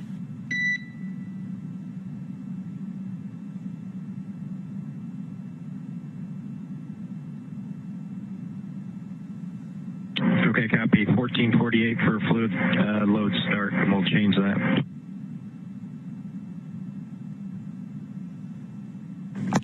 And you copied the fluid load end subtraction of 15 minutes too, correct?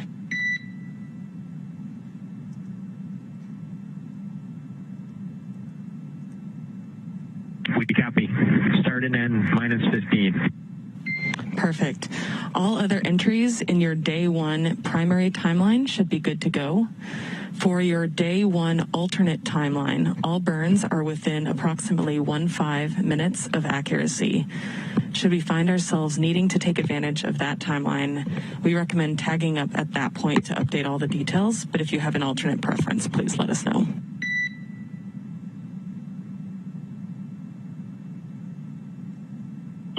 We love your plan. Let's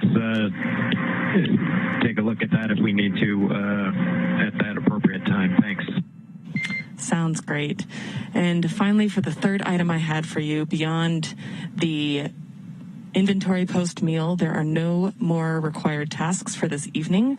So if you would like us to configure for sleep early, we can do that. Just let us know. And do note that there is a departure phasing burn during your sleep.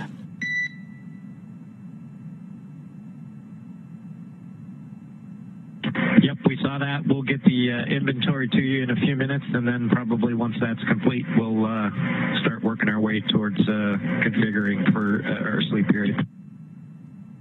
We copy all.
The core talking up to the crew, talking about adjusting the timeline. So the crew actually have a set of tablets aboard that has a copy of the timeline. And of course, as we are conducting burns during the mission, there might be slight adjustments based on the actual performance of the vehicle.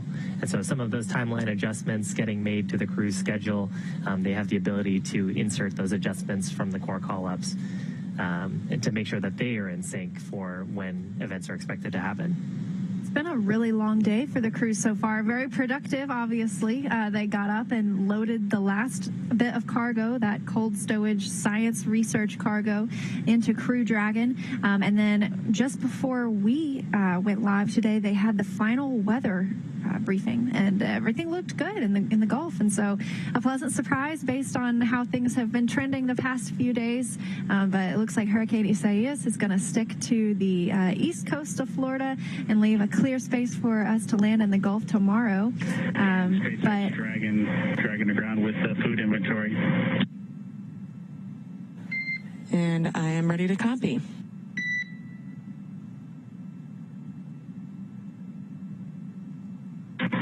Okay, from location 9, bag 204, we consumed 1 bottle of water. From location 10, bag 208, we consumed 1 bottle of water. From location 11, bag 317, we consumed 1 dinner.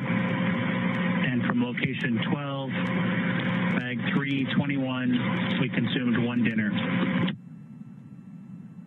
I copy 1 water consumed from each bag 204 and 208, and 1 dinner consumed from bags 317 and 321. Thanks for the report.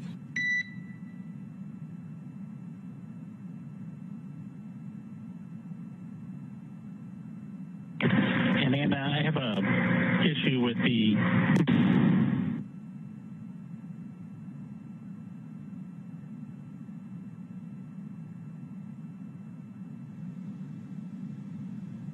So cool. Got some words there from the Corps, just giving us a quick check-in on their supplies. Timeline. It just started. I had a functioning timeline, and now I don't. And Dragon SpaceX, we lost you perhaps through some blockage through part of that call. Can you repeat, please?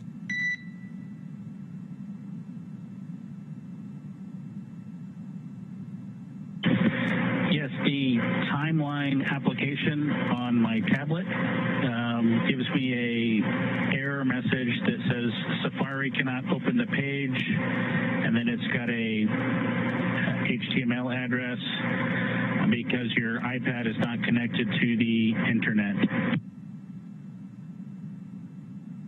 And can you confirm that Wi-Fi is off and airplane mode is on?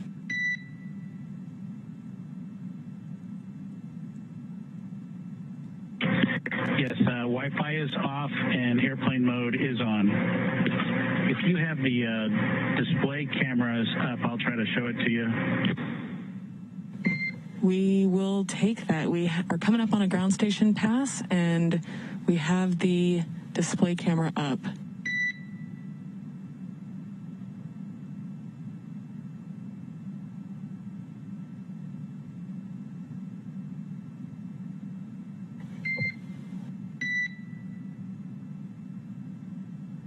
And Dragon SpaceX, can you bring that a little bit closer?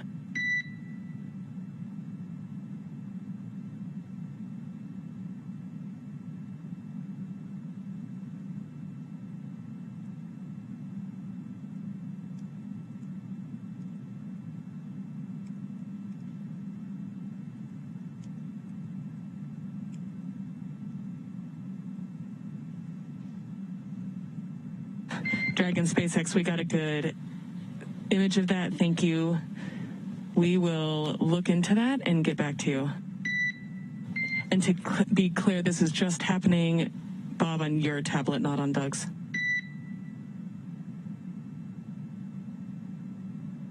Yeah, it's just happening on my tablet. I did have a fine timeline before, but when we started investigating to set up to load the changes that you just read up to us, it went to that page instead of the timeline that I had before.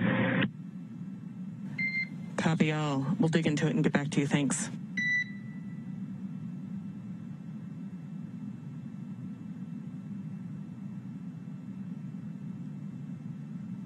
So that was the Corps checking in with the crew aboard Crew Dragon. Bob Behnken and Doug Hurley reporting. Bob Behnken's trying to monitor his timeline and having a little glitch, but they're working it out on the ground. But yes, a busy day for the astronauts. As we mentioned, they ingressed the hatch. We saw them don their suits and then eventually closed Crew Dragon's hatch and began the departure process. In the meantime, Chris Cassidy, the commander of the International Space Station, closed the space station side of the hatch. It's called the appx hatch in preparation for the vestibule to be depressurized. So they brought that level down to a vacuum because that would be what is exposed to once Crew Dragon departs the International Space Station. And then we were set up for all the undocking procedures.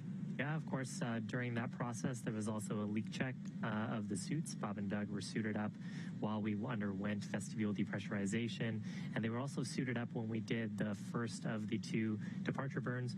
Before that, we'd had to do a little bit of reconfiguration on the vehicle.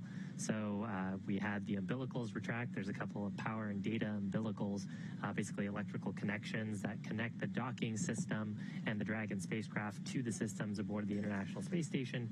We stopped providing power through those, retracted those umbilicals, and then along the vestibule there's a set of 12 hard capture hooks. Those hooks actually provide the seal on the vestibule and keep all that precious breathable gas in there. So we detached those, and then there was 2 undock burns, very, very quick, like less than a second burns that used those service section Dracos to propel Dragon a little bit away from the spacecraft, followed by our 3 departure burns. Yes, and all of those burns were conducted nominally, and all of them conducted on time. Everything has been like clockwork today for Crew Dragon, and so with all of those 4 departure burns complete, the next will be the phasing burn. But the crew, as you saw just a moment ago, a view from inside the cabin, they are now outside of their suits. They're able to kind of relax. There they are. It looks like Bob Behnken there monitoring and maybe even troubleshooting that little glitch he saw while monitoring the timeline, but everything moving smoothly for Crew Dragon. And in the background there, you can see Doug Hurley looking out the window. Let's see, the International Space Station is currently flying over Australia, just came up across the coast, and I'm sure it's a great view. So Crew Dragon is not too far from them because now their orbit is roughly co-elliptic, meaning they stay about 10 kilometers beneath the space station at all times. Yeah, so Dragon right now just coming up on the west coast of Australia. And, hey guys, so going to bed, get some sleep for tomorrow. Dragon Endeavour will be landing outside of Pensacola. We'll be live here, probably starting around 11 or 12, 11 a.m., 12 p.m. So, be sure to tune in, and we will be going live then. Till then, you guys are in Florida. Stay safe. Love y'all.